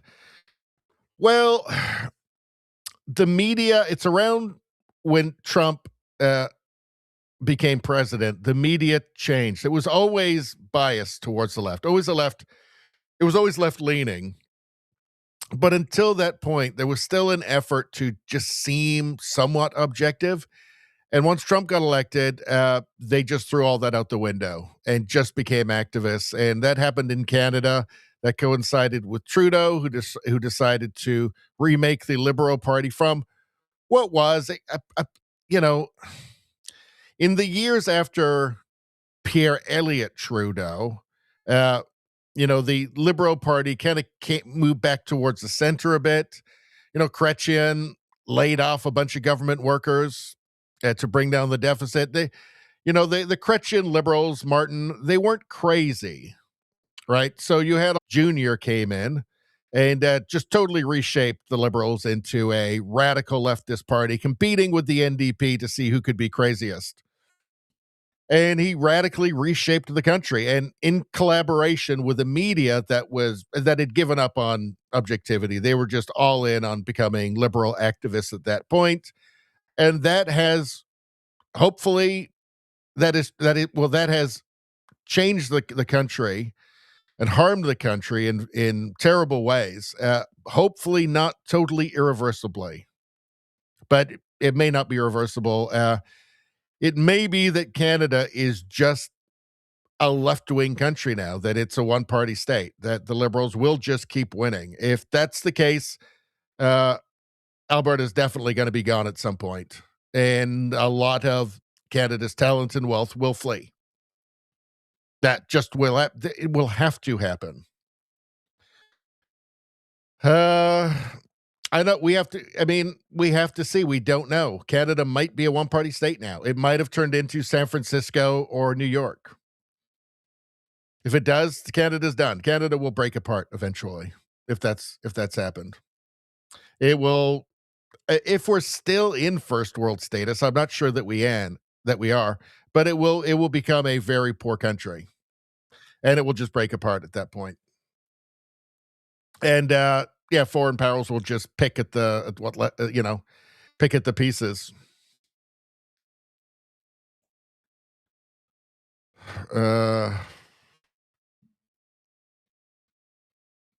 Let's see. Faith subscribe. Thank you very much. Appreciate that. Awesome. I need the help getting people in there so I can monetize that channel. Let's see. Izzy says, race to the bottom. Canada is winning so far. Yep.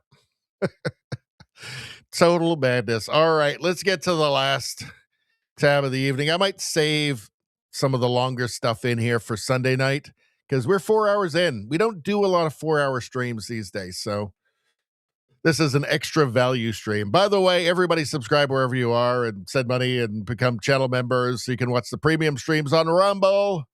You got to become a premium member on Rumble to watch the premium streams.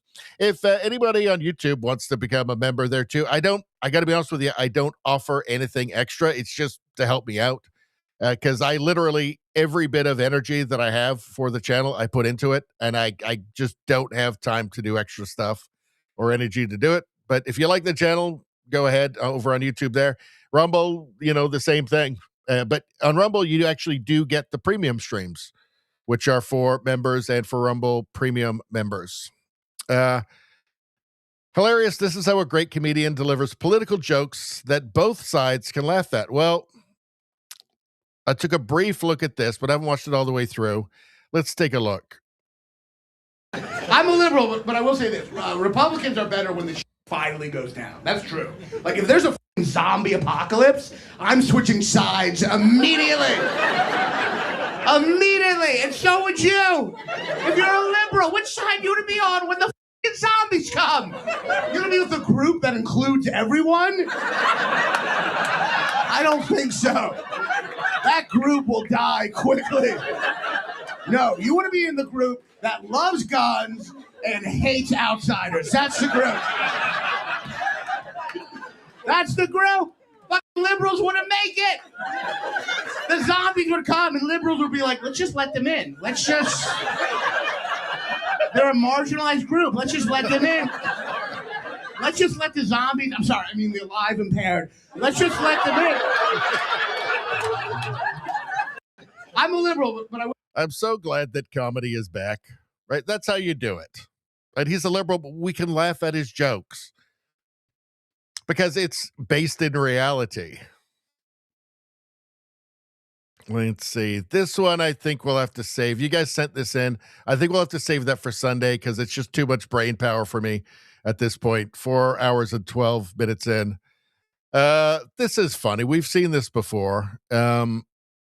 This actually might get copyrighted though, so let's save that for Monday. Let's see. It's just a prank. The prank. Let's take a look. That's from Sky. Let's see. Un poquito aquí están ¿Sí? Mire.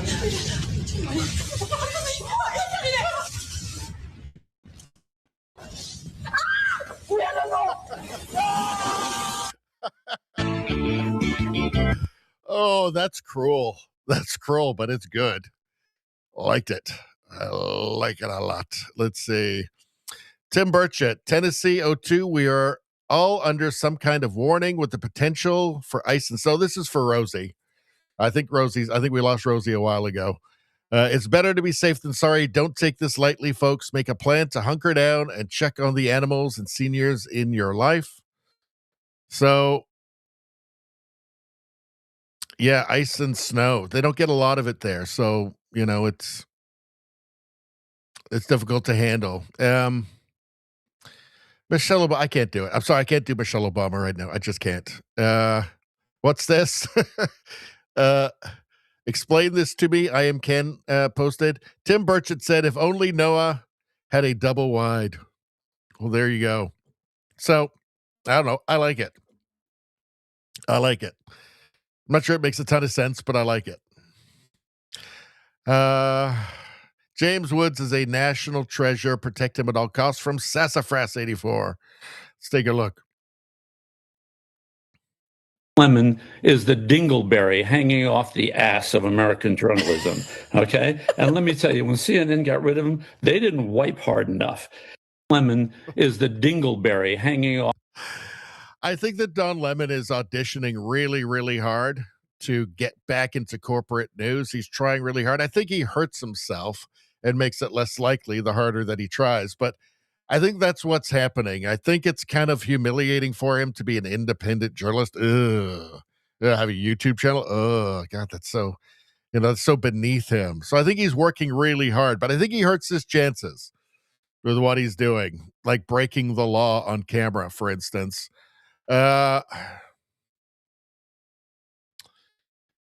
This is the beginning, Frankie TM. This is the beginning of European suicidal empathy. She is at the beginning of fuck around, find out. Things always start innocent in the beginning, then turns into something like being a useful idiot. Later ends with being victimized by Islamists. Well, what's this? When I say... Actually, this has music, so I can't play it. But she's dancing when I say salam alaikum to my Arabic patient instead of hello. And your Arabic patient is thinking, somebody stone this whore. She's dancing. Hey, somebody had to say it. The United States has officially withdrawn from the World Health Organization today, 1 year to the day after President Trump signed the historic executive order in the Oval Office. Well, there's a blow to the rules-based order, another blow to the rules-based order, which was always a fiction in the first place. So, World Health Organization, thanks for nothing, WHO. Let's see. Kids say that we'll save this one for Monday, actually. Is this a scene from Wall-E? Oh dear. Everyone's favorite.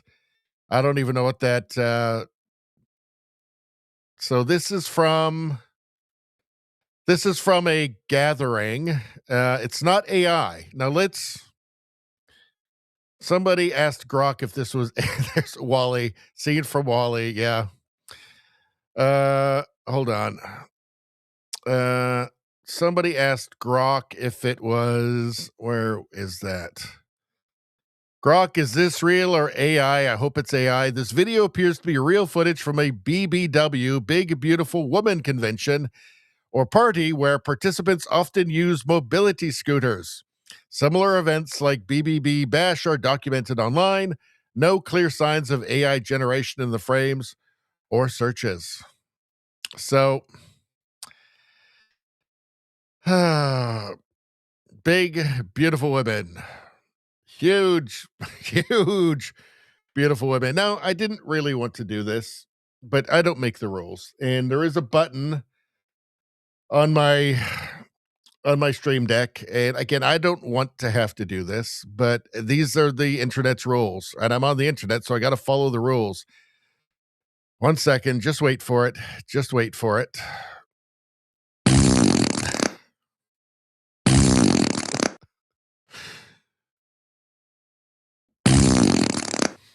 Oh, dear. Oh, dear. I don't want to do this.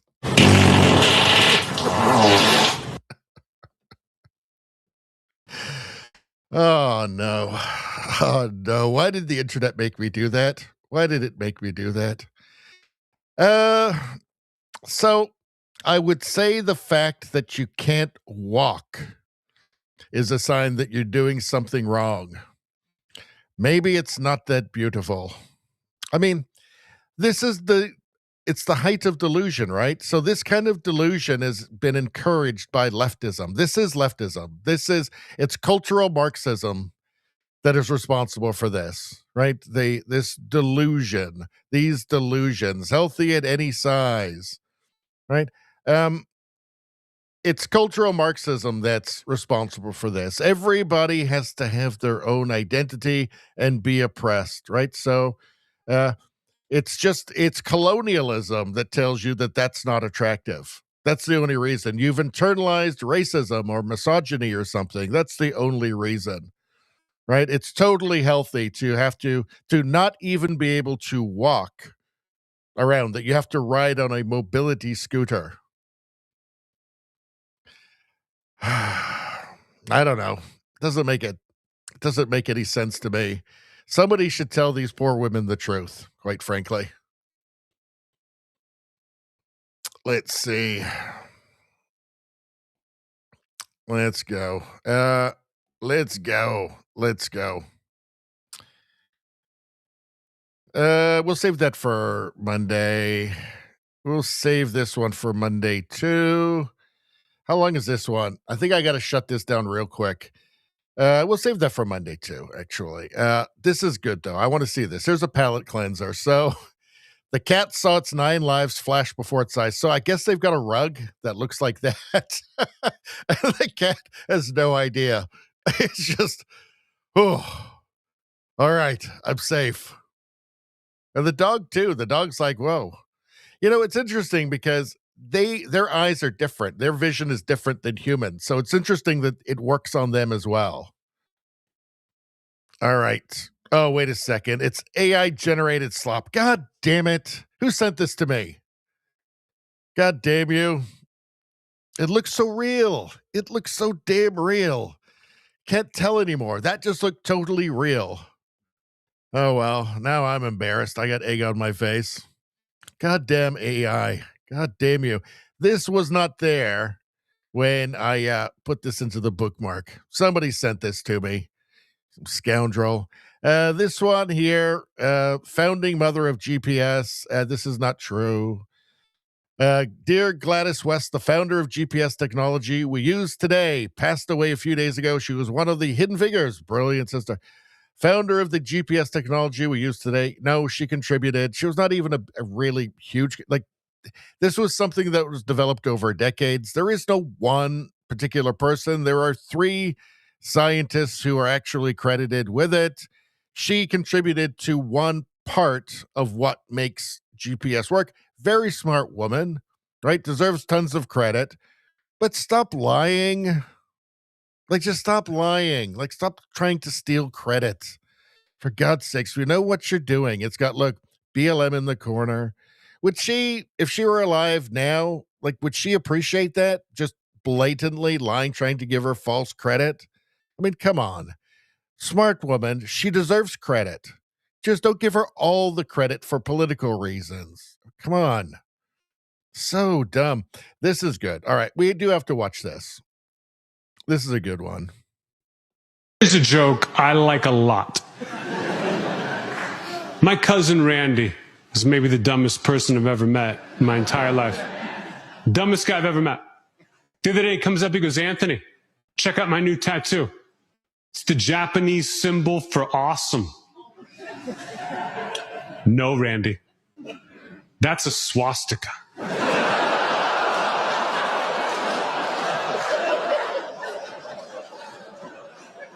I mean, fuck, man. Everybody knows.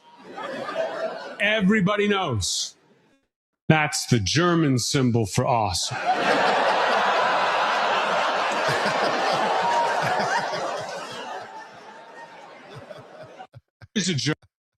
That's a good one.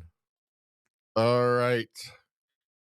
Let's save that one for Monday too. We're back tomorrow. Maybe some of them will do tomorrow. No, sorry. We're back on Sunday next. What do you notice about the candidates for Miss France 2026?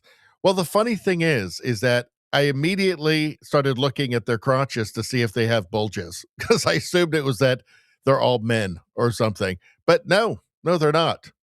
But they're all just French is the thing. They all look like French women. So I guess that's actually surprising these days. Miss France actually, all the Miss French ladies are, well, they're French. So good for them. Let's see. We'll save that one. We already did that one. And this, I don't have the energy for these. This is funny. Well, watch this. This is very short. What are you doing? What? No. No. No. No. That is hilarious. I love it. All right. This is interesting. Marty Up North posted this. This is an amazing collaboration between the USA and Canada. I think we already covered this last time, didn't we? Manned mission to, going to orbit the moon, something that humans haven't done since 1972. And there's a Canadian on the mission. We don't hear anything about this in the media because now we have to hate the US and everything has to be bad. We have to be enemies. So this doesn't go in the narrative. So they're not interested. Before, this would have gotten like any chance for Canada to brag about anything. Okay. Just, like nonstop for a month of the mainstream media. Now, nothing. That's how pathetic it is in Canada. That's how pathetic the media has become in Canada. We already saw that, and that we can't do tonight, and we already did that. So that's it. So a little bit of this stuff we're going to save for Sunday and then for Monday. Some of it we have to do on Monday anyway for the premium stream because otherwise it'll immediately get copyrighted. All right.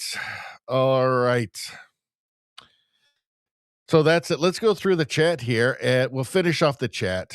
And I want to thank you guys for hanging in so long. It's been a long chat. We haven't done a 4.5 hour chat in a while. Izzy says Rumble's where the cool kids hang out. It's true. It's true. Let's see. All right.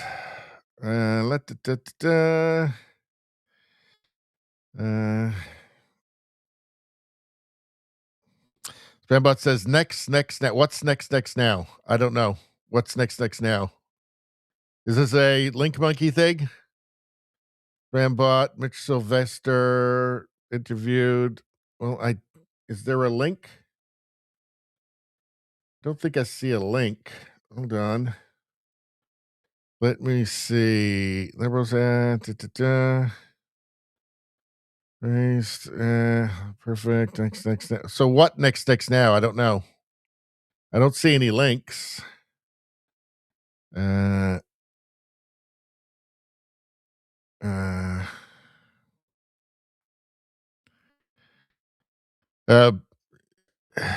Jeffrigo says the B doesn't stand for beautiful.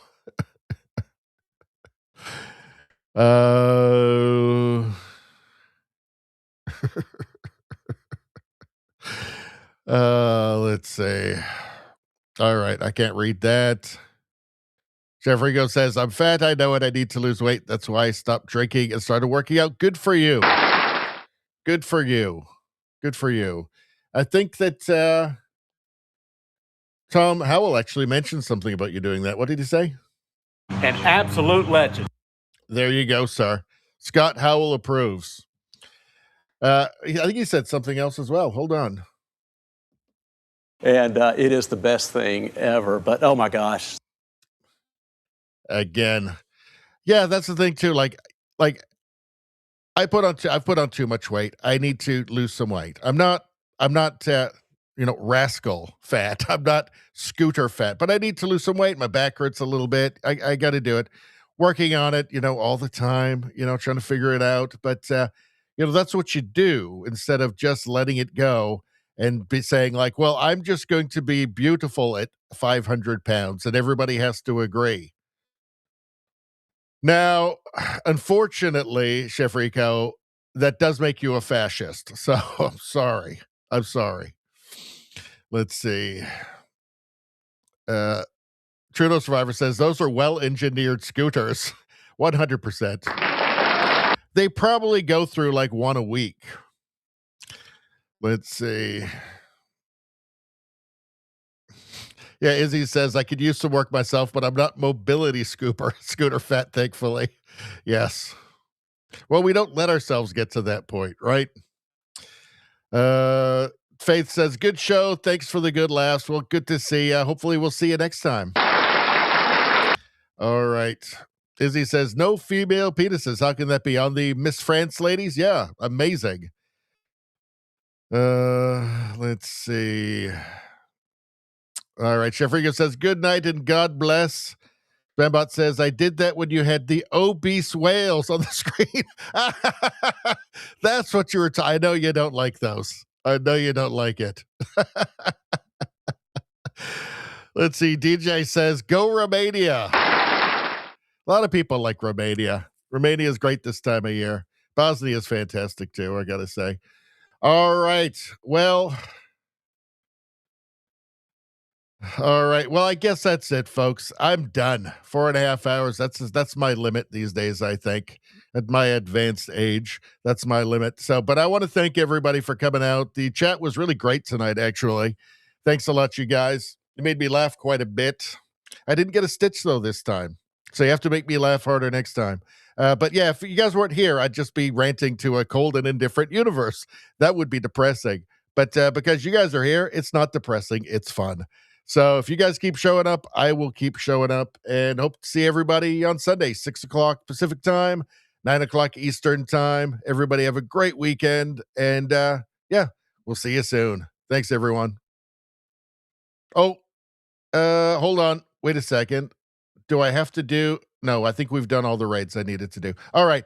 See you, everybody.